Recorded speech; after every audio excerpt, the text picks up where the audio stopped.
29. 28. 27. 26. 25. 24. 23. 22. 21. 20. 19. 18. 17. 16. 15. 14. 13. 12. 11. 10. 8. 6. 6. What happened to 7?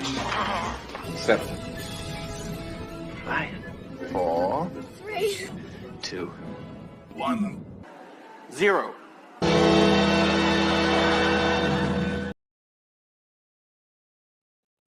Hey guys, sorry about that. I was having problems getting the microphone positioned properly. So how's the audio? Just asking. How's the audio? Jared's going to be here in a little bit, and I know you guys saw the title. Pardon me. The wife should be back shortly. I was hoping that she would be back before we actually started, but she had to take my daughter to her after school math program. So sounds good on your end. I was fighting with it. I had to reposition. I had to reposition some cords. You guys are going to get a shop tour video tomorrow, so you'll see what I'm talking about. I had to reposition some cords because this the microphone sits here. Hey, how y'all doing? So the microphone sits there, and there's cords everywhere, and I have this weird audio buzz that I'm getting. I'm 100% sure it's coming from the computer because when I touch the mouse pad and move the cursor, it gets louder. So it's just an artifact. I tested it a couple times. That's what I was doing. And I was telling you guys that I was technical difficulties. I was just trying to make sure that I had the cord moved around. The cord is secured so it doesn't move, because if that cord moves at all, you hear that? So I've got the cord secured down so that I don't have to worry about it. And now I got the audio fixed. I got all that done. So how am I doing today, Aiden? Well, I can honestly tell you, I think my diverticulitis has reoccurred. I had big plans of what I was going to do this weekend. I'm pretty sure that if I start running a fever, I'm going to be back in the emergency room because it is bad. And so since it's already bad, I mean, what can I do? It's but the good thing is I have content ready all the way out through Monday. What, Shop Cat? What do you want? No, you never want up in my lap till I don't want you up in my lap. That's a lie. That cat always wants up in your lap. So I know you saw the title of the video. We'll get into that in a little bit because there's something that Jared sent me, and Jared and I got to talking about it, and I was like, you know what? In this age of cancel culture, horse shit, I'm going to go the opposite direction. I'm going to start allowing people to have a redemption loop or a road to redemption, if you would. So Jared and I are going to talk about that because he opened my eyes to something. But I mean, seriously, there's just too much of this cancel culture bullshit going on, and so I am going to give everyone a fair chance. So Will B is here. How you doing, Will? Video that went up today. I have not checked. My phones are completely off because when my phone, if I get a text or anything, I don't know if you guys remember back in the 90s, even into the really early 2000s, if you were in a car and you were listening to the stereo in your car and you got a text, or if somebody was getting ready to call you, you'd get that radio interference over your stereo. So this microphone picks that up really bad. So both my phones are turned off. Oh yeah, that's right. Will, you got the Rona. You're out in Ohio too, of all the places to be stuck with Corona. You're stuck in Ohio. So yeah, my guts are pretty, I'm not running a fever or anything. So if I don't run a fever, I will not be going to the emergency room, but my stomach does hurt. So yes, in case someone is wondering, I still am carrying this piece of crap. The initial cut test, hey, Jared is here. Wow, that was early. I wasn't expecting him to be here yet. Hang on just a second, guys. Let's go ahead and bring Jared in. And I had something for him, but I didn't do it. So I had something I was going to do, but then I was fighting with the microphone. So, hey, what's going on? Jesus Christ, that's loud. Oh, I can turn it down. No, I got my no. I have the volume turned all the way up. That's Oh, I forgot. So the new microphone has a soundboard, and so all the volume controls aren't controlled by the actual computer. The output's coming from the actual soundboard because I've got an actual microphone. that's awesome. Yeah, mine's got a modulator where I can turn it up and down. I really like this mic. Here. But do you sound like you're inside of a stadium talking to people from a microphone? No, but I'm happy I don't. But but no, I know that there's a lot of benefits to having a soundboard and everything. I see what Cole does with his, and then you with yours. It looks pretty awesome. But it's kind of fun because I can. There's stuff like like I was playing around with it earlier, and I was like, well, I could talk like this. Or I could talk like the voice in my head. Like the voice. Well, I was thinking like even in recording videos, when you're recording videos, like you can do little things in like, especially like if you had like a part where you were being a little humorous, you know, you could Oh yeah, absolutely do different But things. I have to get the cord. I have to get the proper cord for it. That's the only reason. Like I was thinking about doing it, but the way I film and the way my stuff is, I don't know if it'll work. But I'm gonna give it a shot. And then, bro, I was so upset. So there's a video that's going to go up Monday. You guys will get to see it. But remember that that Kaiser T1 you sent me? Yep. I really like it. Yep. Well, so I really liked it when I did the initial impressions. And then, sometimes things change and I still like it, but like I was over the moon about that knife when I first did the first day in It is a great knife though. It's a good knife. It is. But what I was saying was I filmed a really good first day in pockets, and I did a lot of clips and cut scenes and stuff where there was like humorous stuff in it because it was a comedy of errors that had happened that day. And the problem was, remember how we were talking about videos? YouTube was saying that it was the wrong format or not, like a corrupted file or something like that. Yeah. And I fought with that. I fought with that video for the better part of 2 weeks. And just couldn't get it to work. And finally, I was just like, it's just not going up. So I had to redo shit on my app so that now I can actually do shorts again. But there was like over a week there, I couldn't do anything on shorts. Nothing. Yeah, that's what you're saying. It was messed up. But you know what? You know what happened? And listen, I'm not bragging or anything, but YouTube picked me for one of the people to pay for shorts. Oh, really? Yeah, you remember a couple months ago they put out a thing saying they're going to pick so many people. Yeah, they picked me. It's awesome. There was supposed to be some survey. I did the survey. There was supposed to be some like creator like Zoom meeting, and I didn't get invited to that, but I got invited from a friend, my buddy Paulie, to like an after one that was some guy that has like 2.5 million subscribers. Like, well, I seen one of those things because I know you were talking to me about that type of stuff, right? That you do those things, and I haven't done any, but I did see in my studio that they were saying like something like meet up with other blah blah blahs, and have a meeting. So I thought about doing it. I might possibly do that, but I was just like, I couldn't believe it, and I literally almost didn't even claim it because it was in my studio, and they leave you messages, and I always just pass them up, and then I looked at it. When did you get notified? Because I have not checked any of that. I've just been so busy. I don't even know when it got there. I just know I had like 48 hours left to claim it when I seen it. So I claimed it, and it was almost $200. So, but that's awesome for shorts because hell, that's more money than I've made on all my shorts together. And I just had one get 2 million views in like 2 weeks or like a week. But you don't make no money on them. You remember that whole fuck off thing? No, I know that's what that guy was saying. He said that he has shorts that have like 15 to 20 million views. He says, you know what I made? He's like, I had a short that got 15 million views in 3 days. He's like, you know what I made on it? $1.97. Yeah. And I was like, he's like, shorts don't pay, but like you and I said, they definitely drive. That's what it's for. It's for to drive and to get your videos out there because it gets in front of people's eyes. Yeah.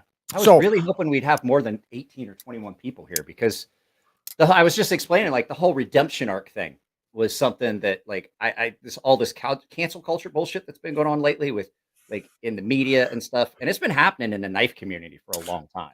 You know, I think we should go a little bit sideways with this. I know where you're going, so we'll talk about that. But then I think there's a couple other topics we can use in the same. Yeah, absolutely. All right, go ahead. But like I was saying, so like when you look at like somebody was on there is like, oh, I don't know that I said something about, you know, it was about this. It was because it was the video about this, the FH921. This is that Gans, and this is a great knife. Like I really love this thing. Is amazing slicer. Here's another new one, man. This thing is fucking awesome, man. But I can't even express. Do you know the flipper tabs on Fair and Forge Designs? Yeah. It has obviously it's not perfect, but it has a similar like if you look at this, like here's the Fair and Forge crux. Yeah, I know. It's similar in a way, and it feels kind of like that. And you know, man, to me, Fair and Forge's flipper tabs are some of the best flipper tabs out there. Perfect. But what I was saying was like I never tried to get these knives. I never looked at even bringing them on because it was that whole thing. Because they had, I mean, I had the same ProTech that the Firebird knife design. I have that, and I had the actual ProTech, and I'm like, well, fuck this company. But I got this one, and then I was thinking about it. I was like, you know what? Everybody in the knife community, okay, so you stole a design. If you're not doing it anymore, because you know, in Japan, stealing designs and stealing copyrighted stuff, it's just a cultural thing. Right. They don't, it's different for them. Yeah. And so I was like, you know what? So and what really drove it home, even after I was like, you know, I'm going to give him a shot before I even planned on doing this and asking you to come on. Somebody made a comment, was like, oh, I don't know, you know, with the checkered past like that. Let me tell you, Robert Downey Jr. has a checkered and shady past. He really does. Right. Do you still watch his fucking movies? Right. Yeah. So if an actor can have a redemption arc where you're willing to forgive them, there's got to be a way for a company to redeem themselves and come back. And as long as they're not stealing designs anymore, well, also I'm okay with saying, let's give them a shot. I would say also like, if they're doing that, right, and you want to condemn them for it, that's fine, right? But what if when they're doing the right thing, like, shouldn't you praise that then?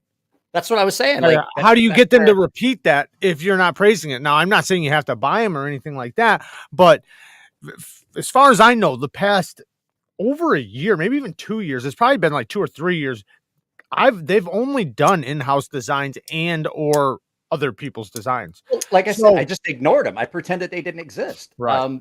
There's another Best Tech. Best Tech was famous for not necessarily. Best Tech wasn't necessarily knocking off designs, but what they were doing was, oh yeah, we'll make your design, and then like within 6-8 weeks, you would see that same design being done by a different company, and it would be on eBay and stuff like that. And they have corrected that as well. You know, they still every once in a while they have a little slip up, like the thing with what's his name? I can't remember. It's been about a year or so ago. They wound up releasing a knife that he hadn't got to QC. Remember that? I can't remember who it was. I can't even remember now. You're talking about the Monterey Bay knife slip joint one? No. I'm talking about that Best Tech that was. I can't even think of his name now. It's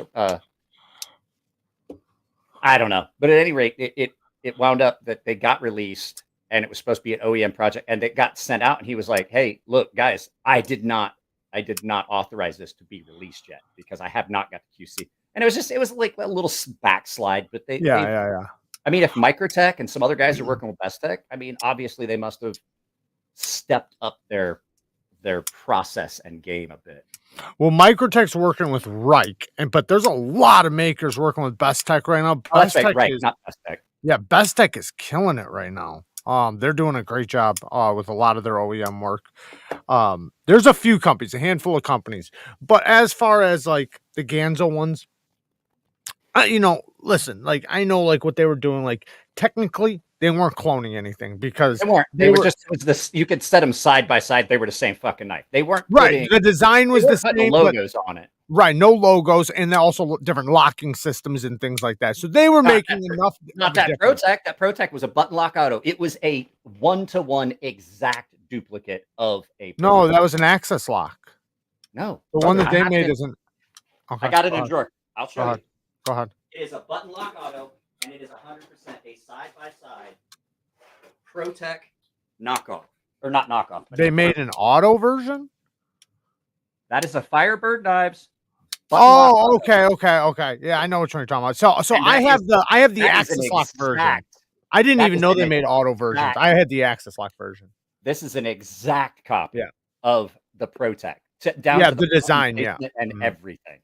Yeah, And but that's they've I was still put like, well, and and I don't like that shit either. I definitely don't.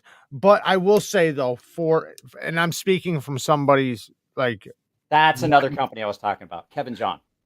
but speaking from the point of view of not having no fucking money and still wanting a quality knife, and I know there's lots of different knives out there, blah blah blah blah blah, but Ganzo, especially today, right? Today, not say taking away the stolen shit. Oh yeah, today They are making fucking damn good knives for this is 24 bucks, and it has better action than $500 knives.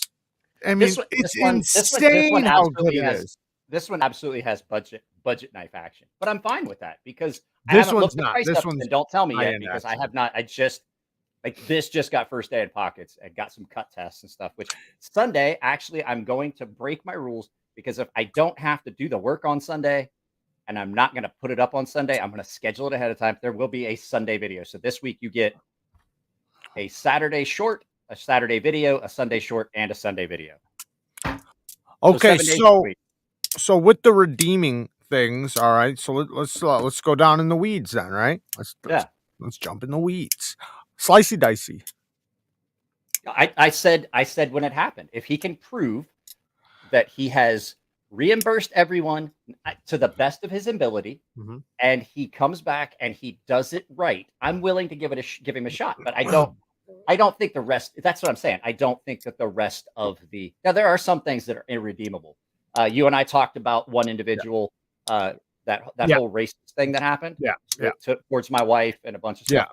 Well, I think that's there's just that's mental illness irredeemable. there. I think there's mental illness there that doesn't need to be, you know where I'm going with that. I don't, I don't want to be associated with that, not because he has problems, but because I think it's dangerous where he could go. Right. So, but for me, it was about, you know what? I don't fucking care. I get it. I get it. Trust me. I get it. And I've had shit already. I've had shit said about me.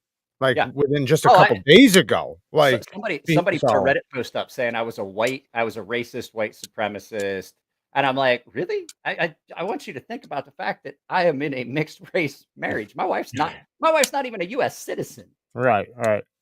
So, but yeah, like dude was making up lies about my sharpening service and like was lying, like all kinds of shit. But But that's how, when you're a toxic motherfucker, that's what happens. But back with but Slicey, like I truly believe in people being able to redeem themselves. Like I, for one, right? Like I beg for forgiveness constantly for shit that I've done. So I definitely believe in second chances. Me both, brother. I pray for it. Right, exactly. Shit that I wound up doing in the military that I had to do it, but I look back on it like exactly. I have to pray for some redemption on some of the shit I've done in my life, and got paid for it. And how can you ask for it if you're not willing to give it yourself? Yeah. Right. That's what I was saying. Like I said it when it happened, when I did my little take on it in a video. I said, look, if he can come out and he shows, I guarantee that I know that some of that money got spent, but he's not going to be able to do all of it. But of course, it seemed like only a few people ever came out and said that they got it, and it was all like the big ticket guys. It was guys like Zach and stuff like that. Like he tried to make. I don't even know. Did he ever even get his money? I don't even know if he got it. I don't know. I'm not going to spread shit. I don't know. He got something. Yeah, I think he might have got something. Yeah, but I know, right? And not trying to defend him or anything like that, but I know what it's like to be dealing with so many people and so many packages and so many this, so many that, and literally forgetting about things and not even realizing it just because you're so busy and being overwhelmed to the point where things get out of hand and it gets away from you. Well, I did that just the other day.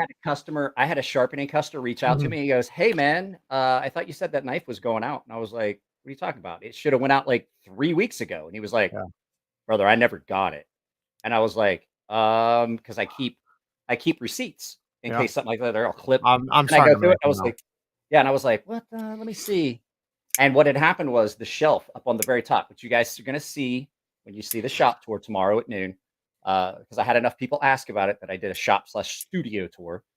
There's a top shelf on this 7-foot set of shelves. And what happened was when I was packing stuff up, I had a bunch of stuff that was packed up to ship out, Mhm. and I set it up there, and another box pushed it all the way to the back. Yeah. And I couldn't. I've done see that. it. I've done that. And I stood back and I was like, oh shit, there's a box back there. And so I had to call him. I'm like, bro, I found it. He goes, Yeah. oh, thank That- God. It's like, because we're talking, this is like a $900 knife. Right. And that's what I mean. Like, I know things can get out of hand and get away from you. And next thing you know, like, you're just in a deep hole. Sharp Thoughts Monster Racing cannot be redeemed. Yeah, That's another one. I can't prove it. Lie Right? to me.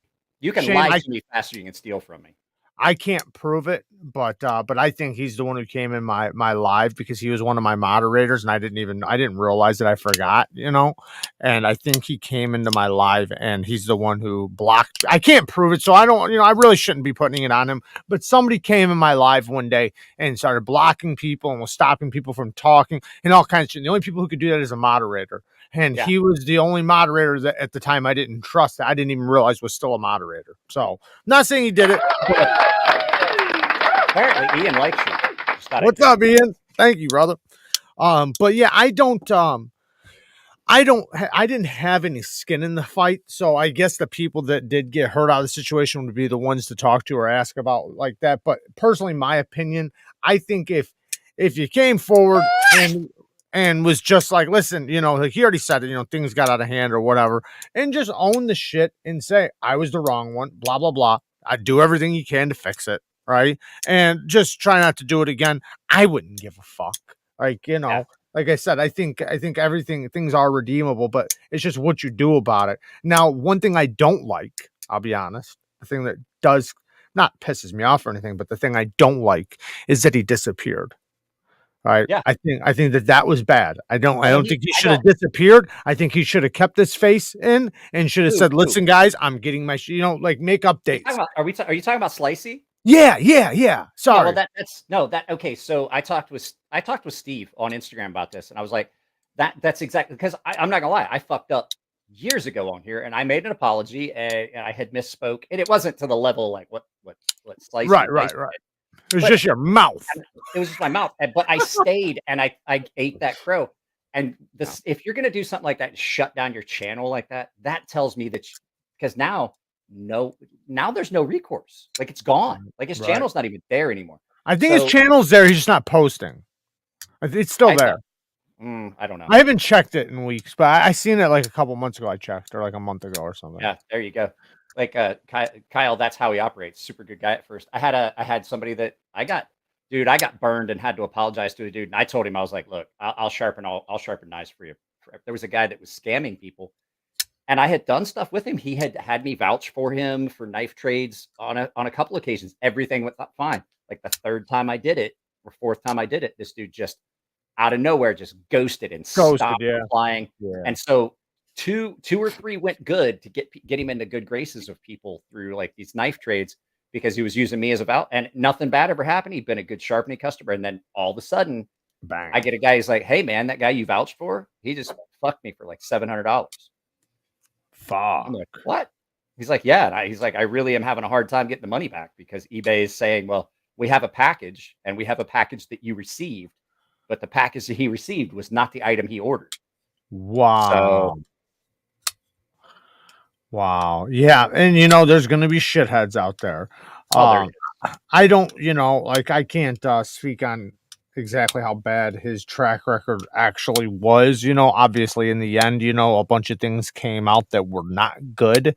And I think like when I made my video, or it was during a live, I said, own up, just fucking call it as it is. I was a shithead. I did wrong things, got away, whatever. I'm going to do whatever it takes to make it right.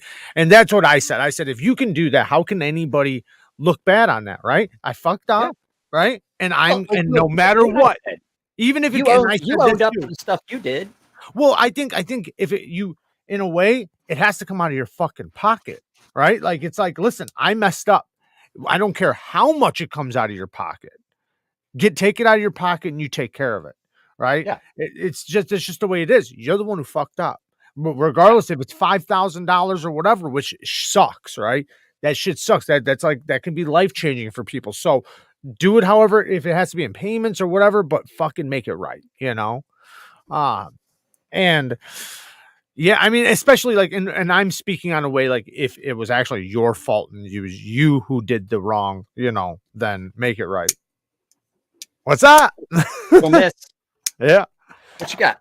Oh, chicken and a biscuit. That's Hey, really what- loud. But you shake it right next to the microphone. What do you got in your pocket today? I have this.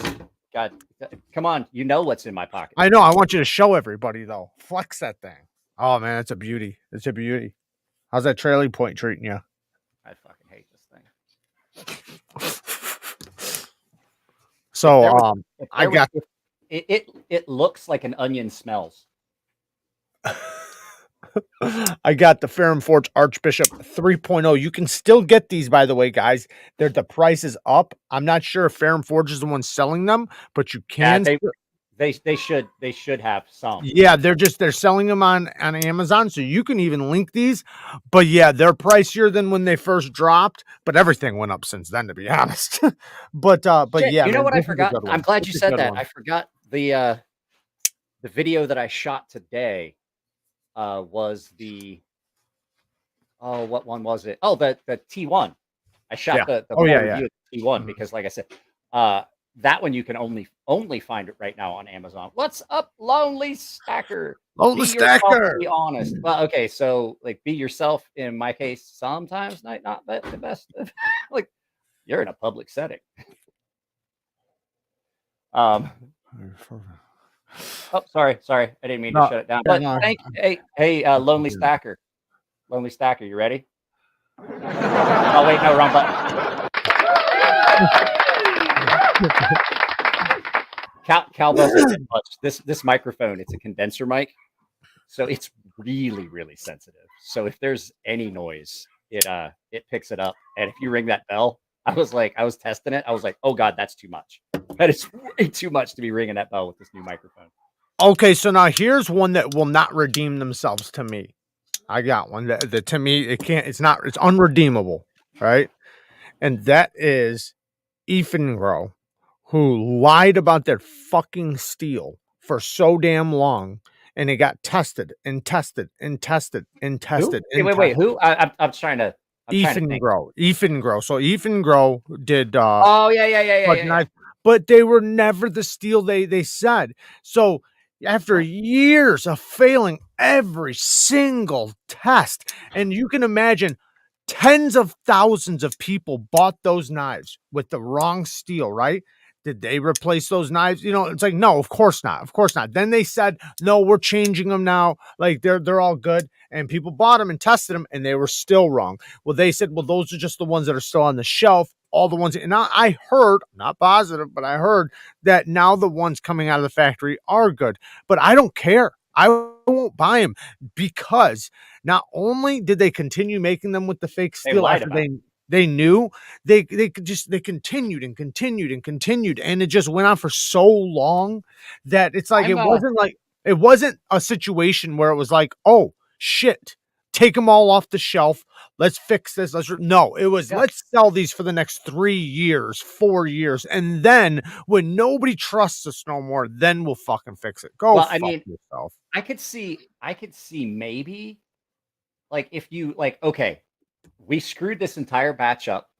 We understand we're making a new batch. If you want to purchase these knives, we will replace those with new knives. Or if you're willing to take these knives, we will sell these knives at a discount, knowing that they might not be as good. Yes. I wanted to read this because Lonely Stacker. Yeah, go ahead. Be yourself. Be honest. Be truthful. Even if you cry to admit it, then maintain it. If you're gonna be fine. You're gonna be the perfect man you wanted to be. I did it. You can be honest. You're never gonna be the perfect man you thought you were gonna be. It never winds up. Always pick up some mistakes. Your ability, though. Do it to the best of your ability. My dad always told me, he's like, I don't want you to be perfect. I just want you to be better than I was. Yeah, my dad said the same thing. I think do your best to be the best you can be. Well, like I said, like you. That's why you and I get along so well, because we're coming from flip sides of the coin. I worked law enforcement. Right. You were a criminal. But guess Yep. what? I fixed my problem. I quit doing that shit because it was killing me. And you decided you didn't want to be a dirtbag. Right. Not saying you were a dirtbag, but No, I was. no, I know. I have a lot I of friends was. who are criminals. No, That I totally aren't. was. Like I was. they may have I've done. heard a lot of people. I've heard a lot of Nope. people, and it was bad. There's a difference between being a dirtbag and doing dirtbag things. There's a big difference because a dirtbag will never be anything but a dirtbag. Somebody who does dirtbag things and maybe fell into a groove Yeah. doing dirtbag things and then Mhm. steps out of it, that's not a dirtbag. That's Yeah. somebody who that's a good person that just did dirtbag things. Yeah, um, I know the shit that I did. And I know what was wrong, and even the times when like how can I put it? When like there was no other reason other than I guess you could say doing it because it was what I did. You know, like the It type of becomes life. comfortable. It just Well, becomes comfortable. It's hard also to the change. type of lifestyle you live. You know, like when you know you got to handle business.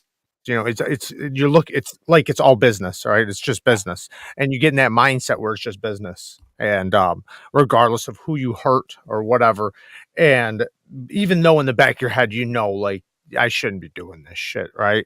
Yeah. Especially when people are actually physically getting hurt and things like that. Like that's not right, and you know, but then you know, like when you introduce drugs and shit into it, then you really fall off the rocker and you're desperate, I, willing to do just about anything. But well, even before that, I grew up like okay, so here's another one. Like everybody talks about, and this is kind of different. This the people talk about, oh well, all these and these people that you don't know what it's like for all these people that are coming from a life of crime. You know, they grew up poor. I was like, right, okay, right, I was like, wait a second, motherfucker. I grew up in a very house. poor. We did. Yeah, I grew up super poor. We didn't have indoor plumbing till I was right, 14, and my right. mother was an alcoholic drug addict. Hmm. So like all these like, oh, like somebody was trying to tell me, it's like, oh well, the inner city kids they have it worse because they have. I was like, motherfucker, I lived under the same socioeconomic fucking things, if not worse Yeah, than they did. I'm not And saying that still there's a managed to find difference. my way out. I think the one difference would be, and I'm not like trying to justify it at all. Like, trust me, I know. Like my grandpa down south and everything. I know dirt poor is real dirt poor. I know. Yeah. But like I think the one difference would be is like if you need to eat, you can't hunt. Like there's no way you can hunt. I could Like say that. it's Well, impossible. You cannot hunt. So you can't go get farm food. You can't do that. It's not there. So if you okay. want food, what you're Rooftop gardens are a thing in cities. no, Fucking I was literally just about to say what you have to do is you have squirrels, to go. squirrels in the park are a fucking thing. You're not Rats, allowed to I kill got squirrels, dude. okay. Um, Not allowed and eating are two different right. things. Because Trust me. I I got know. news for I you. A know. lot of the times, I know. the food that we ate was I out of season, and it's because we didn't fucking care. We were hungry. I know. I know. My grandma had a So farm. So I know I killed many things. But what I'm saying though is that's the one thing that I would separate. And the people that a are little. growing up that way have never ever hunted. They don't know anything about hunting, skinning, doing anything like that. But what they do know is easy food. So what they do is they wind up going to the food bank. So, and that's why I always say to people like, don't tell me you've been fucking poor in a city if you've never been and stood in line in a food bank, because that's where everybody ends up. That's dirt poor. I But grew up eating the great big cans of just said peanut butter and the yeah, blocks of government that's what cheese. you get from the food bank. They Yeah, literally give you tons of it like that, but it winds up getting to the point to where you can't eat no more, and you literally throw up. Government Eating it. substances.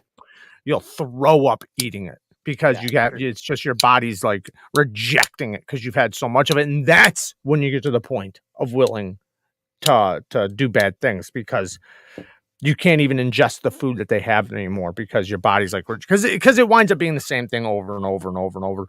But no, I like with that stuff, like I was only in that position. Well, I mean, it was for a while, but I only put myself in that position for so long because of a drug addiction. But Yeah. before that, like it was just a complete born and raised in, just a lifestyle, Yeah. Well, and I mean, don't get me wrong. Like, which was, don't get me wrong. Like, which was pretty not, it was well off in a way, Yeah. I had a huge family, huge support system. Yeah. Well, I mean, if you were to watch the movie the Wild Wonderful Whites of West Virginia, if you've ever seen that, that's I mean that's how I grew up. Like I still have a big portion of my family. That's their entire life. They steal prescription pads. They get a prescription, they don't take it. They take some of it and then they sell the rest, or they go and they buy a prescription from somebody and sell it for more. It's just I get it. Like, I mean, Yeah, mine was growing I- up more like Goodfellas, I guess. yeah, I know. We've talked about it. What is this? Aiden says, and now men and women want a piece of Jared cake. I don't like cake. Not into sweets. Hey, man, it might taste good.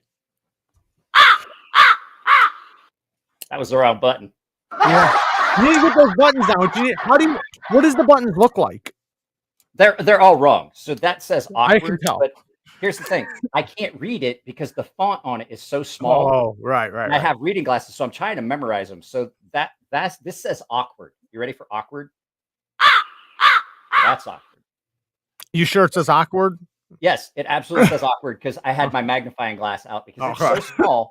It's so small that even with my reading glasses, I have to like I can't read that stuff. But it does have the auto tune. At least now you can somewhat sing. So let me show you this knife. Let me show you a couple of these new knives. I did show them on the channel already, but here we got this new. It's not a fixed blade, so I don't want people to get the idea that it is a fixed blade because it's technically a 2-position knife. So it's supposed to be like a fixed blade. I'm gonna take it down and see what the inner parts of the handle look like to see if it can fail easily. Like right now, obviously it's locked in this position, but I'm curious if the stop pin is preventing it from closing on my hand because it can go this way. So there's obviously stop pin. I think it might be almost you know what I would say? I impossible. don't. Oh, that's not what I meant to do. Sorry about that. I don't know if that actually has a stop pin. That might just be the scales, and then it just has a 2-position lock in it. No, it definitely has a stop pin. It definitely has a stop pin, but there is one part though. Yes, what it does is it hits the back spacer in this position. So right now it's hitting the back spacer. And then in this position. So yeah, so what it's doing is it's using the scale. It's using the back spacer or the front spacer to be a stop pin, basically. So technically, that'd be very hard to fail. Like you have to literally push the back spacer out, which is all of this. So right now it's hitting there, and then when I go like this, it's hitting on this side. So there's a stop pin hitting the other position, but it's got. Stop, Jared. Stop. My penis can only get so erect. This thing looks nasty, though, man. These serrations. Look at those serrations, man. I hate serrations. I hate serrations. But you know what that reminds me of? These aren't serrations you're going to use, though. So no. It reminds me of I can't think of the martial arts. There's like a small throwing dart that you use in martial arts. They've got shit. Let me grab it really quick. Give me one. The name of them. Give me 1 second. Kunai. They're called a kunai. Where's that dart? Where's that dart?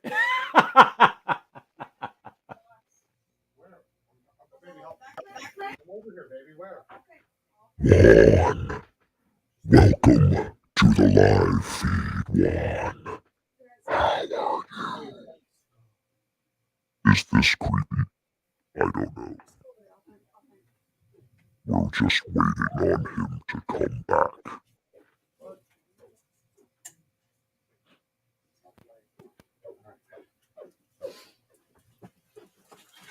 So there's also this. It's a neck knife. But I didn't go far enough. But it is a little dart. Yeah. But does it? I mean, the ones I remember they had like ribbon. This has got an edge. This does have an edge. Oh shit! I fucking during the video, I obviously didn't put it in the video. I dropped it right into my fucking knee. I just bought these pants, man. Blood right through the pants. Okay, so you and I are the same. Like you didn't. The first thought that went through your head was not, holy shit, I just stabbed myself. It was, fuck, I just bought these pants. My cousin. Yeah. Oh, trust me. Yeah. I'll send you a picture of it. I'll post a picture of it. Like because I'm not gonna take my pants down to show this, and I'm not wearing shorts. Yeah. So my cousin and I were on our first ship together, and he and I got in an argument, and he literally pulled a knife out and cut me on my thigh. And I have got a scar. I got a scar that's about 3 inches long, and it's a good 1/16 of an inch wide Yeah. And he cut the crap out of me. And I had just bought a pair of brand new uniform pants. Uh-huh. And like he cut me, and everybody was like, "Oh shit, fucking he cut him." And I've got my leg. I was like, "God damn it, Meadows, those are brand new fucking pants." Like my leg will fix itself. Those pants, Right. I had to pay for them out of my own pocket for uniforms. Yeah, this thing is such a little precision tip that just dropping it, that thing right into my fucking knee. Nice. Oh. There's a couple of I like that knife. You told me about it, but I hadn't seen it, and I saw your video go up. I just didn't have time to watch it because I was fighting with trying to figure out how I'm going to set up this thing. And so I'm not double-edged though. Look at that. Impressed. Yeah, I'm not as impressed with it because I was hoping it was something more functional. Well, what do you mean? Like it's fucking cool. Yeah, that's the fact. It's a cool factor. It's the cool factor. Don't get me wrong, it's cool, but like let's like when we go back to like why I designed the stonefish, my tactical knife, is because you couldn't do anything with the K-bar really. It's just too big and bulky. It's like a sharpened bat. Yeah, that's a single purpose tool. And they break so easily. Yeah, so easily because of the stick tang. Yeah. But like, so when I made the stonefish, it was just everything I would have always wanted. And that is really cool. But I mean, that's kind of cool because you get both options. Yeah. That's like, that's a lot like that TDI, the K-bar TDI, which is the curve. So you can use it. It's like just holding it like a pew-pew. Yeah. Right. And and that's natural, so that's kind of cool. But it's different. That's what's badass to me. I think that's awesome that it is different, and it's got the tech lock on it. Yeah. So I was just getting ready to reach out to the guy at UltiClip and see if he could do something for this. And what I wanted to do was talk to him. I'm going to pay for it. I want to talk to him, and I want to get the clip, and then I want to talk to him about the UltiClip system. I've got his card and everything because I have one I have the UltiClip. The one that goes on a strap where it's the rotatable thing. You don't think the Civivi ones will work? Because I have a specific, because he has a pocket clip that would go on this that you can use as a pocket clip. Okay. Okay. Right. This thing is amazing. Yeah. The longer I have this, the more I like it. It's just it's so solid. For something I've only got three fingers on ish, like not even a full 3 fingers. That is as solid as it's going to get. Like I can hold that and it's going nowhere. Is it because it gets thick at the end where you can really? It does, and it's kind of thick, and it's got a little bit of jimping, so I can get my little pinky around on the top of it. That's going nowhere, and it aligns itself directly as a cut and as a self-defense weapon. Brutal, but it's still really good and functional. So here's the new NEEVES Speedster. Titanium frame lock, 20 CV. It's similar to the button lock Conspirator, just a titanium frame lock version. Really good though. The flipper tab, super comfortable flipper tab. Nice jimping. Great. I like those flipper tabs. I don't necessarily like them when they're milled all the way through, but that looks so similar to the flipper tab on that Tucson with all the holes in it, that TS383. Well, this one, like squarish.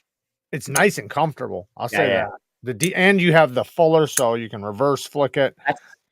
That's the only thing I've found on this so far is the flipper tab. It's not great, but it's not. It does, like, you're kind of protected from it. Yeah. But if you get way up on it, like if you happen to get way up on it, you're doing a lot of cutting. You can get into it, and it's almost kind of strider or not strider. Yeah, I know what you mean. Kind of like pushes you back a little bit. You can feel it. You get into it, it's a little sharp, yeah. But I'm not gonna lie, I was really impressed with this, with all the cutting that I did yesterday and today. Even guys, I sent Jared a picture of it. I cut the crap out of myself. Like I've got it all super glued shut, but I got myself pretty good with that thing. Yeah, I've seen that. Yeah, I've seen the video too where you explained how you did it. Well, yeah. What it was, guys, if you didn't see it, I was cutting down some cardboard. It was it was really thick double wall cardboard. And I'm like, well, let's see how thin this is, because it's really thin. It was just one small box. And so I was cutting through, and I hit a spot where it went from double wall to single wall for about 2 inches, and it slid right through. And I was like, ooh, that got me. Because I was pushing, and it just glided right through. Like, oh, wow, Listen to this thing. This is new. I haven't showed it on the channel yet, but a video is coming up. Listen to this shit. Ooh. Can you hear the ting? It's Yeah, I can definitely hear the ting. My penis can too. It's the Renegade Gunner. Holy shit. This thing is amazing. Super deep hollow. Riyadh has got to be the OEM. I haven't checked. I already did the first impressions, but it feels like Riyadh. That makes my penis twitch. It's big. Big. Like, put it this way. Check this out. Here's the Demco 8020. Here's the Demco 8020. It's a big fucking knife. This is not no joke. This thing's massive. That is big like my penis. I'm not sure. It's got to be probably 9 1/4, 9 1/2. That's a big knife. And but it works so good. It works so good. Even the reverse flick left-handed. Of course, there's beer tonight. I'm interested in seeing that. That's crazy. Like everybody thinks because I have really big hands that I love great big knives, and a lot of times, you know what really suits me right down to the ground is a good smaller knife. The CJRB Rhea, some of the smaller knives, like this small little fixed blade. Just because you have big hands doesn't mean that you're not going to find a small knife to be comfortable. No, I like small to medium to large. XL knives I do like still, right? I got tons of them, man. Fucking but no, a good medium sized knife I think is fantastic. Thank you. So I have to do this. I have to do this for Juan. Hang on. Go ahead. It puts the lotion on its skin. How's that? Is that what you wanted? I'm just curious. That's what you have to do? Yeah, he told me he wanted me to say it, and so I'm saying it. Okay. I got you. There we go. I'm back. I'm back to my normal voice. I just like playing with that.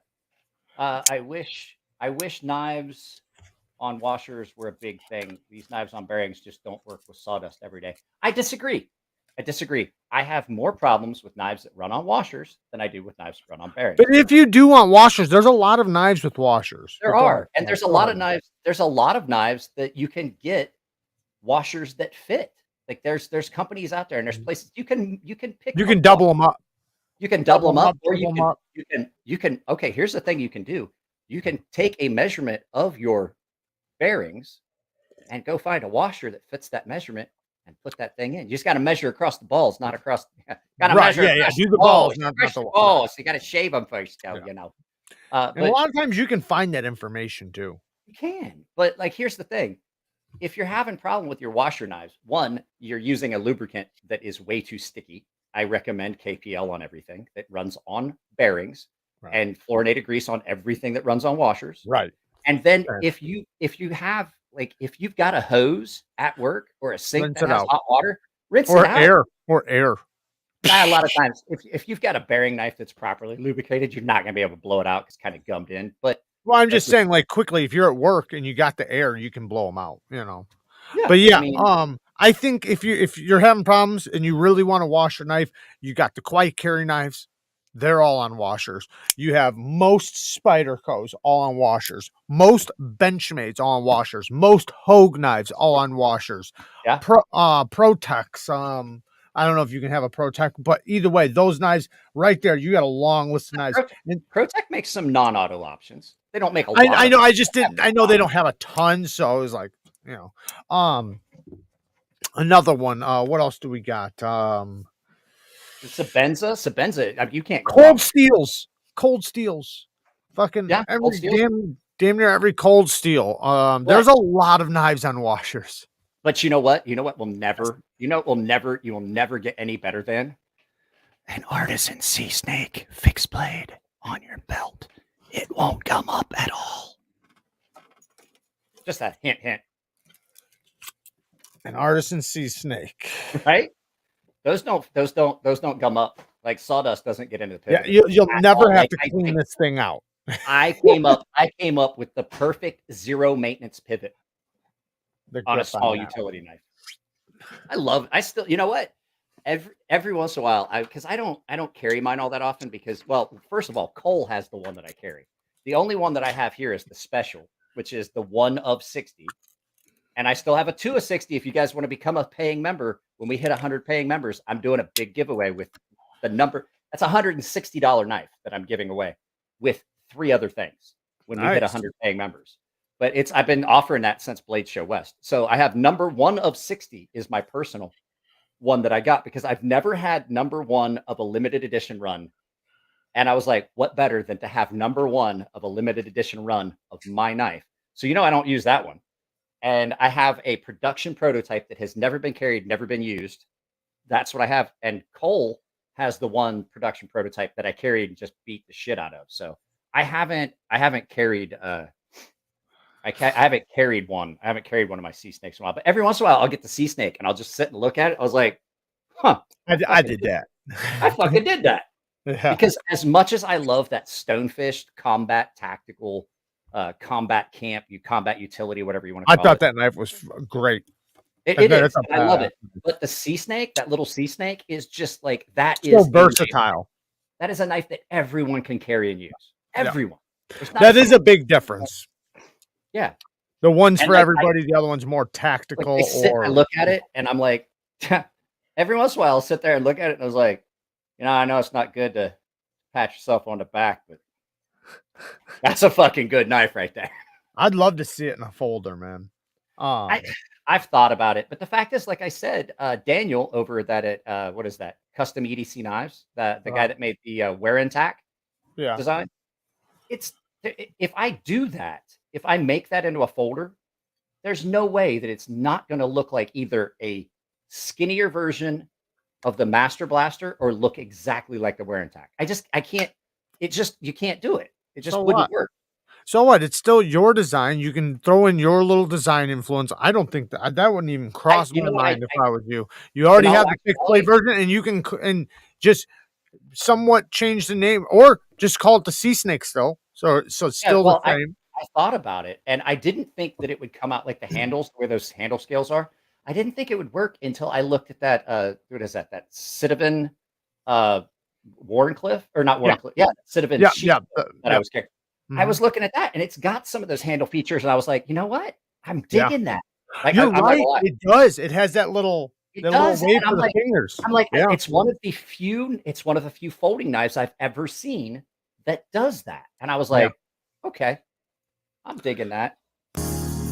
Thank you for being my friend when I needed one.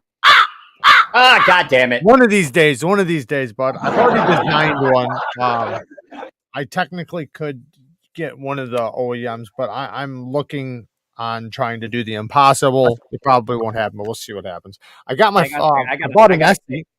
I gotta say something. Go ahead. What's up, brother? Hang on. Hey, Breeze. I'm currently broadcasting from your mother's vagina. Hey, that's my aunt. Hey, Jared, I'm currently broadcasting from your aunt's vagina. And you can see for fucking miles in here. I did get my first SE. Bought it. I just got it. I want to get all the SEs. The SE 3, 4, what is it? The 5, 6, and then the Jungla. Let me ask you, how do I approach this without getting crucified? Are they still really fucking thick behind the edge? Yeah, it's a thick blade. Yeah. Well, I mean, it's definitely thick. They didn't do the best edge either, but but they're great. They're great knives once you actually get them sharp. USA made. This was like $60, and if I break it, they'll replace it no matter what. I can literally go outside right now, put it in a vise, snap it in half, and tell them I want a new one. They'll send it to me. Well, so I mean, maybe not, but Tops. No, they said they will. They said you can break it on purpose and we'll replace it. That's true. You know what? That's their warranty. Their warranty is break it. Do what you want. We'll give you a new one. I talked to the guys at Bark River Knives, and apparently the only thing that will void their warranty is if you break it while trying to kill a honey badger. That's the only thing. That's the only thing. Like that's they love their honey badgers. What did? Let me see here. Breeze said something. Breeze, hey man, I want to tell you honestly, thank you, because every time I'm in Donna Jared's live feed, like I see you like mention my channel and shit like. Oh three or yeah, four he times. does. He I links know, the I channel know all that. the time. He does. Yeah, I know that you like to give me shit, but I honestly wanted to thank you for that, and so you get a. Thank you for being my friend. Just kidding. No, he does. He always reminds people about your channel and always links it. He does. Is that code? Is that code for you're touching yourself while eating Cheetos? I'm having late night sausage and bacon. Hey, have you ever eaten Cheetos and watched porn? Where are we going with this? Your dick turns orange.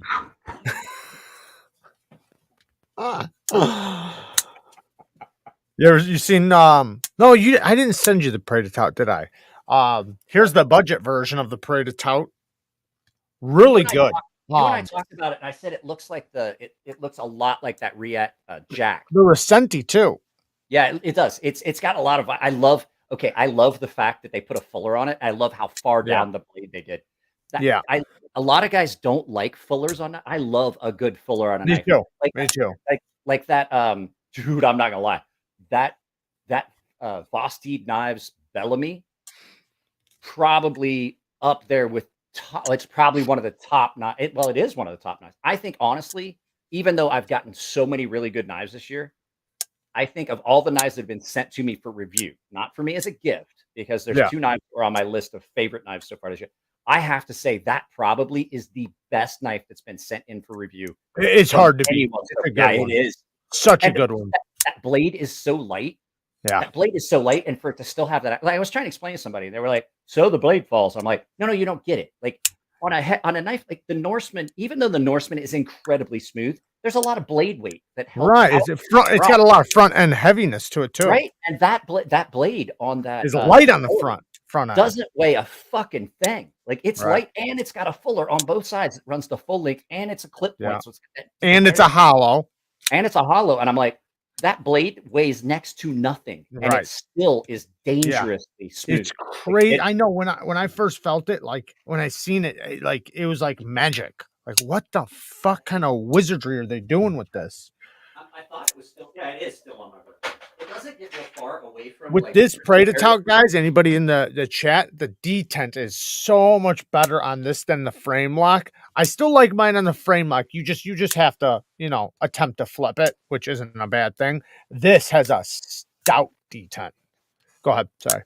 So does the T1. That T1's got a real stout detent. Kaiser, man. Kaiser's detents are well tuned. If that was one of the detracting points. So when you watch that video on Monday, don't be surprised that I talk about the fact that I think that would be off-putting. Like I have really tough thumbs, and it will take and peel up like callus material on my thumbs.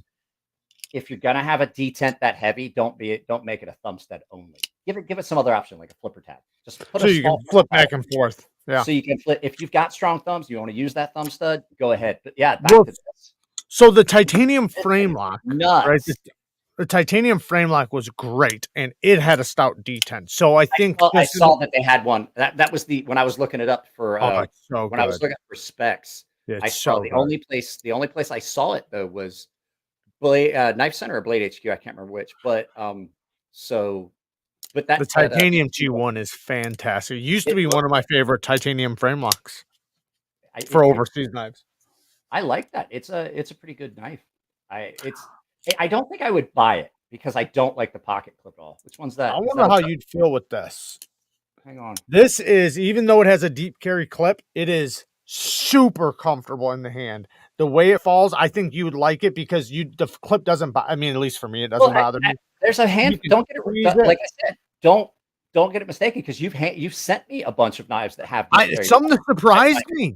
Some surprised me. I was like, oh, he's gonna fucking hate this clip, and then you're like, I actually like this. And I'm like, what? So here's my thing on pocket clips. I have to go on a rant. So I've got to go on a rant about pocket clips. I wish that these companies, because like the Bellamy's pocket clip, you can't really see it because it's real thin. This thing is great. It's not at all a hot spot. It sits in the perfect spot. I just hate the fact that these companies will take a knife design and let the designer make the knife design and then just use an off-the-shelf clip. Designers know what they want that pocket clip to feel like. And if they don't, they probably should not be. They should probably only make a fixed blade. But if you're not going to let the designer have full reign and make a clip that is comfortable, then you're missing out. If you're just using the off-the-shelf pocket clip on everything, granted, I know that's a cheaper option, but then you got guys like me, like there are knives that I just will not buy. And even the fact, like everybody's like, well, you could buy another pocket clip. I was like, why would I spend money on another pocket clip? I already bought the fucking knife. People like, yeah, you can get another pocket clip. I get another pocket clip. Hey, yeah, I know you got this car, but you don't like the color. Just buy the car. You don't like the color? Fucking go paint it. Why? I already paid for the car. Then don't tell me to just go buy a fucking pocket clip, you goddamn water. I was about to use a no word. Fucking idiots. With this one, the one big downfall is, I mean, it's not even a downfall. Like with me and you, we would just take it off. I haven't taken it off though, but you already see the thing. Oh yeah, I hate that. Yeah, me too. I don't know why. But it is what it is. Wait. You know what that looks like? You know what that looks like? That looks like a CNC machining tab that they forgot to fucking remove. It looks like it, but that's the way they all are. It does, yes. Yeah, it's and probably the plunge grind land. Like 6 of them, and they're like, I think we fucked that up. If you literally take a Dremel and just do a half moon, right down in there, it will make the perfect plunge grind because the end of the plunge grind lands dead smack in the middle of it. So if you just go right there, it'll. All right, okay, now question, because we did this one time, and even Elliot, being a professional knife maker, and me, a hobby knife maker, and having done a lot of knife modifications and pimping, not necessarily pimping, but like modifications and opening choils and stuff like that. Are you sure that does not have some function with the lock or closure system to position? Because we did it one time with Elliot, and I was like, yeah, we looked at it, we're like, yeah, shouldn't be a problem. And then we got it. We're like, yeah. Yeah, I always talk about that. It shouldn't be a problem. I was like, yeah, we owe you some money. That's why I always say, don't put a stop pin under the edge. Like for back here, like say when they put a stop pin right here, don't put a stop pin there, because then if I want to cut in a choil, I can't do it because that uses right there to stop it. No, this actually is perfect. Where it stops is all the way down here. So you have the whole finger choil. Yeah, it's perfect. That's why it doesn't make sense why they did it. Okay, so they did it for a guard to stop you from slipping, which you already have. I want to get the redemption of Ganzo knives out of the way. I want to get my piece on, and then we can talk about whatever, because we've got So back to the thing. Like I said, we always want a redemption arc for people. And even at this point, Amber Turd, if she comes out and she admits she was wrong and she makes reparations and she comes out and you can see that she's changed the way she interacts and gets some help, I'm fine with that. Like, I don't care. If we're going to allow people to have that, why not companies? And at this point, I'm so sick of cancel culture that I'm going to try and start that wave of, in the knife community, we have vilified companies. And like I said, Chinese companies that where they are, that's a business culture. You steal and you take and you don't have any copyrights. People just make different versions of the same fucking thing.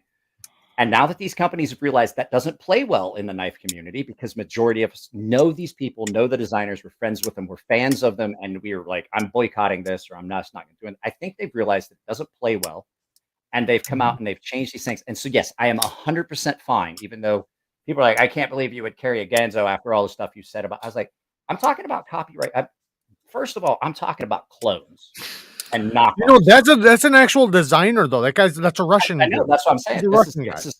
This is a great design. It's not anything that anyone came up with other than them. And I'm perfectly fine with giving companies a shot. Like, okay. Here's the guy. This is the guy who designed that knife, by the way. Yeah. Jim Skelton always talks about Kaiser. He always talks about Kaiser, and he talks about Kaiser, and he's like, I won't buy Kaiser, and he's like, they did this, and they did I've never known them to do that. So I haven't either. Came into the scene I haven't either, but Jim has been in the knife community forever. And what I'm saying is, if they're not doing it anymore, that would be like and there's no more available. You can't ever find them anywhere. Like they're gone. I probably I've have never one even of the, seen one. I I've probably never have seen one of one. the only one of these that ever will exist. I don't know. Those ones were pretty popular when they came out, but like The autos? Kaiser Like, you ones. said you Oh, never I don't know saw about the autos. autos. Yeah, I don't know about the autos. Yeah. But the Kaiser ones, oh man, I've never seen a Kaiser one. I've never seen a Kaiser one ever. Speaking of that, same thing, right? I'm gonna go off in the bushes now. Hinder. Well, now we can. Hinder. Yeah. You know what's going on with them? Okay, yeah. I try not to. Okay, so I try not to talk about like stuff that's going on, and I told Brian this. Like, I'm not TMZ. I just wanted to get like the company part out of the way. I'm not TMZ. I'm not going to be like the one that goes out and says, "Oh, well, Rick needs to do this or that." I don't agree with what's going on, but that's as far as I'm going to go. Okay, so I guess this is where I'm looking at it from. So like he is not only trying to silence Brian and his opinion, but he's trying to put words in his mouth. He's trying to force him to make an apology and say these certain words. Yeah. Like in his apology, which to me, that it's like you either believe in freedom of speech or you don't. And I never knew Rick was like this. I never knew Rick was like this at all. I didn't either. But apparently he's pretty litigious. Like he likes to sue people. And I didn't know that. That's a baby move. That's a beta baby move. Like fucking say shit. what it is. Say what it is. You ready for it? Here's what it is. Yeah. That's we like to call little dick energy. Yes, little dick energy for sure. Little dick energy. Thank you, Inner Mike. I just don't I don't feel even great personally. Like I did a video the other day, and that one of his knives, was in the video, and I love his knives. So that's the thing. But I don't even feel good about showing his knives now. Like I wanted to carry a Hinder at a blade show. I am not now. Okay, like, well, here, that's how bad it like. But the reason why it upsets me though is because he's attacking one of my friends. There you go. See, it's a big difference. Who is just, but is just spitting his opinion. Think about that. Think about me and you right now. You saying like, I don't really like the. Okay, put it this way: that guy. Now, you know who I'm talking about. Nobody else will. So forgive me, everybody else. That guy who was threatening that lawsuit a while back because you didn't like his knife. Oh, I didn't know he was threatening a lawsuit, but fuck him then. Yeah, fuck him. But the point is that I got into a big thing with him on the phone, arguing with him about it, right? Like, dude, what the fuck are you talking about? Like, sue him for what? And he's like, well, because he has an LLC and we're like kind of in the same area. And, he was really critical on my knife. I was like, you didn't say anything bad. I know. I said it wasn't a knife. I just said it wasn't a knife for me. You. I know. And then I said that to him. I was like, what the fuck are you talking about? We got this little argument about that.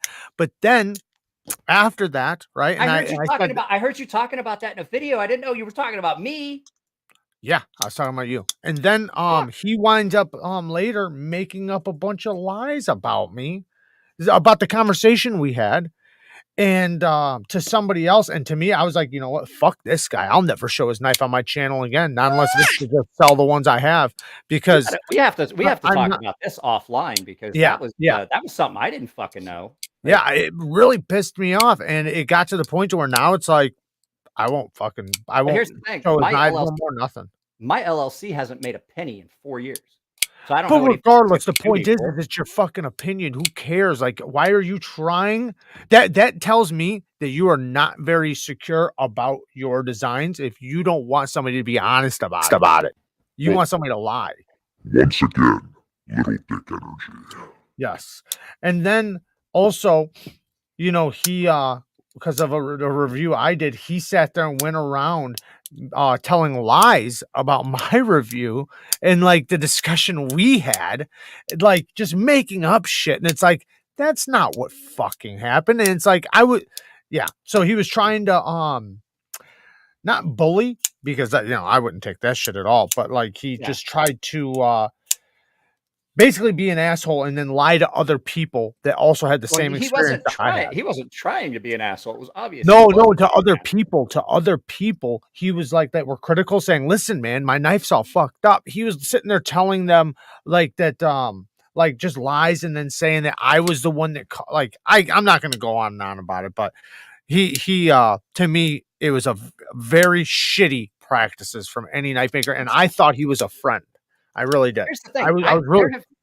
There have been bad reviews. I've seen people poorly review my knives, and I'm like, hey, you're like, I get it. Like, that's your opinion, but like, the only thing I had one guy that was like, he basically called it a sea snake. He's like, it's a piece of crap or this. But I watched the video and I was like, okay, I get your opinion, but the title, I'm not hearing anything in the actual body of the video that lays out. Tell me what you don't like about that knife, and I can go from there. But from what I'm hearing, you're not giving me any constructive. I'm perfectly good with constructive criticism. That's why I say, if you guys watch the outros of my videos, every fucking video, the last thing I say is, if you like the videos, give them a thumbs up. If you don't like them, give them a thumbs down. But tell me why. I can't change the content if you don't tell me what you don't like. Right. I can't design something around other people's likes What's up, and Chris? wants if you don't tell me. So yeah, hey, Cue Ball, I wanted to do that. Thank you very much for the 10 bones. So, and I hope you guys are okay. I hope you feel better than you and your family.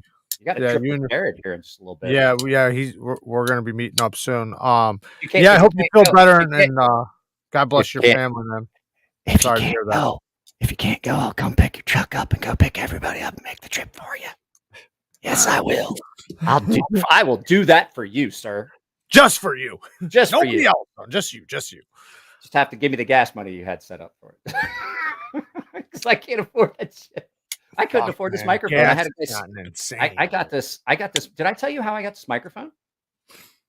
Yes, you did. Yeah. So there's a guy that watches this channel. He wants to remain anonymous, and I thank you very much for it. But he's like, hey, I watched the channel.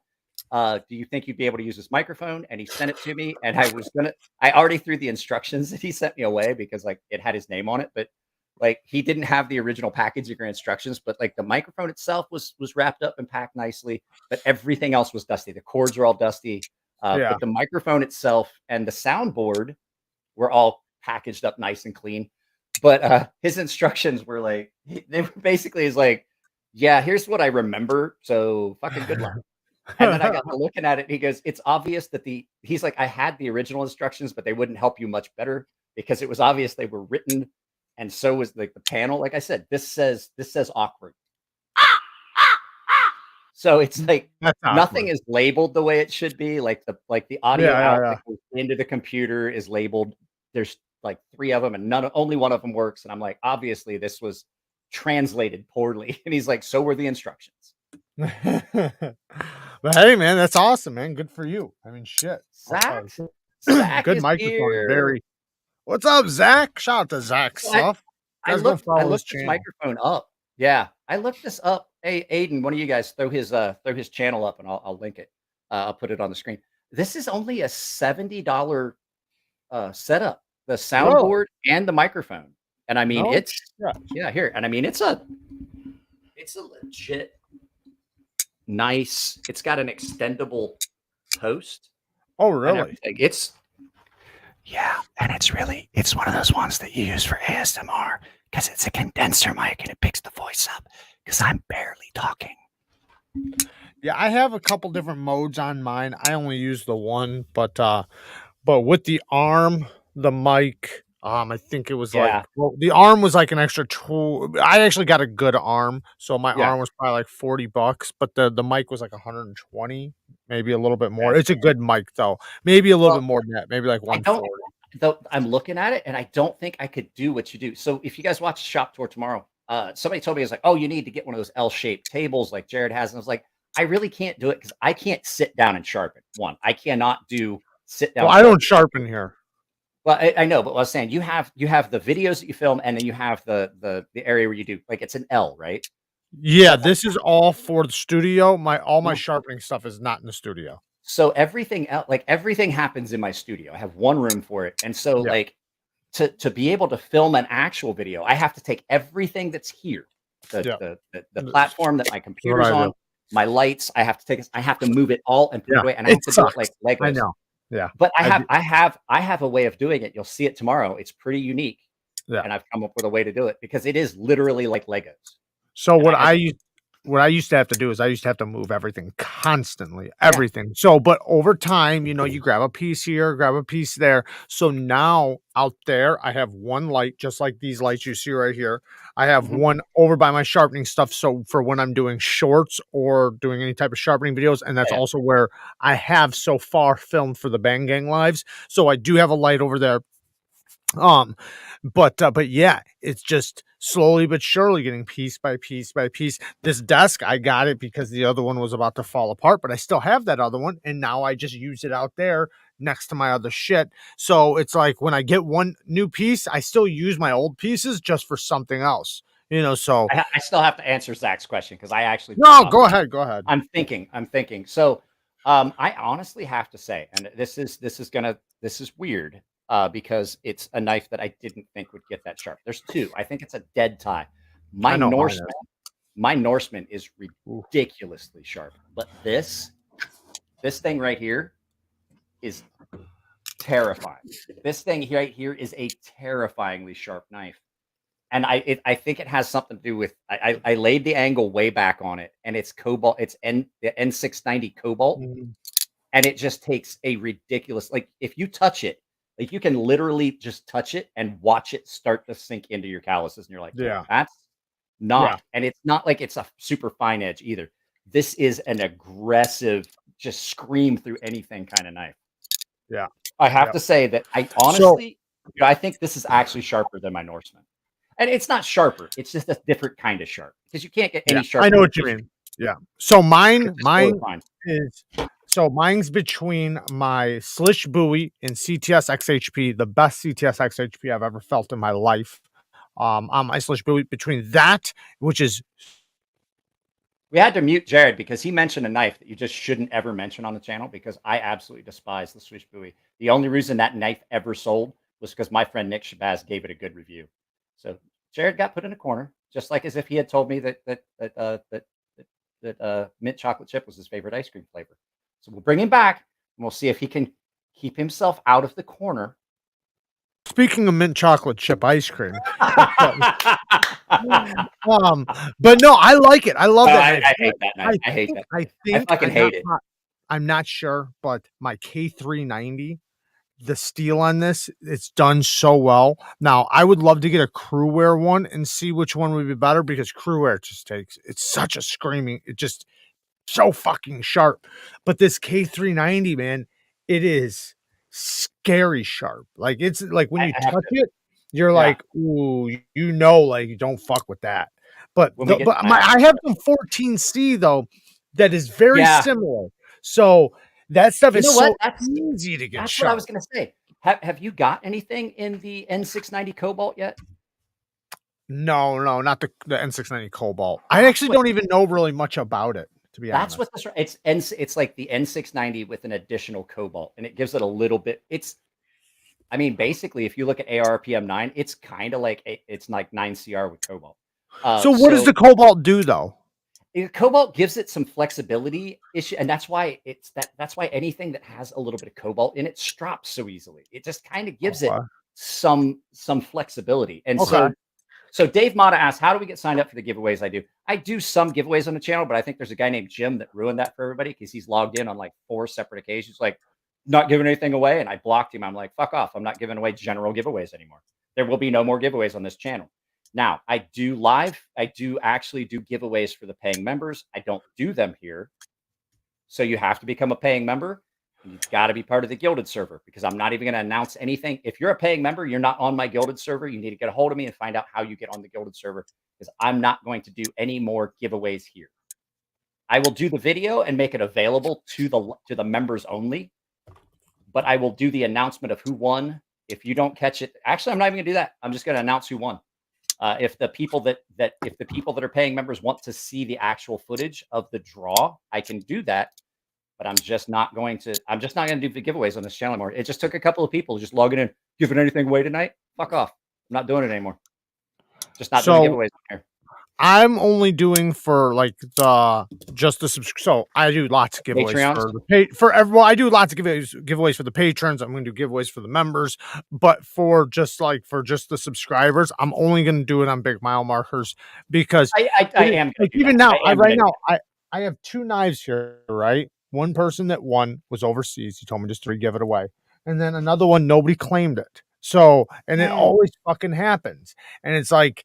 Okay, so now I'm going to redraw this again, but it takes so much time redrawing and finding the people and then shipping. Now I have to ship again. You know, since gases went up, my Uber ride to go mail is $60 round trip. $60 fucking dollars round trip. Bro, It's crazy. I have to say, I've gotten to where Thursdays gas is so expensive out here. When do you do those milestone markers? Next one when I hit 100 paying members, and then the one after that would be when I hit 10,000 subscribers. So mine, I just did the over 100,000. So my next one would be maybe I'm about to hit 150. So my next one will be the next one. Well, I would say either 150 or just 200 because I'm making about 25,000 subs a month. So I'm gonna be at 200,000 in like a couple months. I know If it keeps going that way. A lot of people are like, oh, if you do giveaways, you'll get more subscribers. That's not the subscribers I want. I don't want Nope, people here nope, like, what can that's I not get true. out of it? That's not true.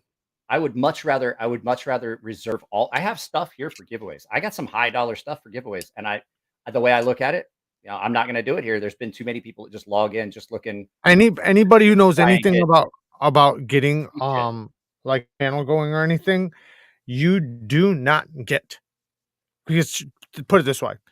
You don't get sustainable ones. You don't get anything from subscribers. Subscribers not saying they don't matter, like they're irrelevant. What I'm saying is that it's about who watches the channel. You could have 1 million subscribers and get 100 views, right? Does it matter that you have 1 million subscribers? No, it matters who watches. So if you just have a bunch of people that are subscribed to you but don't watch your content ever, it doesn't matter. And so what happens is you might get some people to subscribe, but then right after the giveaway, they're going to unsubscribe. That's right? Exactly because they didn't want to subscribe anyways. Otherwise, they would have already been subscribed. That's what I was saying. They're not sustainable. They're just. I'm trying to pull it up here. So my analytics. And they're not watching your shit, right? If they were watching your stuff, that's why it's like, if you're going to give something away, do it from the kindness of your heart. Don't do it for subscribers, because that doesn't make sense. You're not going to get a following base from giving stuff away. Well, you're going to get a bunch of people that just take stuff from you. Exactly. You're going to get users. You're going to get people that only show up to try and get something. And that's why I blocked this dude, Jim. Dave, I'm not saying I would block you, but I'm just saying, like, I will continue to do milestone giveaways, but they're going to be a ways away. Like, I have a big giveaway planned. I have one of these hats. I have one of these shirts. I have a free sharpening and the number 2 of 60 of my limited edition run of my knife design that I'm giving away when we hit the 100 paying members mark. And that doesn't mean that it only goes. I do too, but like that really put a bad taste in my mouth. That it's just like the only reason that dude was here was to get something for free. And I'm like, you know what? That's why in the lives, like if you do them, I love doing random ones. Like I don't even say nothing. We're doing a live at the end of the live. I'm just like, let's give something away. Oh, I love doing that. I do have. I'm sorry. I do have. If you ever need some like extra giveaway stuff, just let me know, man. I got tons of shit. I usually don't, but actually I'm starting to run thin. I have some just general giveaway stuff. Like it's not high dollar stuff. It's maybe like $20, $30 stuff, but still. I do need to give away that stuff because that's not stuff I'm going to give to my paying members. So, am I still in the garage? Okay, so actually I will tell you, Dave, everybody's like, I can't believe you spend all that time in the garage in San Diego in the summer. I was like, you know what? If you had any idea the conditions that I lived in Iraq and Kuwait and Afghanistan, I can imagine. Yeah. You didn't even question it. I basically lived in a Connex box in Imperial Beach, California, before we deployed and after we deployed. Like that was my office, and it's in a concrete. It's in a concrete parking lot with the sun beating on it, with only one door, and there's no wind, and I didn't even care. So this garage, I'm not gonna lie. On nights where I do live feeds, it was 66 degrees when we started between the computer, the lights, and everything else that's running out here in the garage, it's gotten up to 71. It'll be 76 by the time we get done. Yeah. But even when it was like 90 degrees here in the garage, it doesn't bother me. Yeah, I don't even like talking about some of the living conditions I've been in because it's sad. So let's see here. Zach's stuff. Hey, Zach, here you go. Thank you. Thanks for the 5 bones. And then I got to get Jason Branson. Jason, thank you. Thank you, Zach. Definitely follow Zach's stuff. Awesome channel. Yeah, definitely. Did somebody, okay, I know that somebody throw up Zach's. I know I didn't link it. I'll put it up. Josh Branson, just to tell you on behalf of Mike, homie, don't play that. So you get, let me see, what do you get? You get something. You get a. You didn't even know what you were hitting. No, I didn't. No, so that's the one that says disco. Techno. That was right. Kind of. Yeah, kind of. This one says, what's this say? This one says techno. You want to see what techno sounds like? It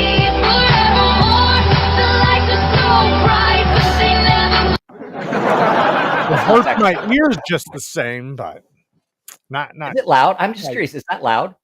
When I it's loud, but I just meant the music itself. But yeah, it's loud.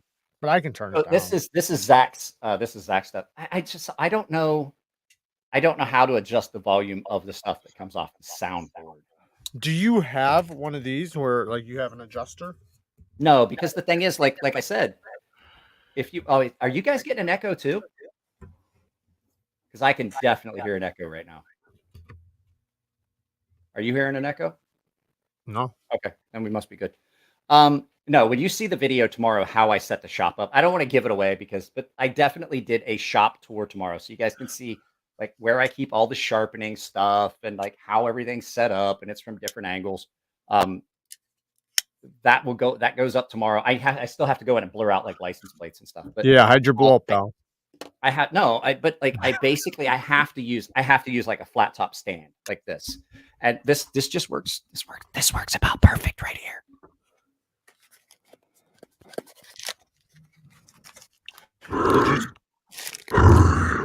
What's going on? Rocky Mountain Bear says Mike's not in a garage. He's in a robot's butthole. So I don't know if you've seen this one, but check this one out. I don't know if you've seen it or not on the channel, but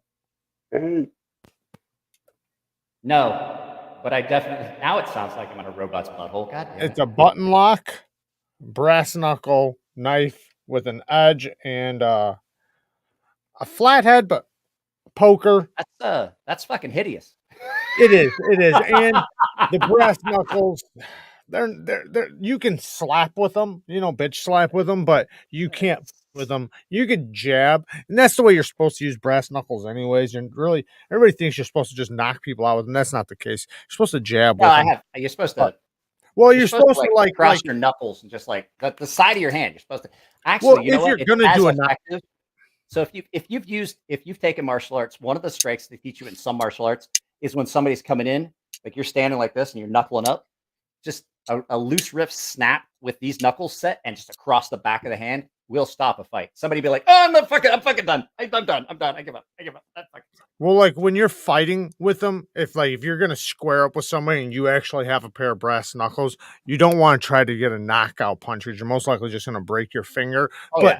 Just jabbing because hitting somebody in the lips or the nose, you're gonna get them one time and you're gonna cut them so good that they're gonna start thinking twice about getting hit by you again. So just as a defensive thing. But now, if you walk up behind somebody and you're snaking them, then that's a little different. But usually, sorry, go ahead. Oh, look, he went to sleep. He taking a nap. What's this, Alex? Hey, Mr. Emler, it's Alex, by the way, formerly Knifebox Channel. Hey, what's up, bud? I haven't seen you since, what was that? Where were we at? Was that California Custom Show? It was California Custom Show. You and I were over at somebody's table talking together. I'm not gonna lie, I'm sorry, I have not watched a lot of content lately. This is my buddy Trevor. He's a jarhead. If I get a fight with someone and the dude has brass knuckles, I'm gonna shoot them 10 out of 10 times. Well, anybody who's if you got a firearm on you, you're just gonna shoot them anyways, right? Yeah. I mean, well, I guess maybe It was not. a Maybe not. lawman. I don't want to say that. Don't get ahead of yourself, guys. Not me. Not me. Don't, Bang. My gun went don't be off. scared to fucking throw down with somebody. Shit. You know, Are I we think that big of that's pussies the- that we can't throw some hands sometimes? You know what? I was gonna get okay. So I know we said we were done with the cancel culture thing, but I think that's where a lot of this comes from. Like What do you mean? old boy saying he was gonna like sue me for like stating an opinion about a knife, and people want to cancel other people and being big mouths on the internet. It's like, you know where this comes from? Not enough of these motherfuckers got blasted Getting in the punched. fucking face. Yep. No one like I agree. We stopped I having agree. fights after school. I have a neighbor that I really don't get along with down at the far end of the street, like all the way down. And like he was running his mouth, and I finally got mad, and I was like, "How about I just step across this fucking little fence of yours that's like 3 inches high, and I break your goddamn jaw for you real good?" He was like, "What?" I was like, "Yeah, see, you're apparently one of those weekend fucking keyboard warriors that decides he wants to run his goddamn mouth all the time on the internet. Now you fucking done it to someone who's gonna beat the shit out of you in your own fucking front yard. So why don't you shut the fuck up?" And so like half the neighbors were like, "Yeah, that was good. That was good. That was good." Has not said a fucking word to me since. Well, I think people are more polite if there's, and it's not that you ever want to be violent. I think, but if there's ever the thought that, because like with men, right? Usually with men, when you're amongst men, right, we're polite to each other. The reason why is because we know that there's always the level of violence, right? I'll There's knock your always that. fucking teeth out. There's a always point that where level, right? You can talk to a point, and then you will reach a point where I've fed Well, up. and it's not even I'm gonna knock about your the head other off. guy. It's not even about the other guy being tougher or anything like that. It's that we know that levels of violence can lead to somebody getting fucking killed, and men will go that far. That's why, like, if you're walking and you bump somebody's foot, my apologies, right? You're very, you're polite, and it keeps people polite because that level of threat is there. You take that away, that's when people start becoming like that and start becoming where they want to, they feel like they can just say anything. Exactly. But like I was telling Kara the other day, right? Because where she works, like if something happens in the work, they have to go to the higher up, report it, then go to this person. And I've worked at jobs like that, but 99% of all the jobs I've been at, when you have a problem with somebody, you take it out on the side. You take it out on the side. You're going to throw down, and then you're going to get your ass back to work. Yeah, right? exactly. The boss ain't going to do anything. Right. The boss is going to back. So, that's about it. So I'll tell you something. This is kind of interesting because, like I said, I just had somebody go on Reddit and label me as a racist, homophobe, transphobe, all that shit, right? And a lot of people jumped in and squashed it. That's just a weak person. Yeah. So I have a friend that's transitioning from female to male, and I'm like, "Hey, man, I'm there to support you if that's what you want." And she contacted me. Well, I'm sorry, I don't want to misgender anyone. He contacted me. Well, I don't know. They're not fully transitioned. And they're like, "Hey, man, they put me on all this testosterone, all this hormone therapy." And I was like, "Yeah." And they're like, how the fuck do you live like this?" And I was like, "What do you mean?" He's like, "Everything makes me mad." I was like, "What do you mean?" She's like, he was like, somebody says something to me. I just want to hit him with something. Mm-hmm. They were like, "Something doesn't work right. I just want to throw it." They were like, how the fuck do you live like this? And I'm like, "Oh, that's okay. So you are transitioning to being a male with no male role model to tell you, like, look, you just can't just break everything. You can't just scream and holler. You can't just punch somebody. You got to have," and this is where the problem is. And you got to have places to place that energy. Exactly. You got to place exercise, punching bags, things like that. Exactly. I was like, "Get yourself, if you can't get one, I'll let you borrow mine." Mm-hmm. And I was like, "Look, here, I'm not transphobic. If you want to transition, that's fine. Just here's my big thing about it. I don't give a fuck about your sexuality. Just shut the fuck up about it. Like, I never have a problem with it. Just keep your fucking mouth shut about it. Like, if you want to ask, if you're a female transitioning to male, if you want to ask me a question about what it's like to be a guy, I'm going to tell you, like, you're not fucking ready for what testosterone is going to do to your brain. Right. You're going to want to break everything. And you just have to learn that you can't just Hulk out every fucking time something goes sideways. You'll wind up in prison real quick.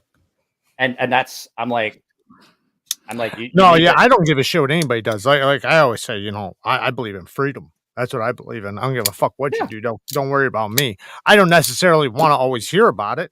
I don't want, if I have kids, I don't want you telling my kids about it, but I don't give a shit. I told my sister, whatever. I don't care. So I got one family member that's like doing that right now. So my sister also knows this person.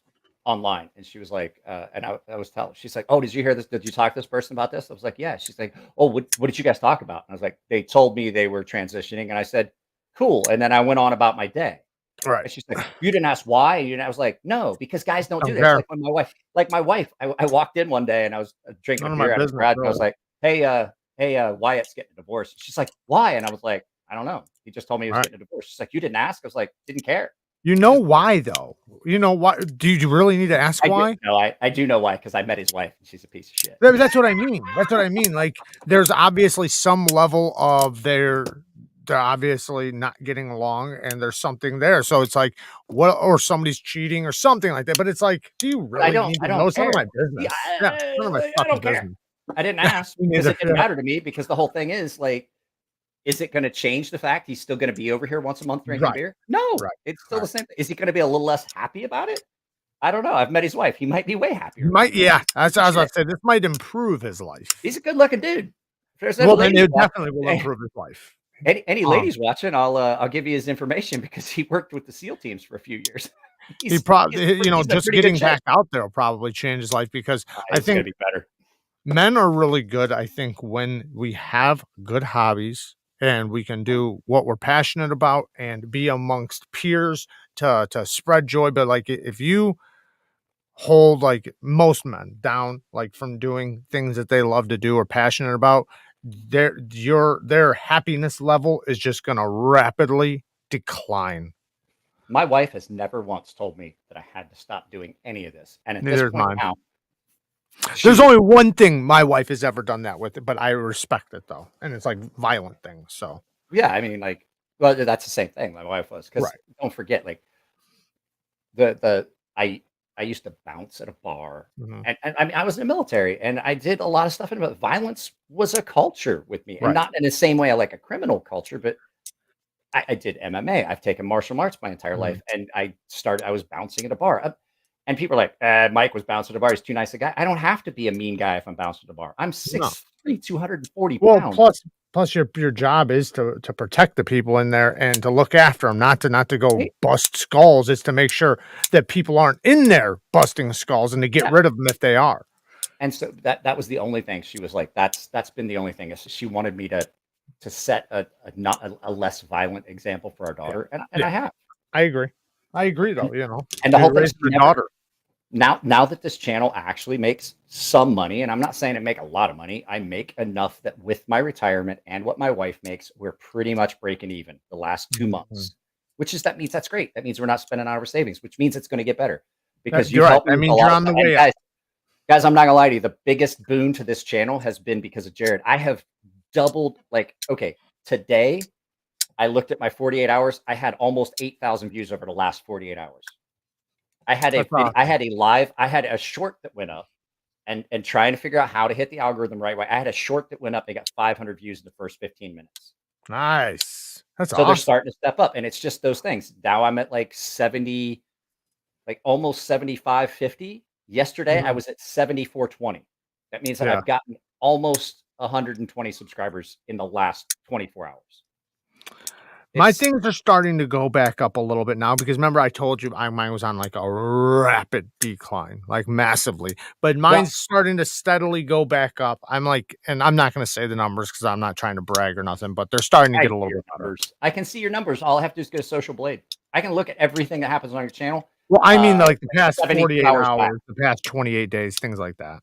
Yeah, well, no, I can look at all that. You go to Social Really? Blade. You can look exactly what's going on someone's channel. Okay, well then I'll just say it then. So I think it's like 6 million views past 28 days, but it went down to almost 2 because I wasn't posting because there was like 2 weeks where I didn't post that much, and it really hurt them. And like the revenue's like cutting like a quarter of what it was.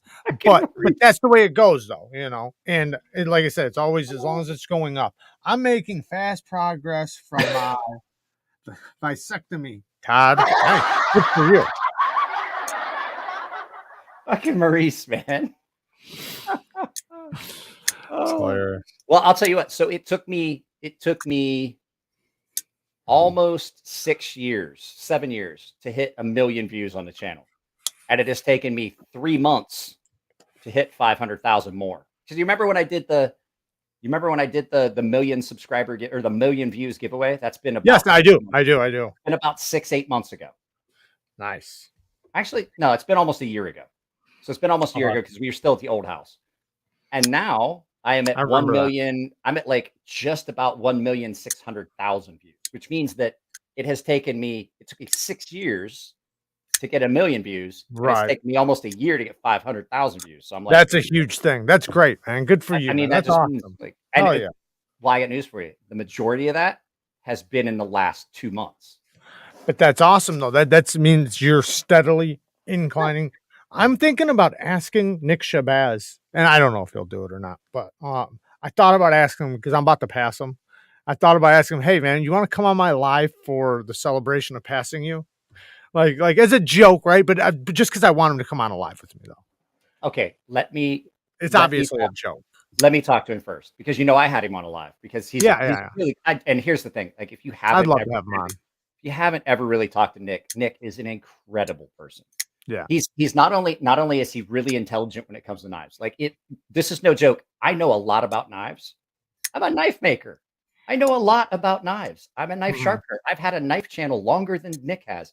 If I reach it, like if I've got a knife and I'm like, I'm not 100% sure the best way to take this apart. Like maybe a unique, like the shark lock. When I took a shark lock apart for the first time on the 80, what is that? The 80/20. Yeah. I'd never taken one apart because somebody asked me to take one apart and maintenance it. And I'm like, I don't know how to do this. And so I was like, well, let's go see if Nick has done it. Oh, look there, Nick's done it. Yeah. Like, I told him, I was like, you're my physician's rep. Mine too. If I ever really need to know, I go to him. Yeah. He's because everything he reviews, he takes apart. So I don't. Here's the thing. Like I told him, I was like, you and I are we come two totally different. If I don't have to take a knife apart, I won't. And that's why I like bearing knives so much better than washer knives. A bearing knife, a lot of times you can do pretty much anything you would ever need to do to maintenance a bearing without knife taking it apart. without taking it apart. There's enough. There of a are gap. times where it does improve it massively. There are times, but very rarely. Very rarely do I actually have to take a knife apart to get. And if you do it once, that's when, like say from the factory, right? If you do it once, then you probably won't have to do it for a very long time. There's been a couple knives you sent me that I wasn't really happy with the action, and I took it apart. As a matter of fact, that PMP Big Boy, when I got it, I was like, it feels a little gritty. And when I was, pardon me, I burped. Oh, I don't have the boom mics. You might not have heard it. So I took it apart and I was like, oh, that's because one of those bearings is just clogged up with shit. And so I took it apart, I cleaned it, I put it back together, and I was like, holy crap, that thing is so good. I don't even know where my PMP Big Boy is. I loaned it to someone, and now I can't remember who I loaned it to. I know I don't loan my knives to people unless I trust them. So I mean, he'll contact you. Yeah, I know I'll get it back. Like I just got my Fair & Forge Master Blaster back. I let somebody. I'm curious why you haven't gotten one of these. One of what? I don't like them. Why? I don't like them. How can't you like them? It literally has everything you need on here. No, it doesn't. I don't like diamond plates. I use diamond plates as a starter only. It has ceramic too. I don't like finishing from a diamond that's a fairly coarse diamond onto a ceramic. I really don't. Well, it's got a fine. It's got a medium and a fine. I guess it's a coarse and a fine. It's still a little coarser than I like. No, these are pretty fine. I think it's 1200 grit is the. If I can, I don't fucking know. I don't know. If I can get away with it, I love the edge off aluminum oxide way better than I like the edge off of diamond. Now I do know, like you and I both agree, people like the whole. I'm so glad that you've been coming out saying diamond that carbide tear out is not a fucking thing on higher end steels. It's just different. It's not tearing out. What it's doing is it's shattering it. I know exactly what you're talking about. But what I'm saying is, but people are like, oh, Mike's full of shit and this and that. And I've been saying that for years. Diamond tear out doesn't fucking happen. I do agree with what you're saying. It shatters, it comes loose, and it leaves a little crater. Well, because what it does is it pulls the steel from around it, but it doesn't sharpen the carbide. It doesn't sharpen the carbide. Which is exactly my argument. I got people that just keep flipping out on me because I say that folded Damascus with the multiple types of steel is inferior and it's not monolithic. And I've been telling people this forever, and I did a short about it. Yeah, I don't got like that so stuff, many really. stupid fucking people. Yeah, it's on a if it's on a micro level. What you're talking about, you do the same thing with these folded Damascus. These folded Yeah, Damascus, I don't like those either. I know what you're talking especially about.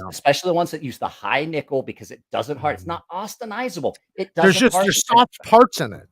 That's what I'm saying, because you've got all these dissimilar steels that you're trying to harden, and when you try to harden it, you're not getting some of it at the same hardness. And when you sharpen it, you can feel soft and hard spots on that edge. And then after you use it for a little bit, it feels like a serrated edge.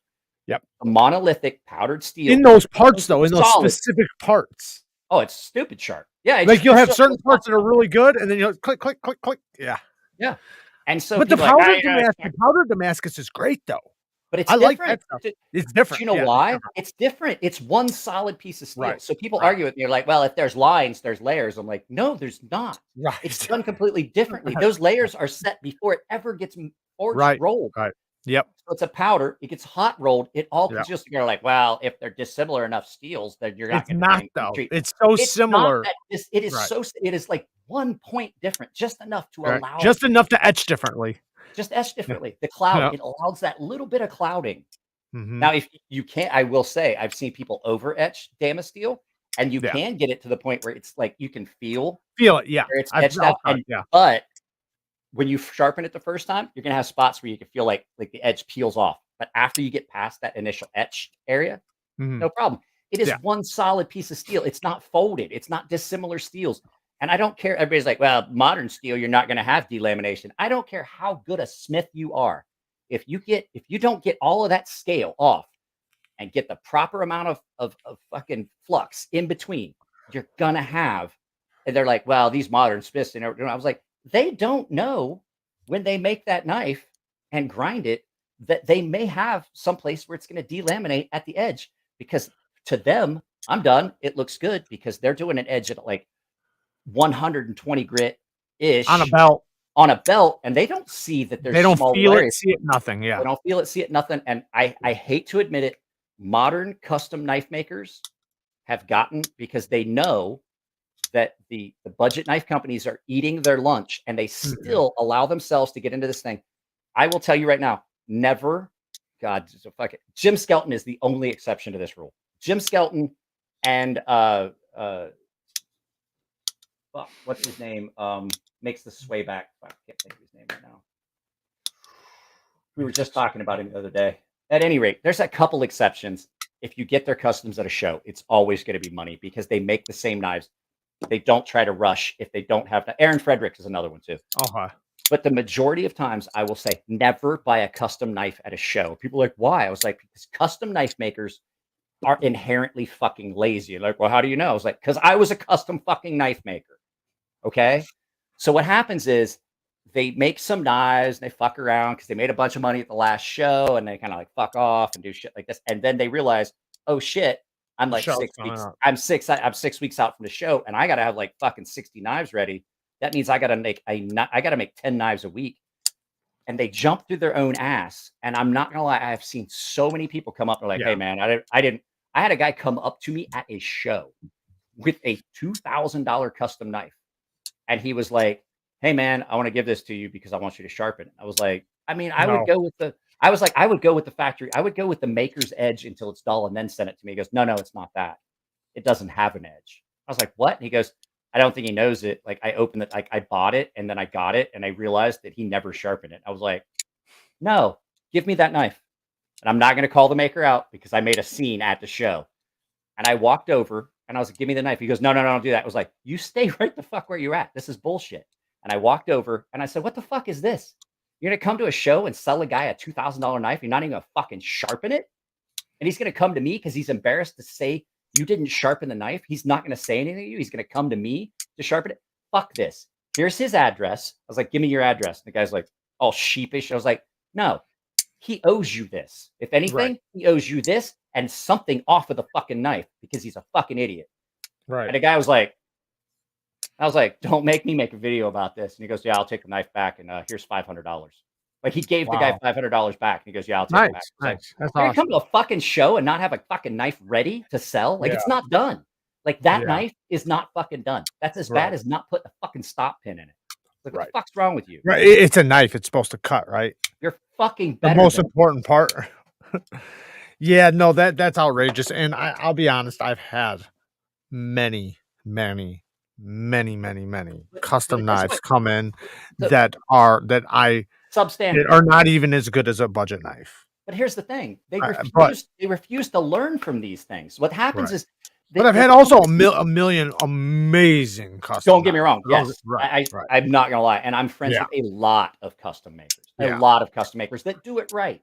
The A reputable lot of them, ones, though. the reputable ones. But the fact is, like I'm saying, like the fact is that the custom knife world is not learning from its mistakes. They continue to do the same thing, and then they continue. They're like, I don't understand why I can't sell my knives at like $4,000 or $5,000. I was like, why? Because It's I not can worth go it. buy a $400 knife that's as good and probably has a warranty that's as good. And it'll cut circles around yours. Exactly. Because when I look at some of them, I look at it and I'm like, why the fuck? Like it'll be like a relatively smaller knife, and it's like, why is this thing 45 thousandths behind the edge?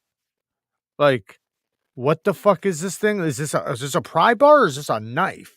Because like it just doesn't make sense. And I'm looking at the taper, and it's like this is geometry that if I reviewed it, I would be complaining so much about the geometry that like the video would just it would be like I'm just tearing it apart or like being mean to the guy. But it's like, this is it's a knife. Why is a knife like it should not go down to a portion to where the edge is similar to the end of a pry bar, like where you're like sharpening the I'm side of actually it. going to measure this. I've never measured this. So this is a full custom. This is a full custom knife. But like when you're talking about a custom, right? A custom is supposed to be something special where they really put their work into it, handwork. So to me, that would be more of a reason to get that thin. Now I know like some of them, it's like they don't want to blow it out, they don't want to ruin it. So, but there is a point to where it's like it doesn't have to be micro thin. But that is where, like, put it this way, here we go. Like this, right? This Magna Cut. Now, this is speaking about incredibly sharp knives. Is that the reblade? Is that the reblade from 64.5 HRC? This thing is so thin. It's like it's 10 thousandths behind the edge, but not just behind the edge, all the way up the blade. It's 10 thousandths. And this knife is 0.0375 behind the edge, and I kind of understand why, because it's like because with all the polish and stuff, you had to kind of overestimate blade thickness. How many times have you sharpened it? Only once. Okay, so yeah, that's. But it's not something I would carry because this was Elijah's special. Yeah. Well, this was Elijah's knife. Right. And he basically left it. Like he kept out every time I tried to get it back to me. He was like, no. This is something you could sharpen in if you weren't going to sit there and polish the edge 1,000 times, but also in 10 minutes. Because it's so thin, you just it's so fast. I mentioned that in the video that goes up on Monday about this knife. Like, okay, so why does that keep like making my background disappear? So this knife, this thing is almost non-existent behind the edge. This is probably the thinnest. I don't want to measure it right now, but I will measure it for the full review video. But this is probably one of the thinnest knives I've had come in a very, very long time. See, I wouldn't have thought so. I would have thought one of the hollow grinds were thinner, but I didn't measure it. Like just from like the micrometer fingers, that is really fucking thin. This is thinner than that. It's thinner than this. It's definitely thinner. You think so? Yeah. Oh, I don't know. It might be close. Right around there. Yeah. Right around. It's like I still think this might be a little thinner.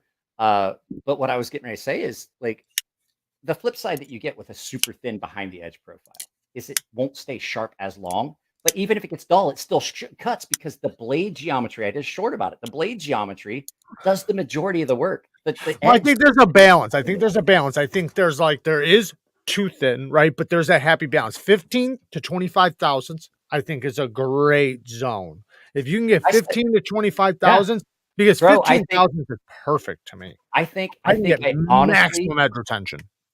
Sorry, go ahead. I think I honestly said that in a video that that my Goldilocks zone is between 0.025 and 0.015. Yeah. I mean, but Me here's the too. thing: 0.030. I'm okay with that because that's a little. That's kind of what you would get in a more robust knife. Yeah, that's a robust but- knife, but still, it's as long as the geometry is good, it's acceptable. Hang on. That's what I look at I have because to address this one. I don't care. I have knives that are thick behind the edge, but the geometry is amazing on the blade, so it really doesn't matter. Yeah.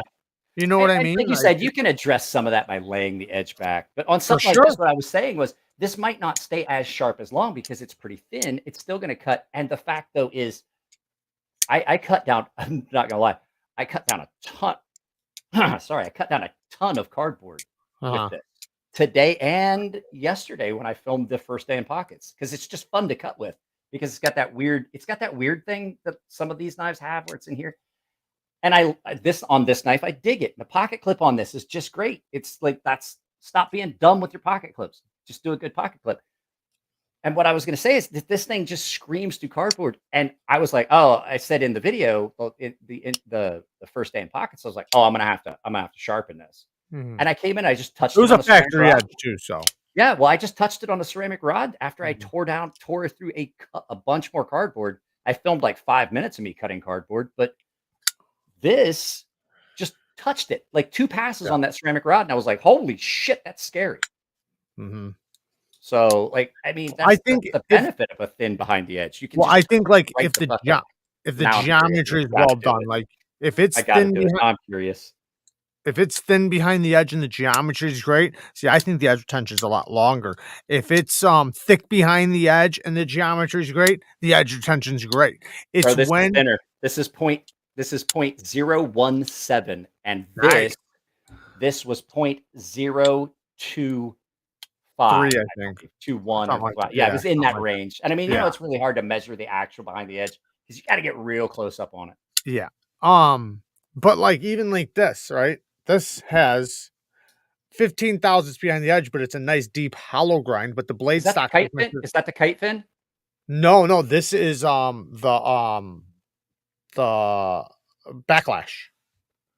It looks real similar to the kite fin. That's it's a full size knife though. Beautiful. That one Wii knife you sent me. That Wii knife you sent me that I forgot because it's not labeled. You would like this. That thing was great. The only problem I had with the kite fin was it was just really thin and it had a lot of bearing rattle. Like you could hear the bearings. I know what you mean. Yeah. Open and close it. And that just puts me off. Like I know what you mean. It doesn't happen often in Civivi knives, but that one definitely has. That one definitely did. Yeah, you could hear it. I think if I changed the bearings, it'd be fine. But this amazing action, full size knife, about 8 inches, 3.5 inch blade, nice geometry, beautiful drop point blade. Like this thing, it cuts like a champ. $42, and it's amazing. 9CR, very comfortable in the hand. You can choke up, beautiful sharpening thumb grind. But again, as long as the geometry is good, that's where I think that when the edge retention really goes up. But when you get thick geometry and it struggles to pass through materials, you know, that's when you'll start getting where the I love some of my really old Ferrum Forge knives, like the Mordax and the NTAC and the. He asked what knife that is, Mike. Say what? Someone asked what knife that was. Which one? Jake's cool stuff. Yeah, but I'm saying which one is he talking about? I don't know. I'm guessing this is the fire. This is the I just did the video about it. This is the what do they call it? The FB knife, the Firebird knife. Firebird, yeah. FH 921. I'm fucking trying to get it to where I'm like far enough away I can see it and have an FH 21. That originally comes with thumb studs too. You take them off. That hole. This does? Yeah, the hole has the thumb studs that go in it, and you can take them out. That explains. So one of the things that's going to get mentioned in the full video is that's real sharp. But I mean, I could take care of that. That would be easy to take care of. I could just get in there with a little rod, ceramic rod or something. But yeah, it's just like a little, like almost like a little ramped disc that fits right in there. That's literally the shape of the hole. But you know, it works great with them or without. I just did I would this say one. like the only knife that has come in a while that I wish had thumb studs was that other front flipper. Oh, the Karaki. That needs thumb studs. I'm sorry, that front flipper is okay, but I if you're love gonna it, give me man. if you're gonna give me a front flipper, it's got to have some other option. For me, that's my personal opinion. Yeah. If it's Yeah, a I think front that's like flipper one of knife, the best front flippers you can it get. it It's so is. good. It works so good. It is, but the Guillotine fact is, action. yeah, it's stupid smooth, and I love it. Like I said, flawed. It's a flawed beauty. It only has a But I couple agree. small. I want multiple deployments too. I I want agree. multiple deployments, and like I said, triple XL gloves. By the time I'm up on a front flipper, especially a frame lock, by the time I'm up on a front flipper, I've put so much tension. And then the other thing is with a front flipper, people are like, why you don't like top flippers and front flippers? If I'm flipping a knife, I've got it in a secure grip that's going to go right to where I want it. If I Yeah. have to do a front flipper, I've got to get out of the way of the blade. I've got to get all the way up here, and that knife literally is just sitting like that. I don't have a hold of that knife. It just feels like it's going to come flying out of my fucking hands. And I've actually dropped knives that were front flippers trying to do it that way. Yeah. So That knife though since it has that texturing on it, the other one, the one we were just talking about, that's one benefit because it has that tactical feel or tactile feel. This is that the Adamante. It's I'm not a huge dagger fan just because is the that wait, geometry is really, is that a Ganzo? Because Adamante is one yeah, of their designers for yeah, Ganzo. yeah. So Yeah, it's yeah, yeah. the Samson. It's that Russian guy who designs Yeah, it. yeah. That's a good And looking knife. dude, I'm not a big dagger guy either, but that's a good looking knife. I'm not a dagger guy, and the geometry I just don't like because the geometry starts in the middle of the blade. But damn it, this thing is really good, man. The action is so good, so I'm clean, very I'm gonna answer smooth. I'm gonna make an answer to this, and then you can make an answer to this. So, is there a Okay. way to fix detent lash? So, I will tell you my take on detent lash. So, Okay. detent lash happens when there's a little bit of play. This is detent lash. This knife has it. A lot of knives have it. See, there's a little bit of play, and that's because the hole might be a little oversized. There's not a lot of ways to fix it. One of the only ways to fix detent lash is one of the ways to fix blade play. In the lock rock, you have to come up, you have to add an oversized stop pin. But when you do that on a knife that has a single stop pin, because it controls your open and your closed position, you have to take material out on the open and the closed side, and it's going to change the closed position of this knife because now you've changed and you've got an oversized stop pin. Usually, it has a tendency to lift the tip of the blade up. If you What if have a it's knife just a like this, tiny bit bigger? no, it's still you still have to. You really, really have to. No, I'm Even saying if you put a stop pin in that's just a tiny bit bigger, yeah, you would still have to, you still because have to what? you still have to address it because you want your lock bar because your stop pin is now larger. So now Mhm. you've changed your open position, and it Okay. doesn't necessarily going to lock up right because Oh, if I there's see what you're already saying. been You got to wear, adjust the lock you bar. got I to get it. I adjust get it. both. Yeah. The only knives you can really do that with are knives that have the double stop pin option, like the Norseman. There's other knives like that because it has a set open and a set closed diameter, and the only thing that you're changing is one side or the other. So, like when you get a Norseman, if you start to get lock rock and you reach out to Jared, he'll ask you to measure the stop pin, and he'll send you an oversized stop pin for the open position. Then it doesn't affect your closed position, so there's no material removal. If it does not have a double stop pin option, if it's a really expensive knife, you're going to have to send back to the maker, and they're going to have to do it for you because they will have to take material out on both sides and make sure that the lockup is correct because now you've changed dimensions of something that controls both the detent position and the open position. But like a double stop pin knife, you don't have to worry about that. It's just plug and play. So there's So ways to do it, but they're all difficult. I only have two ways that I would fix it. And it's usually the second option, but the first one, and I could be wrong about this, but you could probably speak on it better than I can, but possibly getting it coated because the coating would help fill the hole For and a while. maybe yeah, for a while, right? For a while. Now the second option is get over it because it's fucking probably going to be impossible to fix. There is another option. So Okay. since your stop pin does control your open and your closed position on 99% of knives, you can take that knife apart and take your stop pin, Spin mark it. the area. and spin it like just a tiny bit. Yeah. I've done Because it it could be wearing down in that one part. exactly. Yep. So now if your stop right. pin is not, if your blade is what has deformed, then you're kind of fucked. Yeah. But if it's just a matter of just spinning the stop pin because it may have deformed, because there are a lot of guys that do that wrist flick and then they flick it shut. Mm-hmm. Jesus, so smooth. I can't even do the flick it shut thing. There's guys that flick it shut. You're hitting on both sides. I don't. Here's the other thing. Don't fidget with your fucking knives. Like I know some guys do. I just have so many, it doesn't matter. That's something. If you watch my videos in my live feeds, very rarely do you hear the clicky, clicky, clicky, clicky, because I don't like fidgeting. For me. I always know. I just got so many around me, doesn't matter. I'm just, yeah. Now, if you want to fidget with the knife and you don't want it to matter, get a ball lock because these are like made to be fidgeted That is with. true. There are some options that are available. Axis lock, very rarely. I mean, if you get a Benchmade that has an axis lock, it's gonna have blade play. Locks. So. Shark locks, back locks. I mean, I don't. Depending on how much you really like back locks or triad locks. Triad locks are hands down the best lock. Let me get this. Hey, Jared. Hey, Mike, Jared. Have y'all handled the? Can't pronounce that. Ordered one recently. The Kunwu X Tau. I don't. I'm waiting to. I just rather not fuck up. I'm hoping to. So hey, and this is to you for the donation. Yeah, I'm hoping to handle that one. It looks like a really good knife. Actually, you get this. Thank you for being my friend when I needed one. I love that. That's my favorite one because it's funny. Stop playing that one. It's not funny. My draws suck. Shit's so Maurice, what's going on, Maurice? I can't. You know what? I don't understand why it has 3 separate echoes. That's 3 different echoes. They all suck. They all suck. They sound the same. I mean, like, unless you're gonna do something like I said, like, hey, I'm in Breeze's mom's vagina or something like that. Right.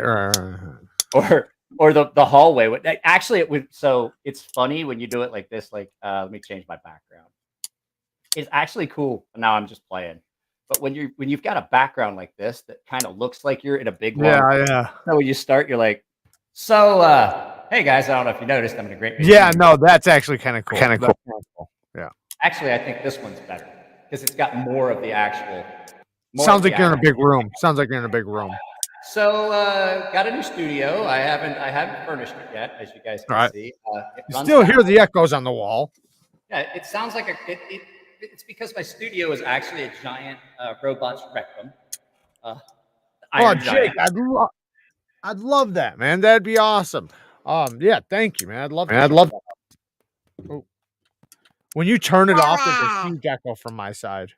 This is Cole over at Tri-State EDC. Just thought you guys would like to know I'm doing okay with my COVID, but pretty sure my butthole fell out. Does he got COVID? Yeah.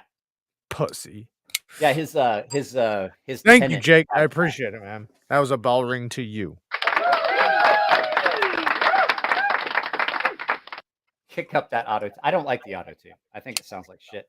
There are two on here that don't work. And tell me if this still does it. Just because now I'm curious.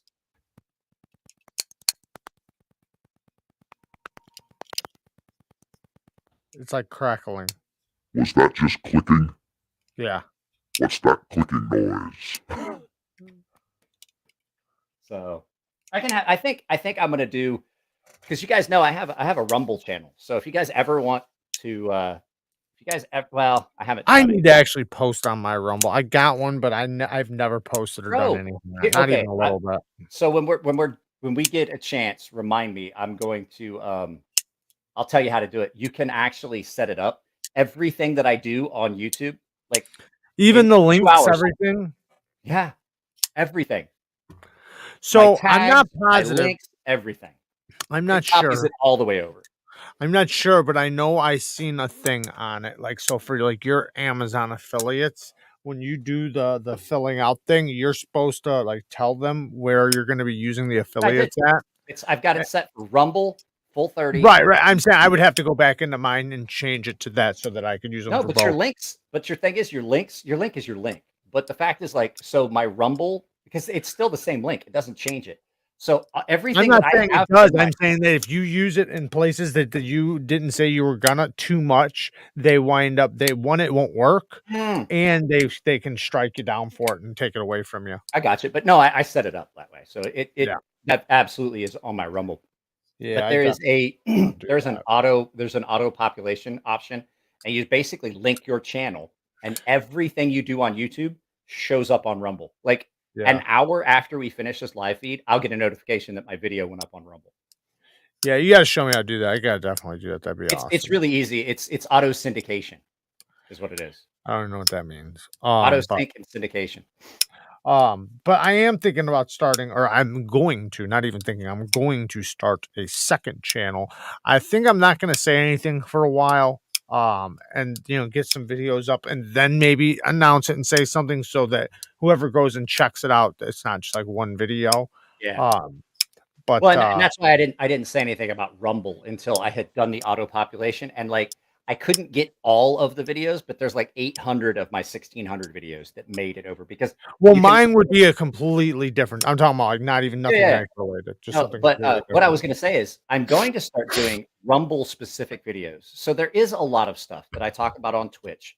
I wanted to bring something up, but we'll talk about it. So there's stuff that I talk about on Twitch that I don't talk about on YouTube and I don't talk about on Facebook. I love it, Kyle. I love it.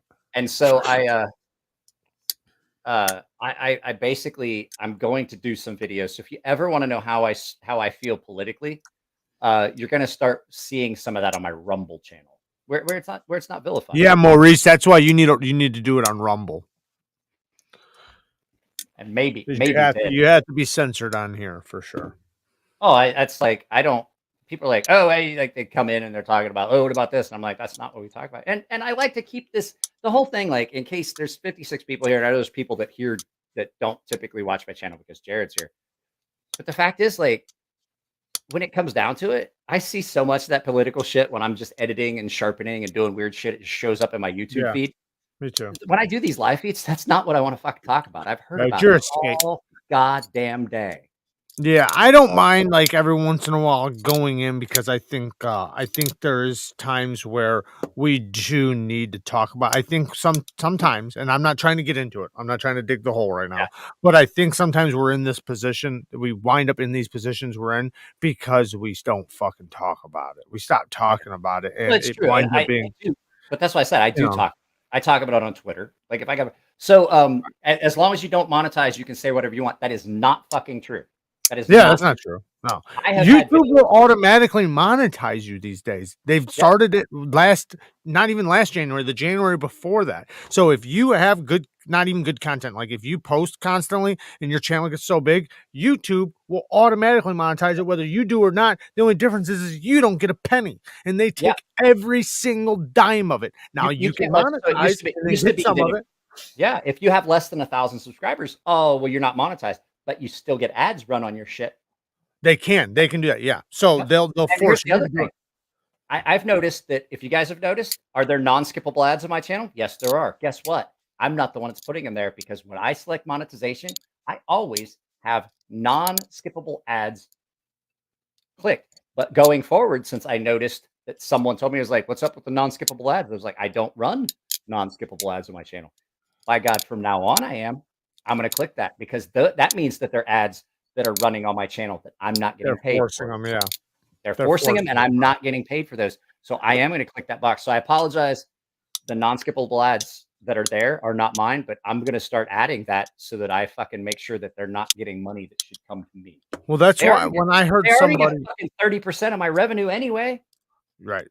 When I heard somebody say that, and I'm not going to say who it was, but they were like making it seem like it was like such a high applauded thing, like that they weren't monetized and they refused to get monetized, and it's like, oh yeah, we talked about that. Yeah, who gives you're a fuck? An idiot. Like, you're not like then they immediately take a job with a fucking knife company. Right. But yeah, nothing against them at all. Like all the love in the world. Like I want you to make money in every way, but to me, like if you're going to do the content and you're going to say that, oh, fuck it, if YouTube, like I do the work and YouTube will monetize it and then YouTube makes the money and I'm like, fuck it. I don't, that to me is like, it's like, so you're saying you're working, they're making the money and you don't want to just get your cut. Don't tell me that you don't do that. You need money or anything like that, because it's like, to me, like I am damn sure not going to go do some work and then let the guy next door make the money that I did. You know, like why wouldn't I get my cut? Now, hey Maurice, don't worry, I'm not a sensitive little bitch. and there's people that just don't understand how YouTube works and how like they, you know, how they make their money and how they monetize it. And a lot of people still think that it is on you to monetize. Yes, you can monetize to get your portion of the money, YouTube's still gonna do it. YouTube will just do it. They announced it over a year ago that they're doing that. There's And channels that have 5 subscribers and they're running ads on that shit. right. Like, honestly, like you go to their channel, because there's a channel I watch and the guy has got like 10 subscribers. I keep meaning to link it, but I don't ever think about it because I only watch his content every once in a while. He's a model maker and he just does like 2-minute quick, like finished products. Like I made this model. So he doesn't get a lot of subscribers because he doesn't do the full on like build video. Right. And I still watch his stuff, but he's got like 5 subscribers, like 10 subscribers, myself being one of them. And there's videos that play at the beginning and end of his, or ads that play at the beginning and end of his videos. And I'm like, he can't do that. That's not right. You can't. He can't do that. No. So that means YouTube is absolutely making money. And I'm just waiting. I'm just absolutely waiting for somebody to start suing YouTube, because you're making money on my intellectual property.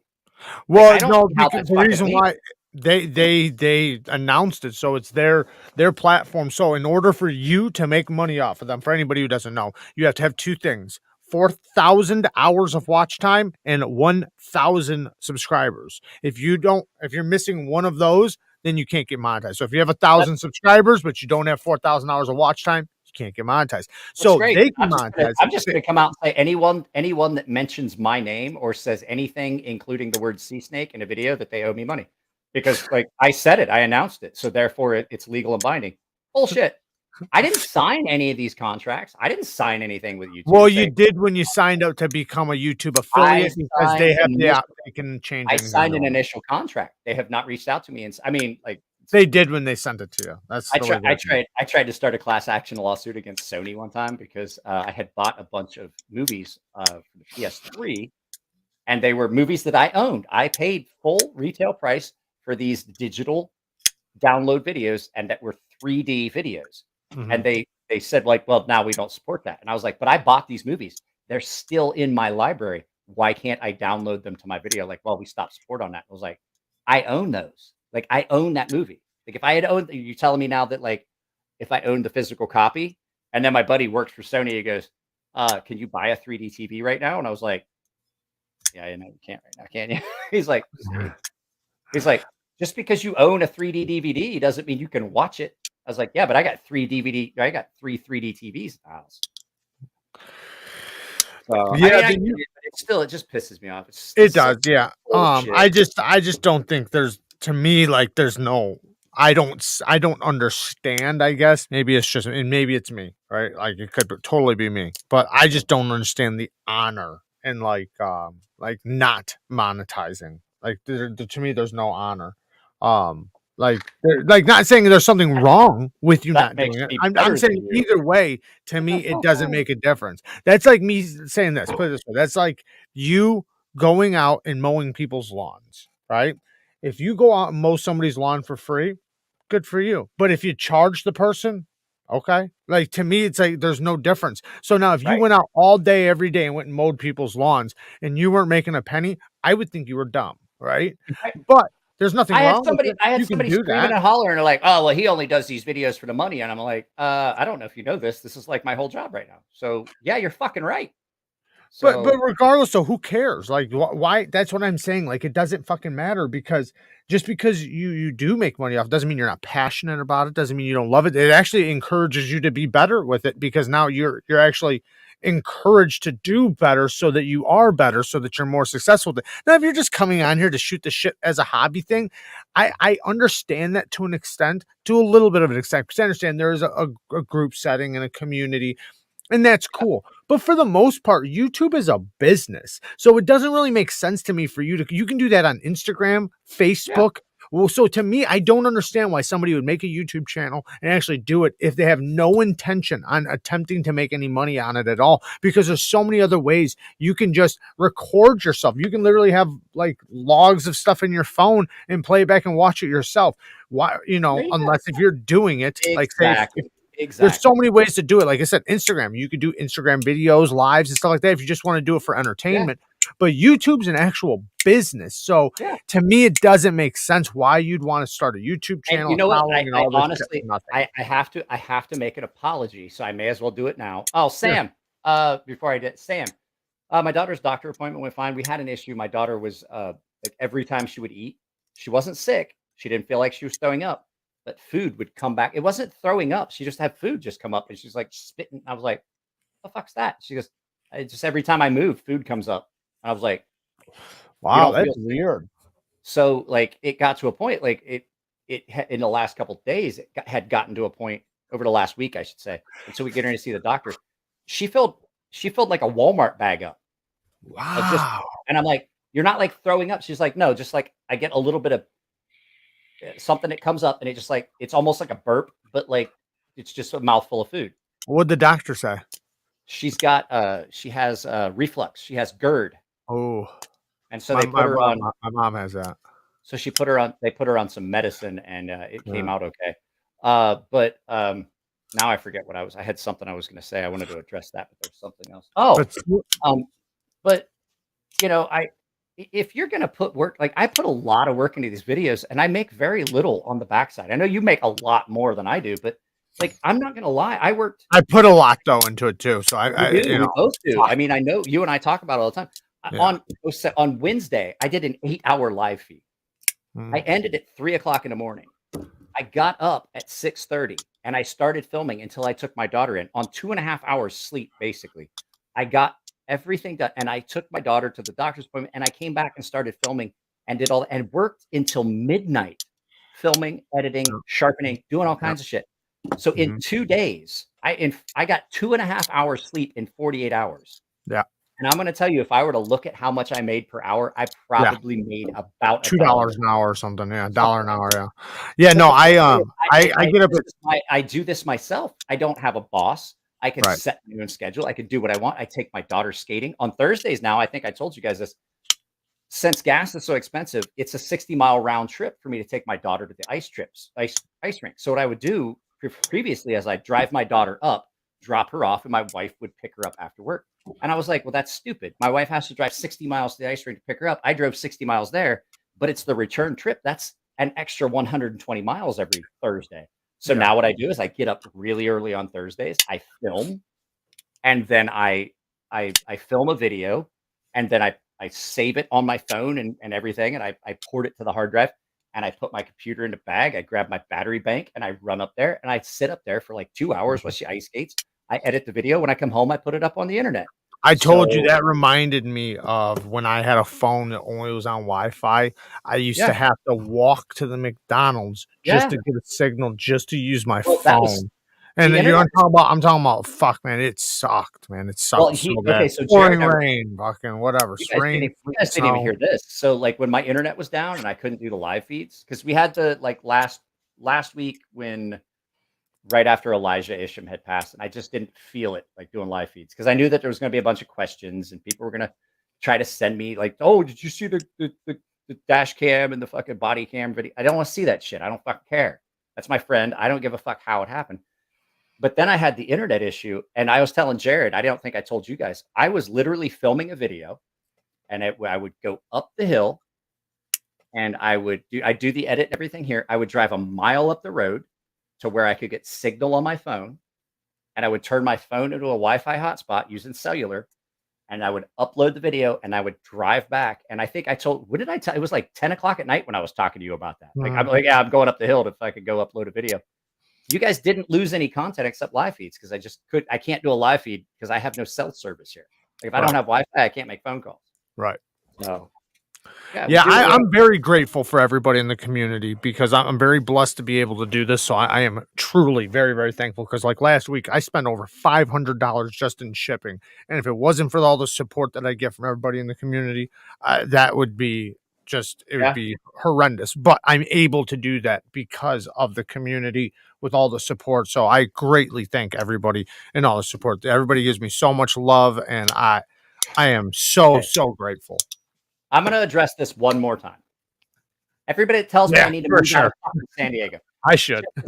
Check this out.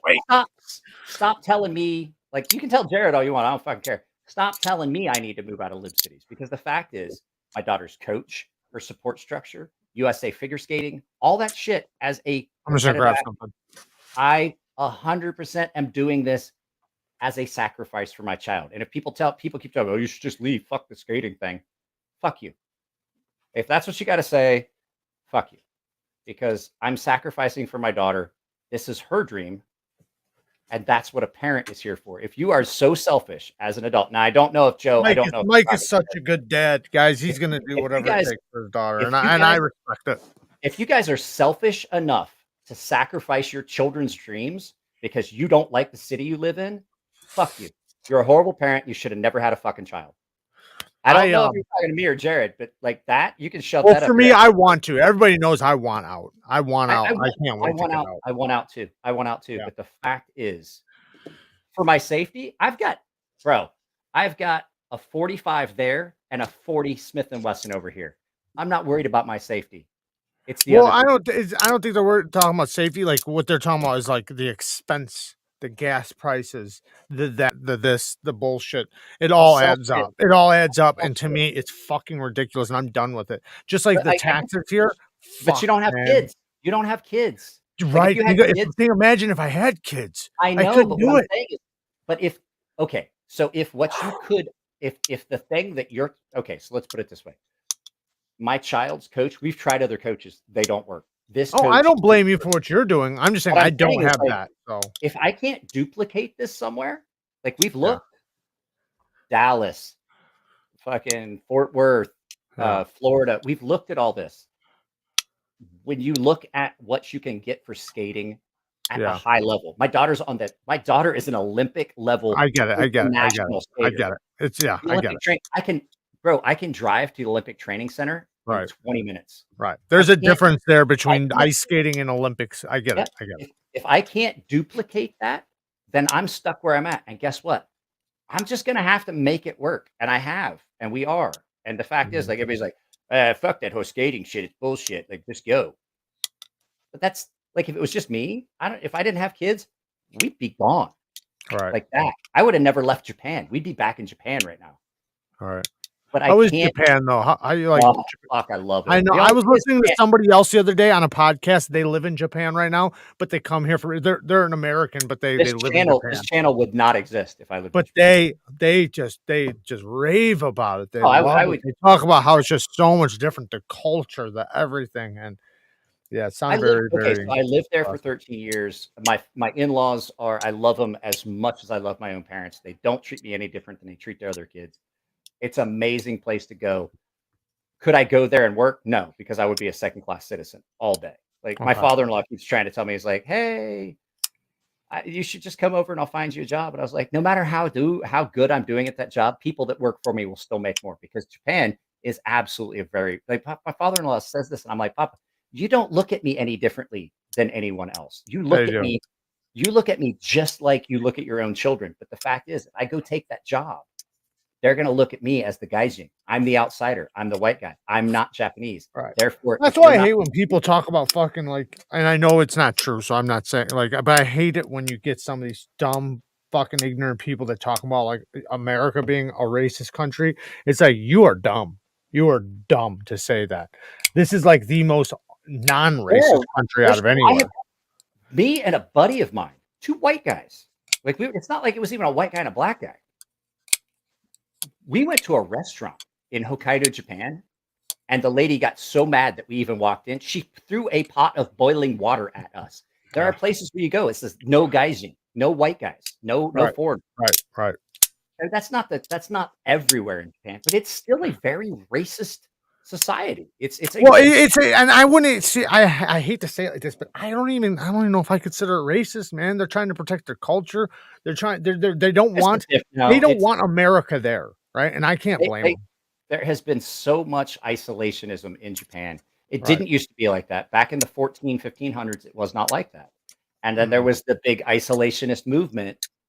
And I mean, here's the thing. But a lot of countries are like that, though. You know, where it's like this is what we have, and we like they want their genes and genetics to move on and everything. Like here, we're all just mixed breed, so it doesn't matter. Yeah, but here's the thing. I don't know about you. I'm Methodist. I'm as mixed as you can get. Look, I'm just saying, like, you want to your culture revolves around certain things. It's a belief structure. Just because other people are there does not mean that your culture changes. Oh, I agree. I agree with that. I'm saying what they think, what they see. It's passed down through families. Like my daughter's half Japanese. If we went back to people like, oh, you could send her back to Japan. She's still a second-class citizen. Like, what? I was like, she's half Japanese. She's not Japanese. She's half Japanese. And so, like, all this shit that people just like, they just talk out their ass. They've never had any life experience. They don't fucking understand. I'm like, just do yourself a favor. My grandfather used to say this. My grandfather used to say this. It is so much easier to leave one's mouth shut and be thought an idiot than to open your mouth and remove all doubt. He also used to say a closed mouth gathers no feet, which is basically the same thing. So, yeah, because he's half penguin. You know what? I want to eat penguin. I want to eat a penguin. You want to taste penguin? I want to taste it. And I have a thought process figured out. I have a blowgun, and I have. You have a zoo near you, right? We have SeaWorld. We have SeaWorld, and they have a penguin exhibit. And so I'm gonna go, and I think I have an out. So what I'm gonna do is I'm gonna take a blowgun dart, and I'm gonna tie a string on the back of it. And when I blow, I'm gonna put the blowgun in a backpack, and I'm gonna put it together at the exhibit. I'm gonna blowgun a penguin, one with hooks, right, where you can reel it in. Barb. Yeah, it's a broadhead, so it has a hook on it. Right.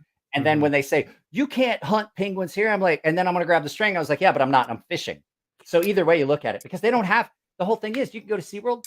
I think this is my out. There are no hunting signs at SeaWorld. There's none, not a single one. That's probably true. Nobody ever told you couldn't. You can't hunt here. I'm like, but I'm not. I'm fishing. It's kind of like smoking a cigarette. Like, where's the non-smoking sign? There you go. See, and I'm just thinking that I have an out. This isn't smoke. This is vape. Where's the non-vaping sign? Just curious. Where is the sign that says I can't get naked? Where's the non-nudity sign? Right? I want to know. I mean, I want to know. See, that's a law. Like that's just a well. So I always do that in the comments of my commenters. Somebody will say something, and like just something either ignorant or something dumb, and instead of like answering or whatever, I just put well. That's it. Because me and Kara, we seen this episode of I think it was Dr. Phil, and Dr. Phil was like roasting this guy. And it was basically like about him supporting this girl who was just like taking him for all his money. And he was like, are you coming on here acting all big and bad? Well, what about this? And what about that? And what about this? And the guy just goes, well, and me and Kara thought it was so fucking hilarious. So now we say it all the time. Like every time like you get stuck in a position where you don't really have an answer, it's just, well. Stick your head in. Come on. Nani? Kore? Koji miteru. Nani, hontoni? So that my wife just came in. Nani? Hello. Oh. Nani? Koji. My wife is saying you look like my brother-in-law. Koji. No, the brother-in-law, he said he told that he's the one handsome guy. This is my brother-in-law. Koji. Good-looking guy. Koji-sama, daijoubu? Koji Genki? さん今 YouTube のライブにこれライブよ。みんなは見るよ。映ってるよ。映ってるよ。おい、ね、サンディエゴにおいで。サンディエゴにおいで。何？どうやって映ったの？何してんの？ Are you trying to turn the camera around? Oh, go ahead, Jared. Go ahead, Jared. Sama. 沙織ちゃんバイバイ言ってごらん。 Hello. Bye bye. あ私までつけ。 Hey. はい、バイバイ。 Hey, keep them entertained for a minute. I gotta pee. I got a 40 in me and half of a tall boy. Take your time. Take your time. A lot I of got it. fluid pushing on the bladder. I got it. So I spoke about it a little bit earlier, but I decided to pick up an SE. For some reason I thought I picked up an SE4, but I guess I picked up an SE3. Right now, you can get these on Amazon for like 63, 65 bucks. USA made, 1095 steel. My Micarta scales. They do have different versions, the ones with the contoured scales. But it's like SEs are awesome knives. They have the best warranty you can ever get. You can literally break it on purpose and they'll replace it. And they say that, like literally they'll replace whatever. It doesn't matter. So to me, it's like, I want to get all of them. So they have, I think 5. They have the SE3, the SE4, the SE5, 6, and then the Jungla. So it's spelt like Jungla, but that's the big one. It's like a machete. And I also picked up some cold steels. Hi. I also.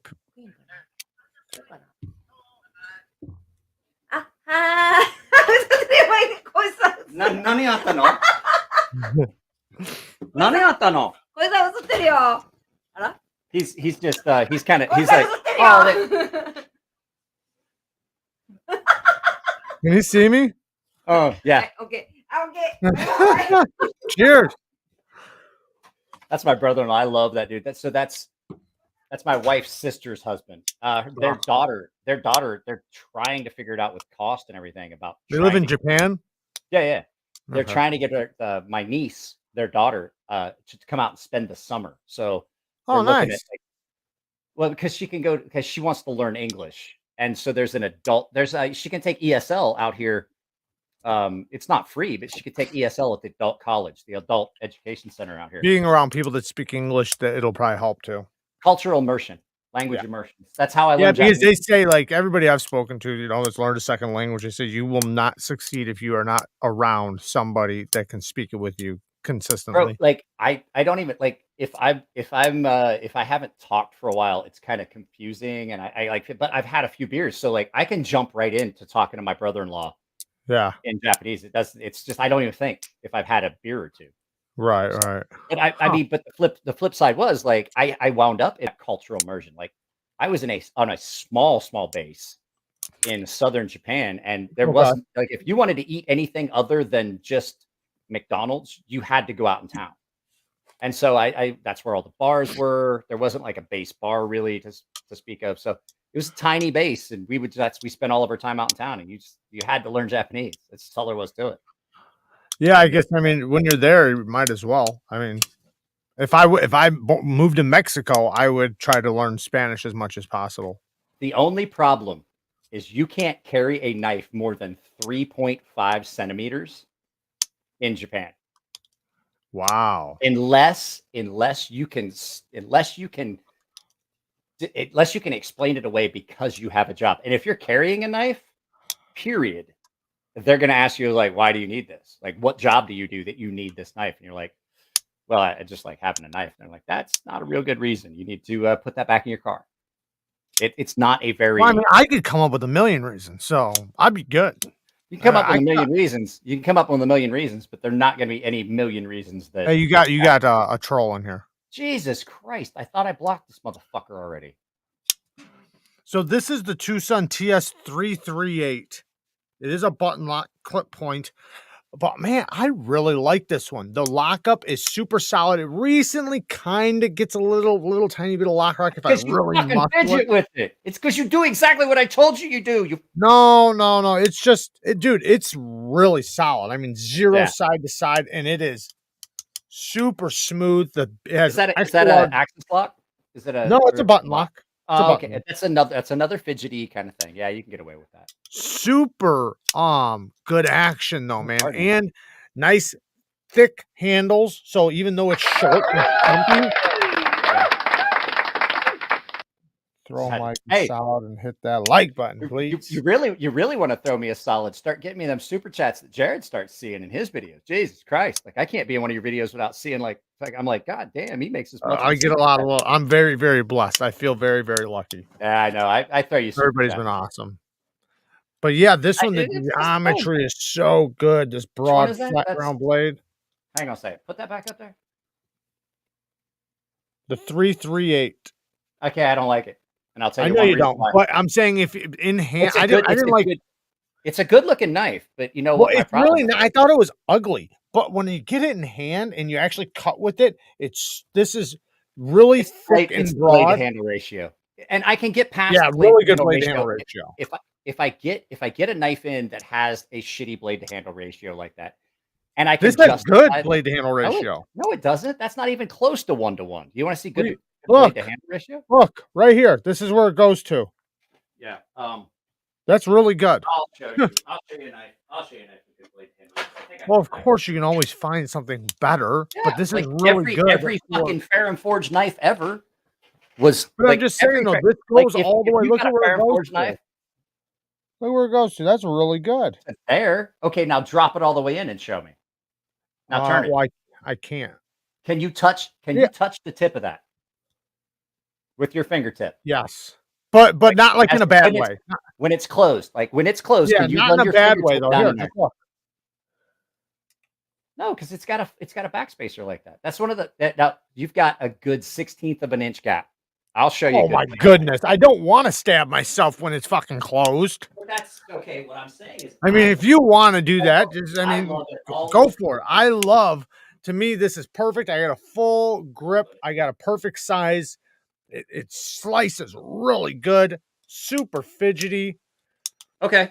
Okay, but here you go. You want to see a good blade to handle ratio? I'll show you I'll show you honestly the knife I think has the best blade to handle ratio. Mhm. I honestly will. I'm gonna give myself solo for it. This knife has got. Yeah, I got one in the You other room. Yeah, but you can totally touch the tip on that one. Yeah, you almost. You can almost touch it, but this. I You mean, want if you look at beans it, in here? What's up, bud? the blade is. When you open this, you're like, holy shit! How did they make the blade bigger than the handle? Like it is almost. And I'm like serious. It is almost. And this is okay. So remember, I was talking about the blade, the oversized stop pin, and changing the position of the blade. Mhm. That did not stand up that high when I first got this knife. We had to change, and I'll show you where I did it. I actually did the oversized stop pin on this. So I had to change that position in there because this only has one stop pin. So this is a prime example of that. We put an oversized stop pin in because what happened was in the open position, I had lock rock. And so what you have to do is you've got to change that stop position to push that blade more this direction. You know what I'm saying? So it's like this. Got to push it more this direction to meet up with the lock bar better. Right, and that's why you got lock rock. So, but because it has that also controls the close position, you have to then in turn, let me get it here. You can see it. You have to take a little bit of material, and I did it with a Dremel. You have to take a little bit of material out of there so that it drops into detent. But when you do that, even though you've dropped it back into detent, if you change that this way here, on the flip side, you've changed it this way here. And so, yes, it does stick up a little bit proud. You can actually touch it. But in all honesty, the Fair and Forge NTAC probably has the absolute best blade to handle ratio of any knife I've ever owned. It is almost spot on 1-to-1 blade length to handle. The Fair and Forge Crux is also pretty good too. Well, that's because that was. Oops, sorry, I didn't mean to remove you from the stream. It was well. That's because sorry, I got a bunch of shit on it, but that's always been Elliot's thing. Is he loves that symmetry. Like symmetry is a big thing with. I love it too. Like symmetry is but it has a backspacer, so it's just a little. You do have a backspacer, but it's good though because you would totally be able to touch the tip otherwise. You know what else is another good one? You know what's a really good one though? The Sabenza. The Sabenza. Yeah, I was getting ready to say Sabenza is almost as good. Like, man, it is. You can totally see. Like, look at the tip. I have to say, of all the knives I've ever owned, I think this is my favorite knife. Come I actually on. have, yeah, my Sabenza, oh, you also want to talk about close. My Sabenza, when I first got it, closed, you could cut yourself because it was so close. The blade inside, you could touch it in the closed position. You could run your thumb if you put enough pressure on the space where the blade was at, you could actually touch the edge in the closed position through the handle. So This thing's pretty good too. This dagger, holy shit, is it really that's good? good looking. Here's the thing.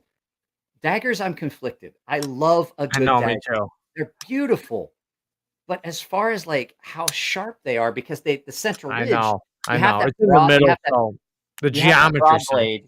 It sucks. Yeah, the geometry sucks because you got that central ridge. Unless you do the only ones I've ever seen that are great. Maybe double hollow or with a hollow grind. Yeah, the hollow.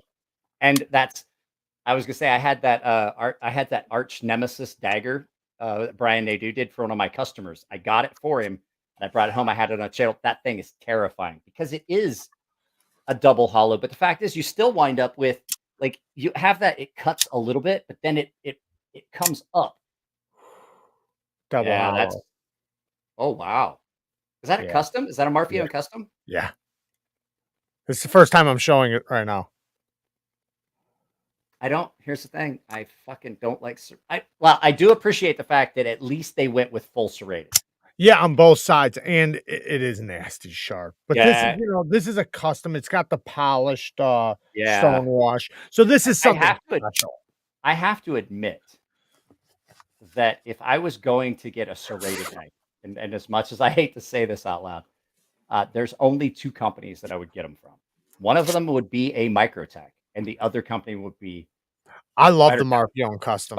Spider. Well, I'm talking about the serrations, their serration pattern, and the way their serrations are. Yeah, I know what you mean. Spyderco serrations as well. Like I've never had a knife that was as sharp, serrated knife that was as sharp as my Spyderco Matriarch 2. Which I have no idea where the fuck it's at. The other one that's really good is technically. Holy shit! Now this is blade to handle ratio, but the other one that's really good. I know it's a crappy company, but the CRKT Veth serrations. I hate those. I love them. Oh my god, they get nasty sharp. I hate them. Check this thing out. This is an old school Microtech 96, 1996 right here. What is that? 1996. Is that when you got that? No, that's what the year it is. Made? Yeah, that's when it was made. What? I don't. Oh yeah, that's okay. So you know what? That's another one of those. That's another one of those blade. So there are some blades that lend themselves to definitely being more to 1-to-1. Yeah, look at that. It is like it's almost hanging. It's very close to 1-to-1. So, but this is nasty, boy, and still rock solid from 96. There ain't no play at all. Not even a hint. Knives like that. Not even a hint. You want to talk about another so Warncliffes allow you to get a 1-to-1 a lot easier because you can match that pattern and bring it down, right? So this is nasty. Is actually I have to say I think this is better than the NTAC. And then, guys, if you haven't ever been on the channel, you have to see this at least once. That is a full carved fucking maker's choice. This thing is so stupid smooth. It's not like drop shut, but like there's no friction. So you know that, like I said, there's a difference between I did that video and you and I both agreed that there's a difference between smooth and drop shut. You can have a knife that drops shut and have it not be smooth. You can also have a knife that is both, and you can have a knife that is really smooth but not drop shut. This thing is ridiculously smooth. I know what you mean. Did I ever? I didn't send this to you, right? I don't think I've sent this to anyone. Yeah, you did. I sent this one. Yeah. No, I sent you the Stinger because this was a gift. The Stinger I bought. I didn't send any of the gift knives. I have 2 knives that I don't send to anyone. I'm pretty sure you sent me that. Did I? You're right. I did. Yeah, I did because I insured the package. Yeah. You got another donation. Oh, did you ever hey. get the Q1 Fiends donation? He also Q1 donated. Fiend? Oh, see, my shit doesn't show up. Oh, hey, yeah, I see it. There it is. Hey, Q1 Fiend. Thanks, brother. Thank you, sir. And then what was this? Jake's cool stuff. I gotta figure out something better for that one. I got it. I know what I'll do. Talk for a minute about. Send. Send it. Thanks for the money, buddy. We did talk about it a little while ago, actually. We talked about it in the beginning. Transparent Knives and Rick Hinder. Yeah, and like I said, I that's why I didn't really read it. Yeah, I'm not gonna get into that because, like I said, like, okay, I'm gonna say this out loud. I might not like the dude. If you want the drama in the knife world, Jesus Christ, I can't believe I'm saying this out loud. You want drama in the knife world? Go over to fucking Red Wolf EDC. I don't like the dude, but in all honesty, if there's gonna be drama in the knife world, he's gonna cover it. And the fact is, as much as I hate to admit it, he kind of does a good job. But if you really want the good content where there's drama and bringing it up, go over to OCD for EDC. Yeah, Justin does the knife world drama stuff pretty well. Yeah. Or go follow Super Still Steve over on Rumble. Big shout out. I've talked about it a couple times already in live, so I've already said where I stand. I stand definitely with Brian, 100%, 1,000,000%. I will absolutely say that, but I donated a couple $100 to his thing, and I'll do it again because I don't have any. I have to wait on YouTube. Okay. Well, no, I'm not saying you should. I'm just saying like that's how much I care about. Us in the knife community being able to speak freely, because how can you hold us, or how can you expect us to do honest reviews if we have the knife makers threatening to sue us? Okay, so I said this the other day. I sent fuck yourself. Sorry, like I sent you my sea snake. I sent you my sea snake design, right? Because I know you're not a big fixed blade guy.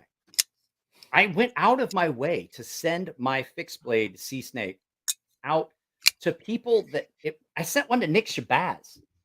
He never, like, my sea snake was the first fixed blade knife ever on Nick's channel because I wanted honest opinions. If you don't like the knife, you don't like it. That's fine. I need the constructive criticism. I don't like the idea. Like, I don't like the idea that every knife gets a pass. Like, I shit all over that Vero Engineering isotope. I shit all over it. Is it a well-built knife? Yes. Was it a well-thought-out knife? Fuck no. It's a piece of shit when it comes to design. That's why I said in the video, like, I'm so glad that Vero Engineering does not engineer bridges, because you wouldn't be able to drive over the fucking thing. Is it a well-made knife? It is an excellently made knife. It is some of the best machining, best construction I've seen on a knife in a long time. Unfortunately, you can only polish a turd so far, because at the end of the day, you still got a handful of shit. Well, I think we need you don't want, like, personally me, right? I would never want somebody to toot my horn or something. I want somebody to give me honest, or because I have so much more respect for that, to just be honest so that I know what I'm doing wrong, right, or something to think about that maybe I'm not. And it really shows. I said this before, man. It truly shows something about you, the way you take criticism. Sorry, the way you can take. So anybody that's watching this later is not going to understand the contextual thing of me going. I know. After the Cheetos. So I was like, I'm sorry. I'm sorry. That was horrible. But yeah, you have to be able to take criticism, and you should be open to it, and you should be open to discussion about it, right? Like, to me, can you imagine how honorable that would have been if you would have, like, did a live with him and discussed, hey, you know what? Hey, give his point of view, you give yours, because nobody's asking to change anything. That's his opinion on a lot of knife makers, not just Rick. Let me give you the flip side of this. Everyone has now seen this. How many thousands of people have seen it? So regardless of what happens from now on, even if Brian comes out and goes, you know what, I'm going to cow down to Rick Hinderer, the fact is, Rick did more to damage his business than Brian ever did. Yep. And to tell you the truth, as much as I've said it so many times in videos, I like Rick. I've talked to Rick personally. Rick is I used to think a good dude. Yeah, Fellow Ohioan, I didn't and know him, really but I has used to think so too. I always never really know has him that. though. You've never gotten to go and you've never met him in person. I forget you've Nope. not go to these Nope. shows. So Nope. I've met Rick in person. I've talked to him several times. One of the nicest guys I ever talked to. Fellow Ohioan. He's from just like I think it's southeast of Columbus, Ohio. Really nice. Oh, no wonder why you don't want to say nothing. No, it's not that. I'm just fucking with you. The fact is that like now there is no fucking way. Okay, let me tell you how passionate I am about this, even though I haven't come out and said it. Mhm. For about 6 hours, I privated my video about that 3.5 inch video, that 3.5 inch flipper list that you sent me. I Mhm. privated that video with the thought process I might want to take it down because the fact was, in retrospect, I came back and I looked at it. The same reason that I took down the whole Leon Ma dust up with that fucking idiot that stole all those knives from him. I didn't Mhm. take it down because people were pressuring me. I took it down because Leon Ma asked me to, and I realized that I was not doing Leon any favors, and I don't like the drama. I almost took that, but the video almost took the video down. But the fact was, it was an honest review of the item. And so I'm one of those people like I can if you work with me, if we're somebody that we work together, I might not like you as a person, but I can like you as a coworker. If you're doing your job, you're doing it right. I might think you're a piece of shit personally, Right. but I can respect you for what you're doing at work. It's kind of the Right. same thing. Like I loved that knife. I honestly, that was like it a whole year's worth of knives. That was the one that stood out as my number one knife. Mhm. That opinion on that knife's not going to change just because Rick is being a piece of shit. However, Oh, going I've heard forward, that too. I won't I've ever heard that own too. one. I will the same thing. Like I don't agree with Disney's political practices. I no longer have Disney Plus. I don't agree with Netflix's stuff until recently when they said, "Hey, if you're woke and you don't like what you're doing, either Right. shut up and do your job or fucking quit." I like that. I'm good with that. And everybody's Yeah. like, "Oh, but they're not going to take down their woke agenda stuff." And I'm like, I don't fucking care. At Right. least now they're coming out and telling these people because if you work for a company and you say something or do something that's detrimental to the company, you need to fucking go. Either quit or be fired, resign or be prosecuted. So, like, I look at it like that. Am I ever going to own a hinderer? Fuck no. Am I ever going to go to a show and fucking film Rick? Fuck no. Because right now, I personally think he's a big fucking steamy, beefy rectum. All right. But am I going to come out and I'm going to disparage the guy? No. I mean, like, it's Well, that's kind of how I feel. Well, the way I feel is I wanted to show support for Brian. I really wanted to get it out there so that people supported Brian. So I reached did out to that. Brian. I told Brian, I was like, I hope you don't get upset because I really like Brian. I'm trying to get him on the channel. I was going to No. have him on last He's great, Friday. man. And I was like, Such a good dude. yeah, I just kind of want to wait till some of this blows over. And I was like, I hope you don't get upset that I don't do a video weighing in on it. But like, here's the deal. Like, I don't want the channel to be like TMZ. And if guys like OCD for EDC want to do the drama stuff or Red Wolf EDC, I don't care. I feel like Well, he's a good representation of how knife makers should be. That's Dude. the great best thing about Brian. Brian is literally like exactly how I want to see the community, and he's that's how so it should be. honest and critical of himself, and just such a delightful dude. You said that guy wanted to sue me for making an opinion about his knives because I'm a fellow knife maker and I shouldn't be doing it. If anything, you should be happy. You don't want to be in an echo chamber because like right. How many knives do you see that like all these guys like they're like, oh well, I sent it to this person. Like all these people, all my friends told me it was a good idea, so I tried to do the OEM. How many knives have you seen the Kickstarter fail for? And the one that really upset me was the one that looked like the airplane. I can't think of it now. The one that looked like the airplane. Knives fast. I wanted to see that one. That was a good looking knife. But you see these things that happen. Like guys come up with designs and they only base it off people that are going to tell them what they want to hear. Yeah. I don't want that. I want that knife to go out to people that are going to give me an honest opinion. Yeah. And then I come back and I say, hey, you know what? I've tested so let's put it this way. You know who product tested the sea snake or the stonefish? I mean, before it ever got done, before it ever went to Wii, before I ever asked Elliot if he could help me render it so I could offer it to a company. I made 6 knives free of charge and gave them to Navy SEALs. Like, I want your opinions. I don't care. Like, I know we're friends. Fucking be brutally honest. And one dude was like, I wouldn't fucking carry this. I'm like, why? He's like, this and this and this and this. I changed. Another guy came back and he goes, because I did the first one. And I was like, keep it. He's like, you don't want it back? I was like, nope, keep it. And so I made those changes. And then I gave that model to the next guy. And I was like, honest opinion. He goes, I changed this and this. And then I got to a point where I gave it to a dude after like 6 iterations. And he was like, bro, don't change a fucking thing. It's perfect. And I'm like, money. Right. And that's the one that I took to We Knife Company. Well, even like when you just said, you know, that, or you didn't say it, but dude said, you know, that dude we were just talking about, he said, well, if it was you or another reviewer, I wouldn't care. I want them to be critical. But since he's, you know, another knife maker and this, that, I said, and I remember thinking, and Who you should be asking? Well, no, I even said though that no, that's not true, because it's like, if you don't want that person to be honest, like it's not like he sat there and dragged the thing down the road, like just talking shit. He didn't talk even nothing really bad. And that's why to me it was like, and if you're going to complain about that, it's just not a knife for me. And one of them being one of the things I mentioned, 2 things that were not for me. And the fact that when I would address the cut, you see how this knife sits in straight alignment with my thumb? See that? That knife went like this. So when I would try to cut, it's out of alignment. And that's all I said. I was like, those are the only things I said. But the point is, though, is if you're going to want to threaten to sue somebody over them not liking your thing, then you are going to be a big baby over reviewers, too.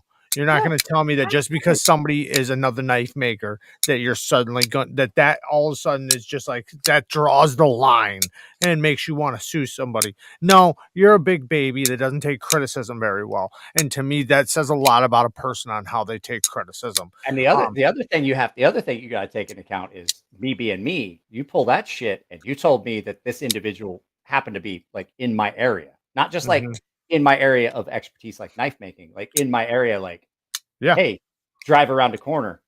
Right. How hard do you think it's going to be? Because when you file a court document, I'm the kind of guy you're like, excuse me, what the fuck? I'm going to show up at your house and we're going to have a talk.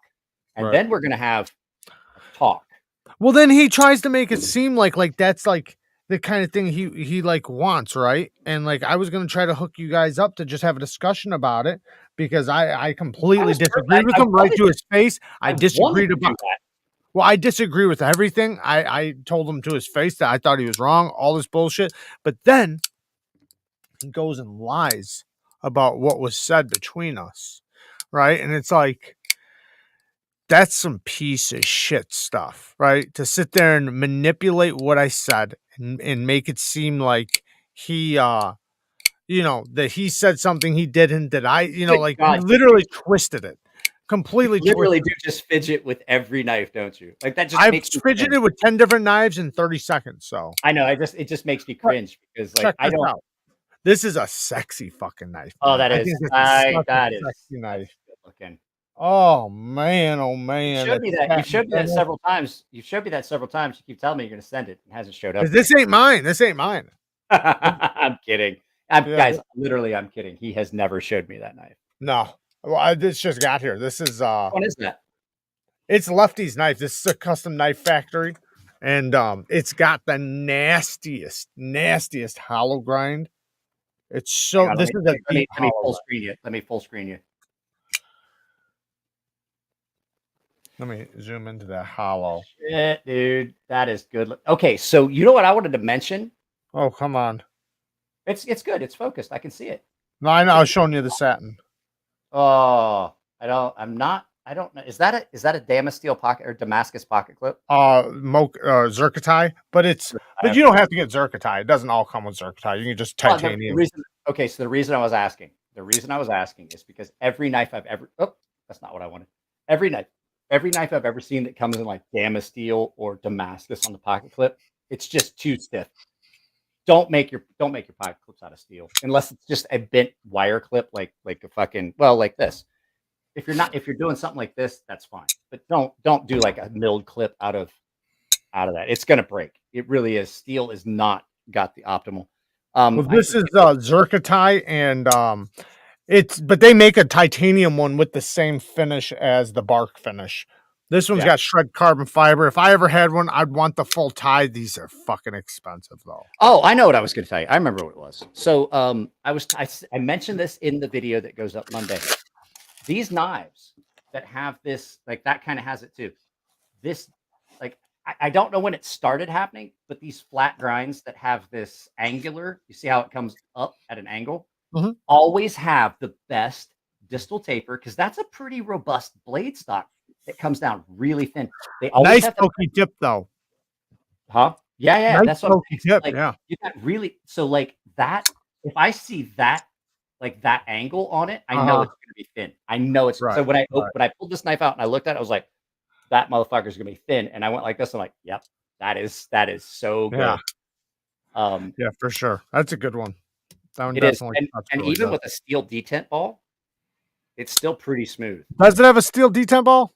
Yeah, this one does. Yeah, this one might. Well, I did a video about that. I don't know if you saw the short, which was the most important part of a flipper knife, and it's got like 1,600 views as of like, I can't check right now because if I turn my phone on, I wind up with radio interference on a microphone that everyone can hear. It sounds like an asteroids game. But I did a video. I was like, what's the most important part of a flipper knife? Well, the thing that makes it flip, the detent ball. You can't have a flipper knife without a good detent ball. Right. Like that's like centrally, that's it. Like the reason that Sabenzas don't flip well is because they've got a small detent ball it's not meant to flip. It's meant to be a roll open. Right. If you don't have a good detent ball and a good detent hole and it's not aligned properly, like listen, this thing clicks in. This is my favorite sound in the world. It's a good solid suck in on a detent. Click. Yeah. It's in. You know it's in. It's solid. If that sounds soft, you're not going to have good action. If it can sound great on the opening, it can sound great. Like that can sound great. But if this doesn't sound good, if it doesn't sound like that, you're not going to have good action. You just won't. It just will not flip the way you want. Listen to this one. Ooh. This one has a stiff detent. Really good though. You break that detent, it flies, Jack. This one. Because here's the thing. Everybody's like, why did they use the rolling detent? Well, it's not. Everybody's like, oh, because it's so smooth. And I'm like, it's not that. It's because it allows for a very, very large detent hole or detent. Look at the size of that. Yeah, I noticed on that Master Blaster I have here, or whatever the hell it is, that one you just showed, the great blade to handle ratio. I got one in here for sharpening.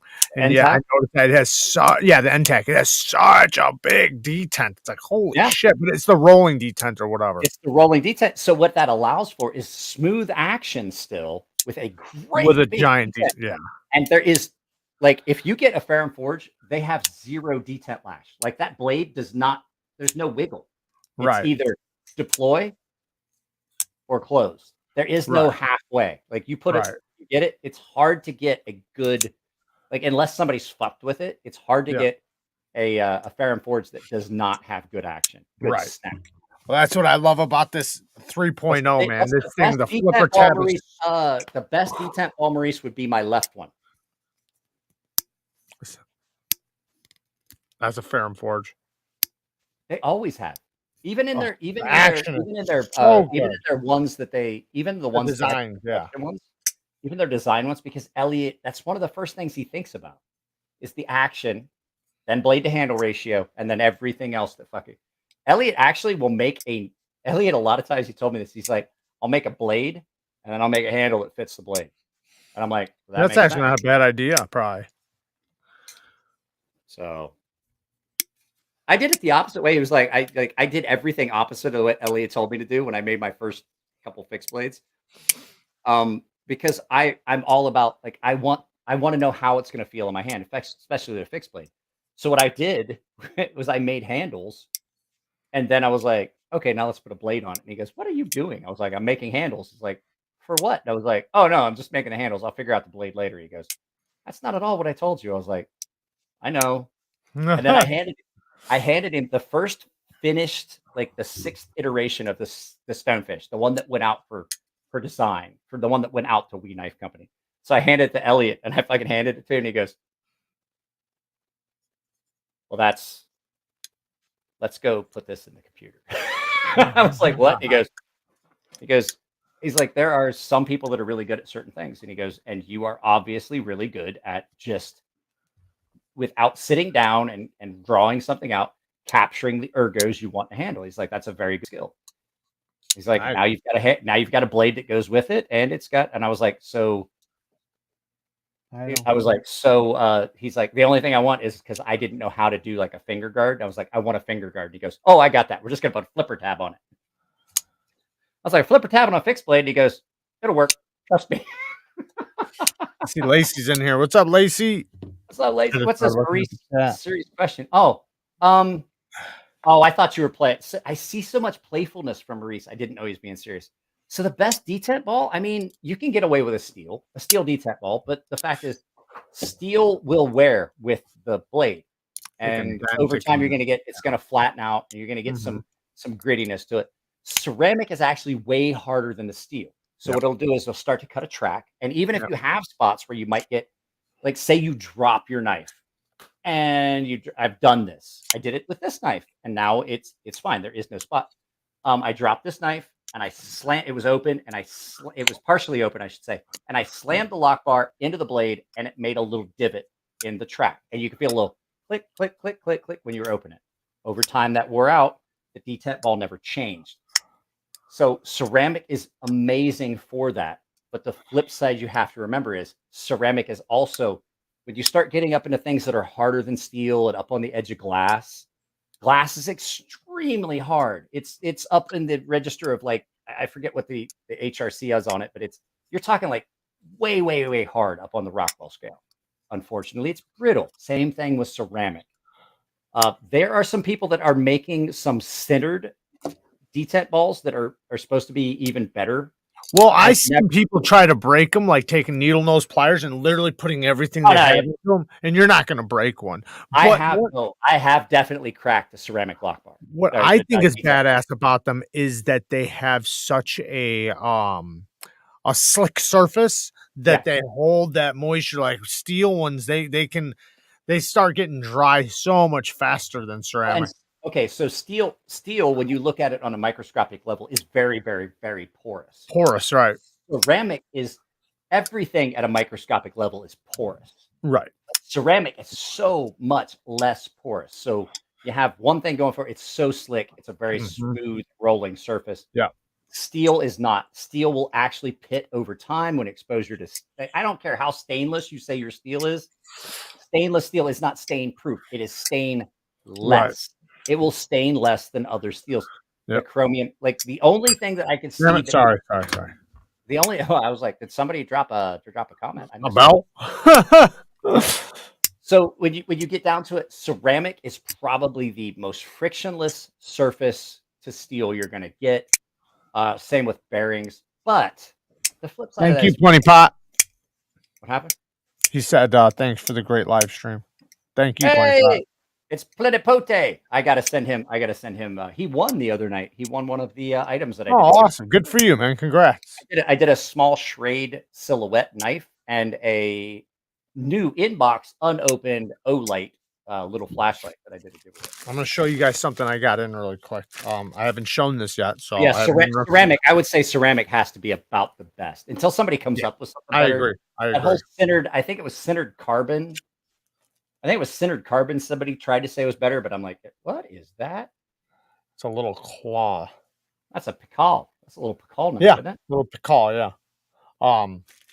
It's got Can you pick your nose with that? Oh, definitely. It'd probably hurt you though. But put it in your pee hole and just run it all the way down to the dick root. Just right down to the ball sack. Just like and then roll it open and sew it back out that way. It's like roll it back on itself and sew it open. It is a nice little claw, though. Yeah. I mean, but you hold it backwards, so like this is not the sharp end, right?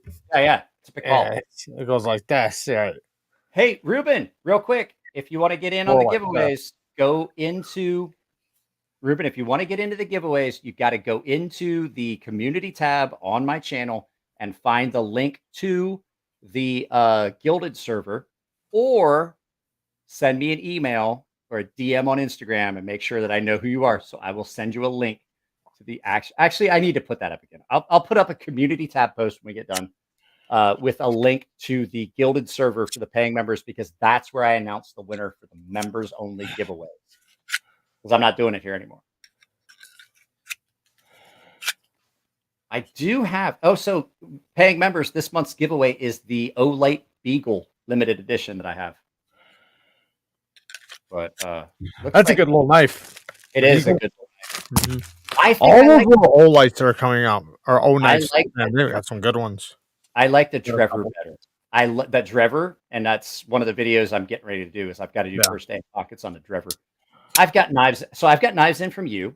I've got knives in for Daniel over at Custom EDC Knives. I've got knives in from Beardo the Weirdo, and I've got knives in from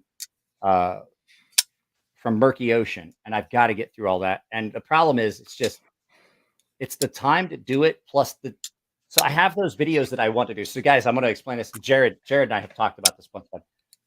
There's videos that I want to do because I'm passionate about it, but you can't be like here's the thing. Like Elliot always told me, it's like being an artist, whatever form you're using, and YouTube just happens to be my current art form. Being an artist means that you find a way to feed your soul and feed your family. Yeah. So right now, there's a lot of videos that people are seeing, and they're like, well, I'm seeing the same videos over, and I'm seeing the 4 fast, because those hit the algorithm the right way. There's videos that I'm really passionate about doing, which are the first day in pockets, the full reviews, the versus knives. Like I just did I'm so surprised. Like that's why I sent you the link. That blade battle video didn't do shit.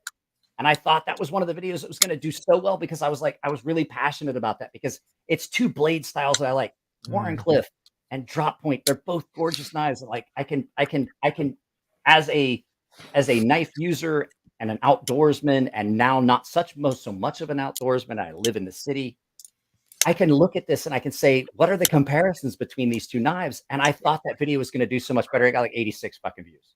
I'm like, how does this fucking happen? It's just turned out, guys, lately, that the videos that I'm passionate about, and a lot of you guys like, that's how it is for me too, are not the ones. They're not the ones that make nobody else likes. No. I love these videos. That's how it is for me. Mine's the same way. Now, don't get me wrong. I still find a way to love the ones. Like I still love the ones that I do, that the algorithm and that everybody else loves. Because I just find a way. This is what I do. I find the ones that the algorithm and everybody loves, and I find a way to do it the way I love. So I just say, how would I like to do videos? Exactly. And so, do you know what I found the compromise is? I might not be as passionate about some of those, the 4 fast or the 5 fast. And I say they're fun. They are fun because I can do multiple videos or multiple knives in a video. But the thing that I found is I can have fun with the thumbnails. Did you guys see the Mars knife, the Mars attacks knife cool, video? Yeah. That I was like, that looks like a space knife, and I'm like, Mars attacks. I've gotten, so I allow my freedom, my creative freedom to come out in the thumbnails. And so there's my compromise. So you guys are going to see some changes to the content, because I mean, I'm not that guy that's going to say, I'm not going to monetize the channel. I'm like, no, I'm fucking here to make money, but I'm here to make another money way to do it, right, control. is instead of putting the numbers, right, because what you can do is you can still hit the algorithm really good without putting the number in it, right? So then you don't have to have a limited. So like say, put it this way, right?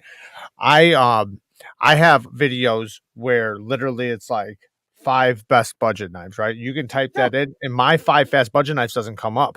It's something like affordable knives from Knife Center, right? That's what will wind up popping up, even though it doesn't even have 5 in the damn title, but mine does. So you can still do it, like say, great affordable knife options, right? Or I'm just telling them, like, there's been some change to the content. I've had people complain, and I actually lost some long time subscribers that just sent me emails like, bro, I can't watch the channel more. That's not the content I want. The thing is that what they want is the really dry, long. And I'm like, here's the thing. One, I've never been a fan of those videos. I did them because it was I was refining the way I You was can't doing it. have a channel all around one person. Exactly. Or You 10. can't have it all You around can't one do that. person, and You you can't can't do that. like you and I said, like the whole thing, like That's like asking somebody to sit there and literally work 60 hours a week or 60 hours a day, or sorry, 60 hours a week for you, for just them. Like, which I mean, in the big scope of that, you want to know the truth? I was up at 5:30 this morning starting to make content. It's yeah, 10:50 I get up now. at 3:30. So I want you guys to look at how many hours. And the only thing I did was I stopped to eat when my wife brought me food. She's like, "Here, have a salad." I'm like, That's the "Okay." way I am every day. Every And single so, fucking day. yeah, Kara and has that's to stop me and say, you have to eat. so now that I have you here, so you can validate this. Like, guys, Mhm. like there's 50 of you here. There's 50 of you here. The amount of work that goes into what Jared does and what I do, it's it's monumental, the amount of work that goes into it, because you might see a 15-minute video, but like Jared, I don't I'm know. I doing don't, I'm doing at least 80, 90 hours a week for yeah. sure. Well, 100%. and If not I more. I For know that you do. 100%. Like not I know even. you do. I know you do a lot of editing, but I don't know. Mhm. Do you? Because like my editing is a lot more intricate. So I'm not trying to say that I like, do I a lot do of more editing because work. I do B-roll. I Yeah, do that's so you do it. So you do it. You do it in a different fashion. Mine is usually spent figuring out like I every second. Like if I'm filming a video, like here, it's not too bad because I don't fucking care because you guys see artifacts and stuff.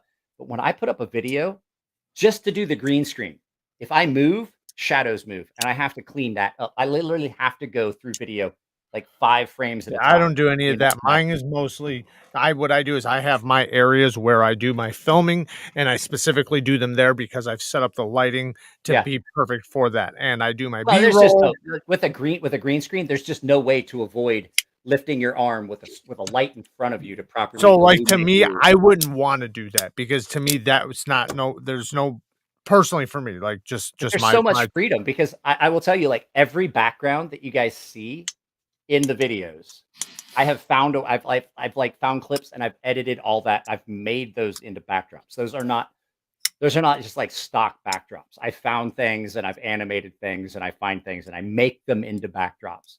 right, and that's what I makes you unique. That's what definitely makes you unique. exactly, So and like to me, that's why like that wouldn't benefit me at all with the channel because like with me, I'm wanting the actual video to start as soon as possible, and I'm looking for really clean visuals, things like that. So that's where the editing goes. But I don't mess with any color or anything. I just try to make yeah. sure my lighting is super clean.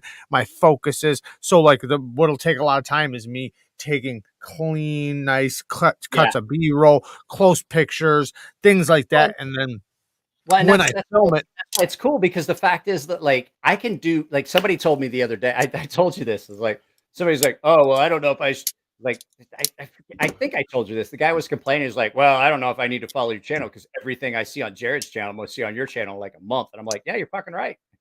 You're 100% correct. Like, oh, you're just copying shit that Jared but did. that's I'm the like, way it is with yeah, everybody's you're channel. fucking Even right. with Sasha's or And I'm anybody doing else's, it. it's the same knives. I mean, everybody's They're got the like, same oh, you're knives. just some people are like, oh, you're just copying Jared's content. I'm like, no, I mean, I'm like, I'm using it as a reference. Like, okay, what did Jared do that worked really well? How can I make it mine? Like, let me take Right. what Jared did. Yeah. And Everybody should do that. let Though. me take what Jared did and put my twist on it because you and I have different opinions about stuff. Yeah. And the fact is, they're like, oh, well, I just saw that on Jared's channel. I'm not going to watch it. I was like, well, I might have a varying opinion. You might want to watch Very it. different opinion. Yeah. Like, because you and Well, I, plus, like even like me and Stasa like a lot of the same things, but we'll still have different outcomes. Just like there's times where we're testing not the exact same knife, but the same model, same everything, and he'll have one with better steel than mine. Like my heat treat was a little bad, yeah. so now you get the perspective of 2 different cut tests. And like when I do my editing, also like if I do my full review, I do like say if I sharpen it, I try to film a few minutes of that. I try to film some of the cut tests I do. Like if I have a little issue with the knife and I fix it, I film that. So I started filming cut tests. Sunday's video is going to be just 100% a cut test. I'm not going to edit it. You guys are going to get 5 minutes of me just cutting cardboard. That's it. But then like if I wind up and I try to do this too, like if I have an issue with the knife and I fix it myself, what I'll do is I will film me fixing it and I'll show so then I can teach something. So in my actual full reviews, which I don't do as much as the other ones because they don't hit the algorithm as good and they don't ever do as good, No, but they don't. they They don't. actually I'm take the passionate. most work. I mean, They I do. put 10 times So more much work work. into those. So that's why I stopped doing them as much, even though I love to do them. It's fine, but I put so much work into it. But if they get a quarter of the views as something else, then I can't, I'm not going to sit there and put that much work into something if nobody cares to see it. But See, I that's still the like to difference. do it. I And if I'm will. So what fixing I'll do, something, then at least I can show people how to do that, how to fix it, how to. So well, because I noticed, because you and I both agreed that the review videos don't get as much as like the compilation videos. So what I did was I just started putting up 2 videos a day. That way, people are still getting what they want, and I'm still getting what I want. And the base core membership that wants to see the review videos and the first hand pockets, they still get that. But I will tell you, you said something about fuck, I forget what I was going to say. Shit, you pothead. What were you going to say? Oh, but what I was going to say is I've started doing things, even though I don't like. I hate. Let me put it this way. So I hate watching cut test videos. I hate them. yeah. I fucking hate them. I will if like Well, back I in the don't like day, watching that either. Smoke Eater 908, Smoke Eater 908 used to do like cut test videos. I'm gonna cut all this. I'm gonna cut all this Yeah, rope up. I I'm don't like, like I don't that want to either. see that. Yeah, me neither. And I'm like, and what was his name? The guy that he came on and he went back and anyway, I don't like cut test videos. Yeah, I don't either. I don't When like I do watching it in them, my therefore I don't want to edit them. So if I film a cut test video, I have to fucking edit a cut test video, and I want to do it. So what I did was I had one big cardboard box, and I was like, well, I'll just film myself cutting it down with that Firebird knives. And I was like, okay, I'm just gonna film it. I'm not gonna edit it. I'm just gonna put it up. So it'll have the intro, and it'll have the folks at the end that support the channel, and that's it. So I'll just say what I've got to say in the video. It's gonna be like 5 minutes long. You gotta. So what I do is I don't like watching cut tests either. So what I do is if it's in a review, I only show a little bit, just enough for you to see the cutting geometry, but I do it while I'm talking. So I'm literally telling you about the geometry, about the thickness, the blade stock thickness, the behind the edge thickness at the same exact time. So you're getting information while you're watching it. Now, if I post a short or something like that with cut tests, then I'm literally talking during the whole thing so that you're getting a bunch of information while you're watching it. So it kind of makes sense all into one. So even if you don't like watching the cut test videos, you're going to like the information. Yeah. I mean, I get that. And so like, my whole thing is I don't want to edit it and have to like even voice over. So what I did was I just said whatever I had to say. So you're going to get 5 minutes. I am going to talk, but you get like 4 minutes, 5 minutes of me just cutting with this knife, which I absolutely have to say, it was so much fun cutting down that box with this knife. This thing screams through cardboard. It screams through it. Like, it's just like, oh, it's double wall. Don't fucking care. Triple wall. Don't fucking care. Oh, look, there's glue. Don't care. Yeah, it's great when you get a knife that has really good cutting geometry and it fits your hand very well. And there's just something beautiful about that. And that's why sometimes like some of these knives, they just stand out above others. It's kind of like I was saying before, the Praxis and the Backlash, these stand out because they're only $40-something and they are made to be used. They are user knives. They have amazing geometry, amazing choils. They sharpen really good. The action's amazing. They're comfortable in the hand, and they're just like you can sharpen them repeatedly over and over, and the geometry is still amazing. So I never looked up the price of that Kaiser T1 until I edited the video this morning. Like, I didn't even look at the specs. I put a spec sheet in the edit. Like, I never looked up the specs, like weight, any of that. I didn't look any of that shit up except the price. $79 fucking dollars. I'll tell you what, I'll take that heavy detent and a sore thumb because most people like, I have a sore thumb for like 3 or 4 days and then you get a callus.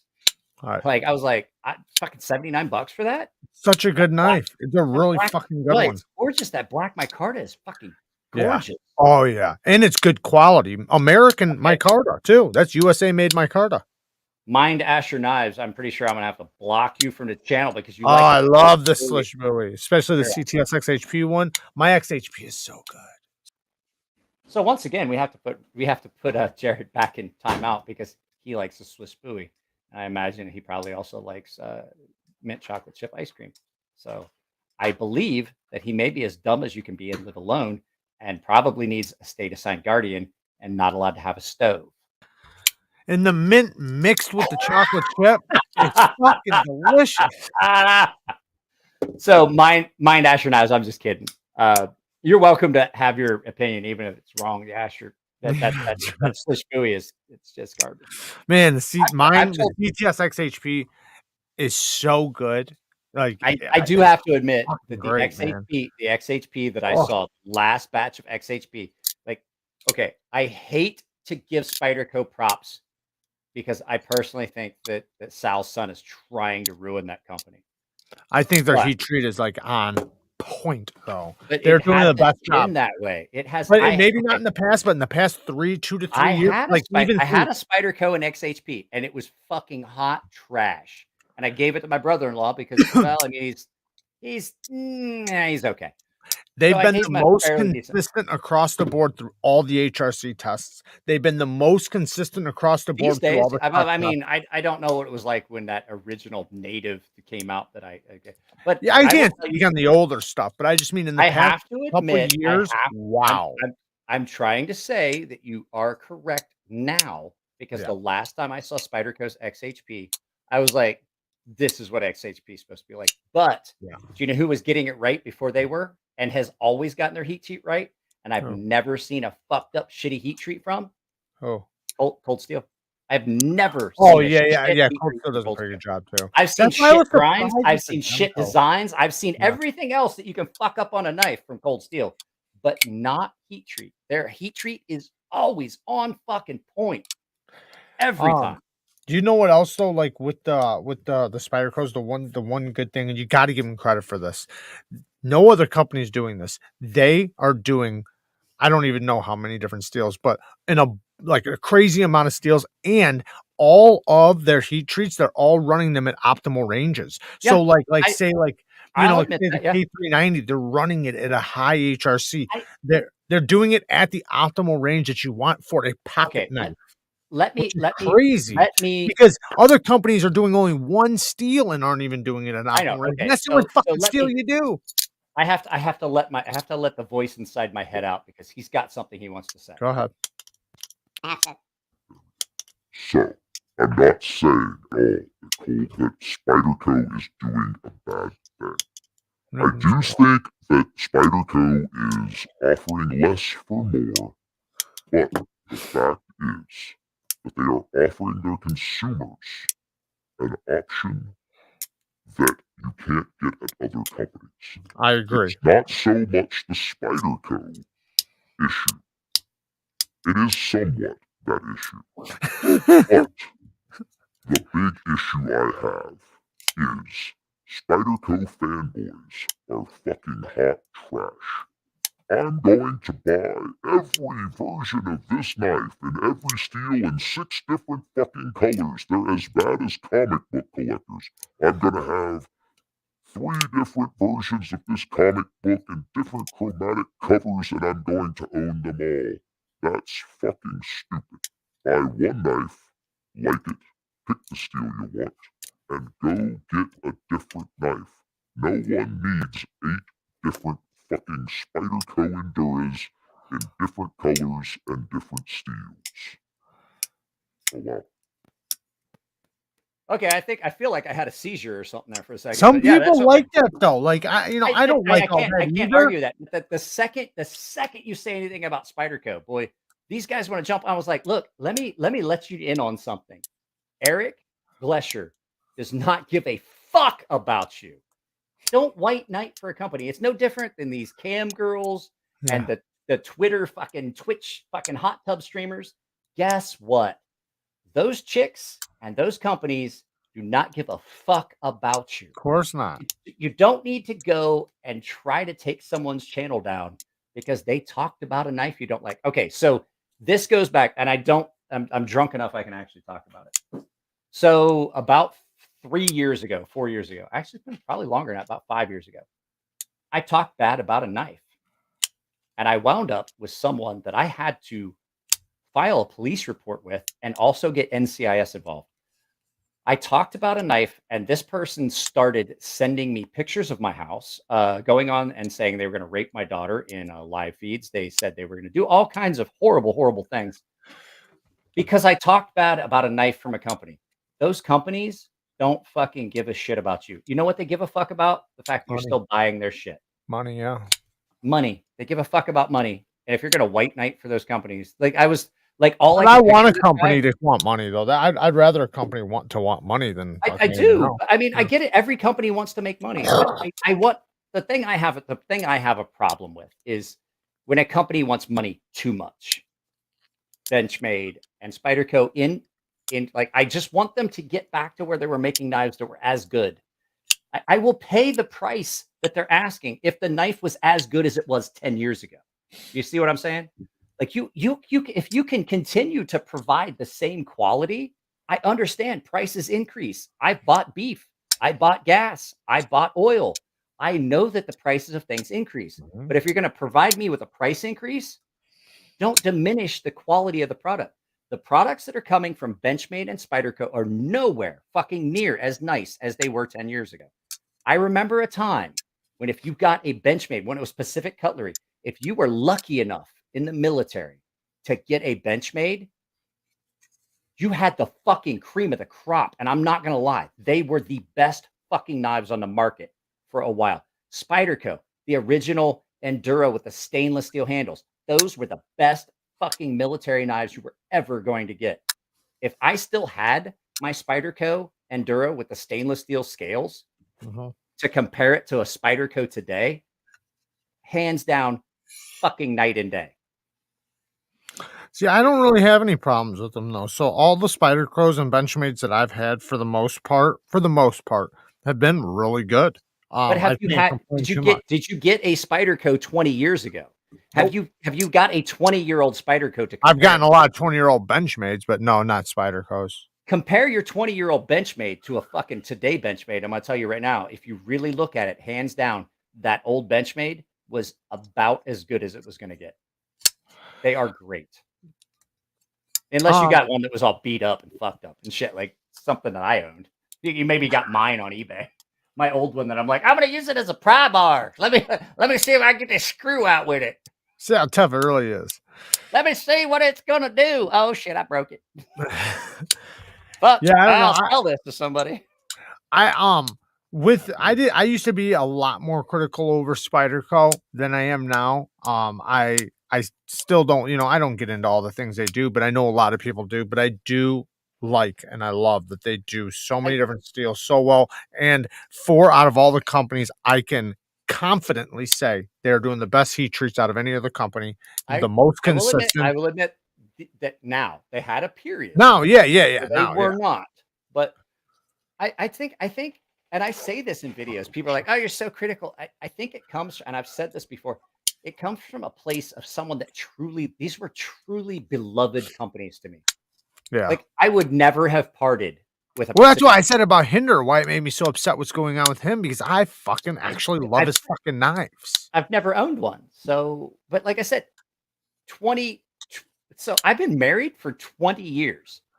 So I say 20 years ago, this was way before I ever met my wife. My first Pacific Cutlery, before Benchmade was Benchmade, when it was Pacific Cutlery.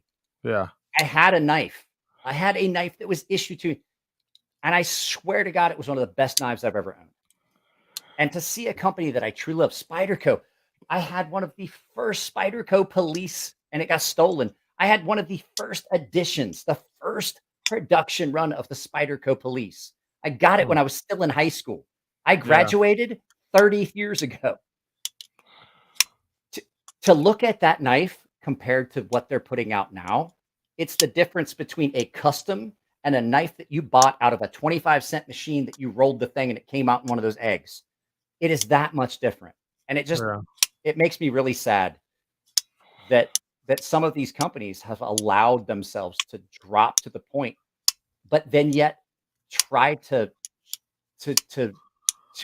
try to demand that premium when they know they're so much worse than they used to be. Yeah, Lacey, You know I what I mean? agree. Those mules, man, that was such a great idea by them to do those mules. And like I was saying before, like for the production heat treated Magna Cuts, that was the best. It was the Spyderco's Magna Cut, and I think they're doing it at like around 63 HRC. I wanted to ask you about that. Now that we mentioned it, Magna Cut, I haven't sharpened Cole's ProTech yet, and I'm going to because I haven't even done. The one I did was soft. Okay, so that's what I want to. So that ProTech Bob Terzuola ATC F Auto. Mhm. I haven't even put it in my pocket yet because Cole told me you can do whatever you want with it as long as you're not cutting copper. Actually, it sounded like this.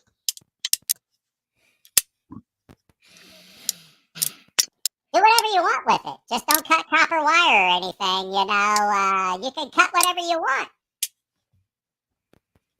So I haven't done first day in pockets yet because I do know how much he loves that knife, and I'm trying to think. I think it's a beautiful knife. It's a beautiful knife, and so I am going to sharpen it to give it its best chance. I'm going to sharpen it, but I've had a bunch of people tell me like, "Oh, Magnet Cut's garbage," and I'm like, I don't. It's not. see It's that. fucking phenomenal. It just has to be above 62.5 HRC.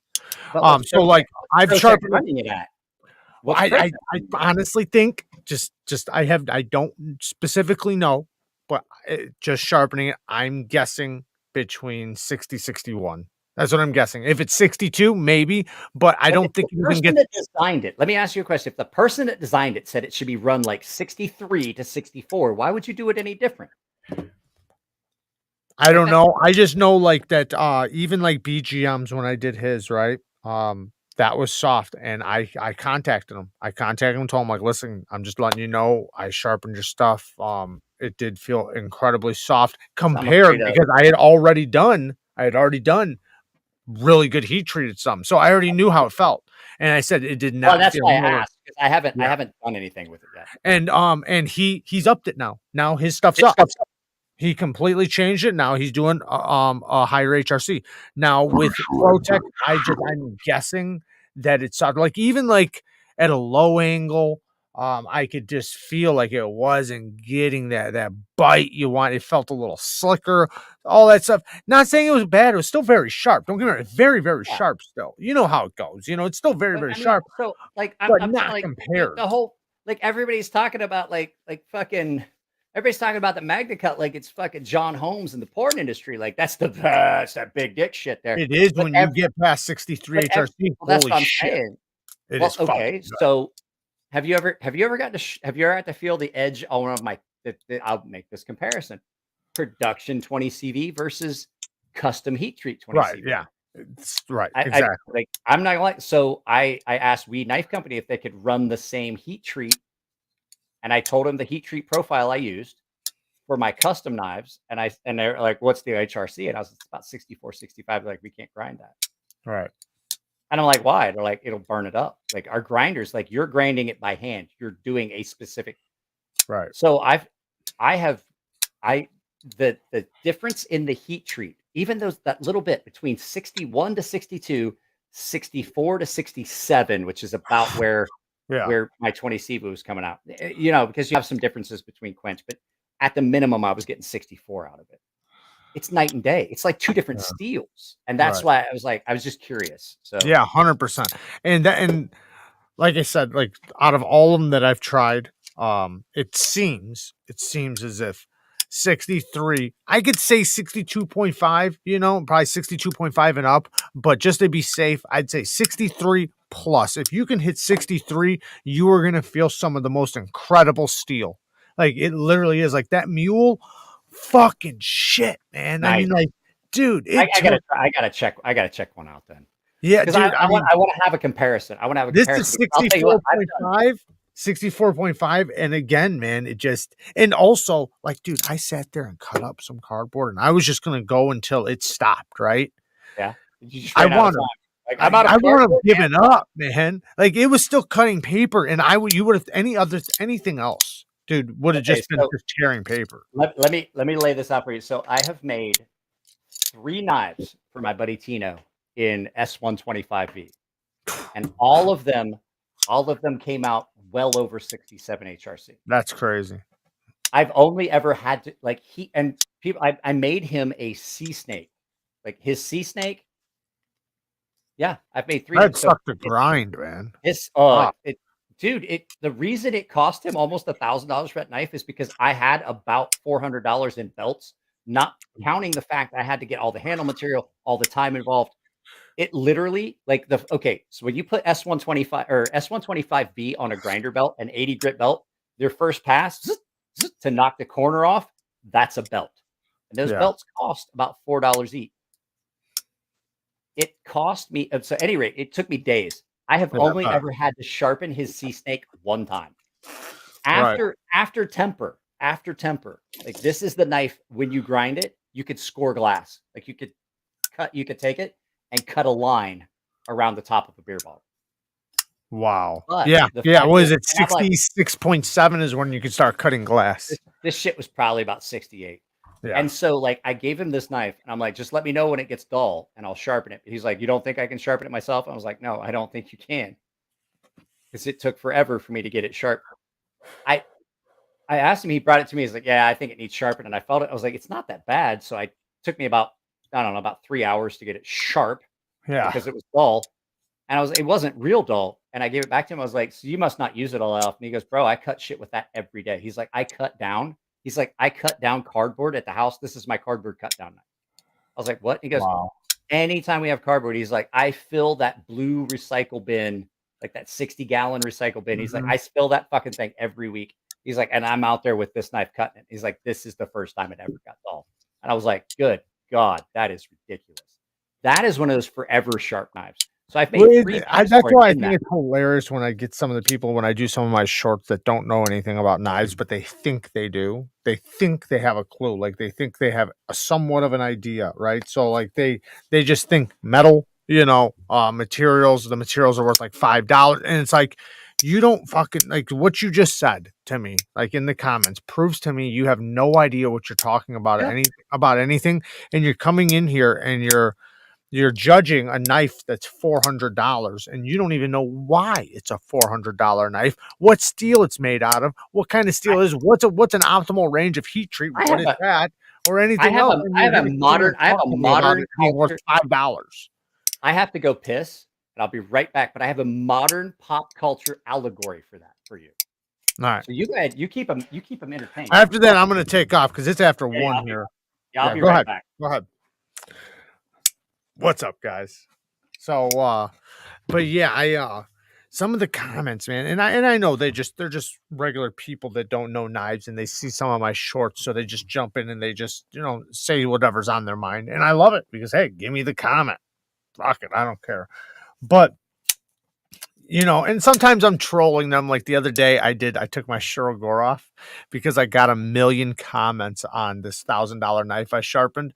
And everybody, who would pay $1,000 for a knife? It's not worth $1,000. Do you even use that? It's not even my knife. I was sharpening it for somebody, but I got 1,000 comments of, you don't even use it. So I did another video of my Shirogor off and I opened it up and I said, this is the Shirogor off F3R. Around $1,000 knife, and I opened it up, I spun it around, and I stabbed it into a boot, and then I proceeded to cut the fucking boot in half, all the way in half, and I just did it just to troll those people, even though it's not even the same people that'll see it, but it made me feel better. So while we're just sitting here, I don't know how long he's gonna take. Let's talk about some colognes. I just got 2 new fucking colognes, and this stuff is so good. This is the new Giorgio Armani. This is the black bottle. Holy cow, this stuff is so good. I really like it. It has a magnetic top. Yes, it's expensive, but you can, like I keep telling you guys can get tester samples. Don't take a tester sample and just smell it though. You have to get it on your skin, but this stuff, and don't rub it like that either. But this stuff. Don't put it on your butthole. Don't put it on your butthole either. It burns. No, definitely put it on your butthole. No, it burns. Trust me. Tester sample on your butthole. Like, it's on my booty hole. It burns. It smells, but oh my God, it burn. The David Beckham. This stuff's really, really fucking good too. Holy shit. But this stuff has like a spice. Are you telling me? Warm spice. Yeah, very fresh smelling. The after smell is a woody leather smell. But it has a real masculine smell to it. Very masculine, yet sexy smell right here. Very good. Very, very good. This is just a very sexy smell. Very clean, fresh smell, the David Beckham. I've had 2 of these bottles before, or one other bottle. This is the second bottle. Very good, though. Very good stuff. That is the gayest thing I've heard you say. I am going to do a a cologne review one of these days for like best EDC colognes. I'm gonna do like Stop shilling 5 your of the best one. goddamn cologne on my channel. Well, you just got it. Oh, wait. Anyways, what were you gonna do? What'd you say? A pop culture Oh, thing? so okay. So you're talking about the complete disconnect between the cost of parts and like elements of a knife versus the end result. Right, when they don't even understand the parts. They don't even understand. So Right. there is a modern culture disconnect that just recently happened. James Cromwell, really, really good actor, super glued his hand to a counter at a Starbucks because Starbucks was charging more for products that had soy milk in them than products that had regular milk in them. And he said, it is a conspiracy. The vegan thing, it should not be some surcharge. And it goes Glued along his with this. hand? It's complete. Yeah, he super glued himself to the counter at a Starbucks. And this has become a thing with vegans because they go and they're like, they're overcharging us because a drink with soy milk costs more. And I'm like, if you were not stupid and not so wealthy that you were so far removed from the real world, you would know that I looked it up the other day because I did a tweet about this. The average cost of a gallon of soy milk is upwards of $4.27 a gallon. And the average cost of a gallon of regular milk, dairy milk, is $2.15. Right. If a product is double has the price, ingredients that costs more, I'm not going to give it to you at the deficit of the company. D2 is cents on the dollar compared to something like Magna Cut, 20 CV, M390, powdered steel metallurgy. D2 is an old school forge rolled steel. It's a good steel, but it's absolutely not the fucking high end. Right. That just like, well, why is this knife made out of steel? And this knife's made out of steel. Yeah, it's made out of a different steel. Steel is steel. No, it's not. Milk is milk. No, it's not. Right, Stop being right, fucking stupid. right, right. Look at the actual price. And like I said, these people are so far, like, these are people that have no fucking clue what's going on in the real world. They're so far removed from the actual consumer base that they just don't realize. And I'm like, well, I always try to boil it down to them in like you things can't. that they You can't, 'cause understand. they're Like just I'd be like, dumb. well, you're right. Your Rolex should cost as much as my Timex. Your Lamborghini should cost as much as my Chevy But my Cavalier. my Apple Watch only costs $550. Why does that Rolex cost 12,000? That's ridiculous. But Right. you can't make that argument because everybody knows the difference. I'm like, if everybody knows the difference there, why don't they understand the difference in other consumer products? It's Right, like, right. this- Everything you know you what pay the- for what you get, and if you do you know don't what think the real pandemic in America is? Stupidity. There's way too many stupid people, and I think we need to take care of that. And I have a solution. We just put them on an island and let them try to figure out how to build a structure. Like, just put all the stupid people on an island. It's like, here's a bunch of wood, build a building to live in. they'd finally figure out why things cost so much, or why like they'd actually figure out hard labor too. So that'd be hilarious. They'd come back and actually honestly don't care. I just kind of hope that they don't make it. Like, put all the stupid people on an island and get them the fuck away from us. I'm good with it. I'm good if they don't make it. Like, oh, all the stupid people died. I'm like, well, either way you looked at it, we solved the problem. Either way, it's a win-win. It's a win-win. Either way, it's a win-win. There's no stupid people left because we put them all on an island. If they all died because they couldn't figure out how to build this, we gave them, basically, we set them up with Lincoln. They had a lot of water. They had all the water. Like, we didn't put them. We put them in the middle. I mean, of it wasn't drinkable water, but if they No, figured put 'em out in a lake. filtration No, on a system, great big, like an island in the middle of a great big lake. It's fresh oh, water. give them a They lake, give them a lake. They Okay, can fish, all that shit, and basically boil it. give them all the parts to build a great big building that they can live in. Like, it's like Lincoln Logs. If they can't figure it out from there, fuck them. We gave you everything you fucking needed. Here's some sticks. Here's the parts. Put this thing together, make a fishing rod. Here's some logs. We already notched them out. Build a building. You're on your fucking own. Here's a bag of food. After that, you're on your own. There's a plow and there's some seeds, and you've got all the water you could ever suddenly come back and be capitalists. So you come back and you're like, you come back and be and definitely be more conservative.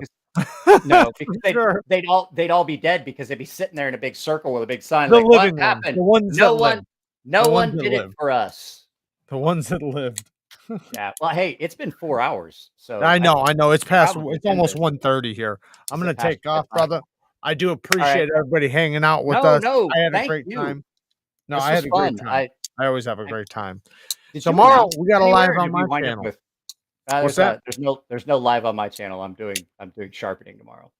But there will Awesome. be videos on my channel. Guys, tomorrow at 10 there's a short, and noon there's a video. On Sunday, I think at noon there's a short, and maybe 10 there's a video. I think I flipped it. I'm just trying to figure out, like, I don't ever post anything really on weekends. I'm just trying to figure out, like, what works and what doesn't. I'm throwing shit against the wall, see what sticks. Usually it's the shit. Oh, fuck, there's a turd on my wall. All right, guys. Love you guys. Peace. Funny. Later, Jared.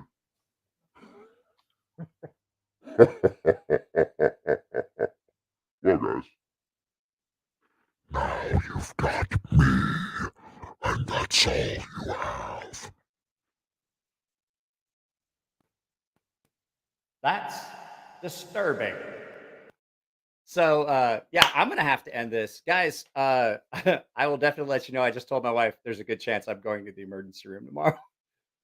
My abdomen hurts so bad. I'm pretty sure my diverticulitis has popped back up. So just to let you know, fuck, I just got my views back up where I wanted them. But I'll let you know if you see a post on Instagram with me with an IV, you know what happened. So, Mike, pace yourself. Never. I do it the way I want. Would you guys like to know what I have planned for tomorrow? Just asking, if you don't, I'm not gonna tell you. Where'd everybody go? There was a lot more people here.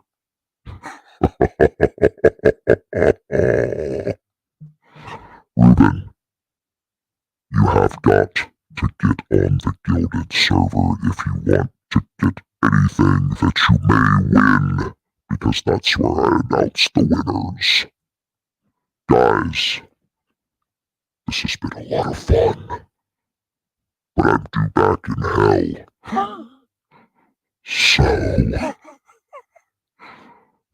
feel free to come visit. All you have to do is support Disney, and you can come down and hang out with me.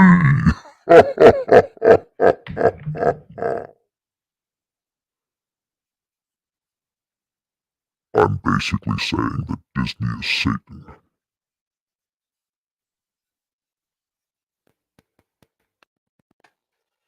Guys, I'm going to let Cole walk us out on this one. So this is Cole from Tri-State EDC. You guys have a good weekend, and I'll see y'all later. That's wrong. I shouldn't do that. That's wrong. That's wrong. If it's diverticulous, go now. Take care of my... No, it's okay. I'm not running a fever. They basically told me not to come back till I'm running a fever. But I'm pretty sure I'm going to wind up running a fever before too long because it really fucking hurts. So, not my first go round. I don't know. I don't know what's going on. I'm probably just going to have to do it. Like, if I have to go back again, I'm going to be like... Just fucking do the surgery. I don't want to have to go through this again. So, yeah. Wait, isn't this hell already? I'm pretty sure that, like, remember 2012 was supposed to be like the big thing when, like, the fucking world ended. And I'm pretty sure that, well, here, let me let my inner voice tell you. Since we've got 2 minutes, and I may as well make it a full 4 hours. I'm pretty sure that the world actually ended in 2012. But it was enough like hell that no one actually noticed. Ruben, I'm talking to you. You need to go get on the Gilded server. Jesus Christ, this is creepy. I didn't get to play with this a lot when Jared was here. But I should do an entire live feed in this voice. Because I guarantee there's a lot of people that will look at me and hear the voice and go, no, that makes sense.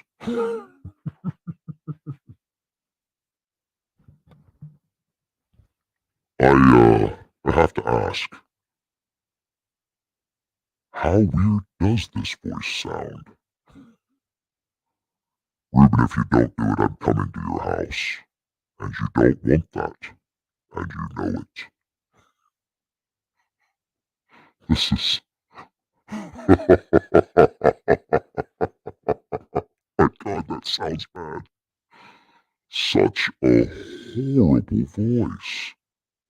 What a beautiful singing voice I have. I should join a heavy metal band and then just yell the entire time. Yes, Ruben, that's correct. You need to do a whole video in that voice? How about we do a whole video of me switching between this voice and this voice. So I'm thinking that we could really bring it up a notch if we put these two voices together in one video. And this really emphasizes my accent that I thought was gone. It's a lot like the deep voice removes Cole's accent until he turns it off. Apparently, I didn't completely kill my accent. I just put it in a lower register. And I don't mean like at a grocery store. Not that kind of register. Not a cash register. What the fuck are you talking about? Did you not get enough oxygen in the womb, little one?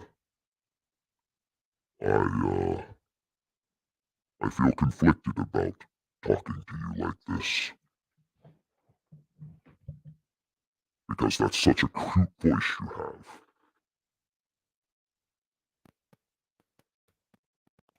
Why, thank you, Satan? I guess. I'm not sure. But, thanks anyway. I'm going to eat your liver when we're done.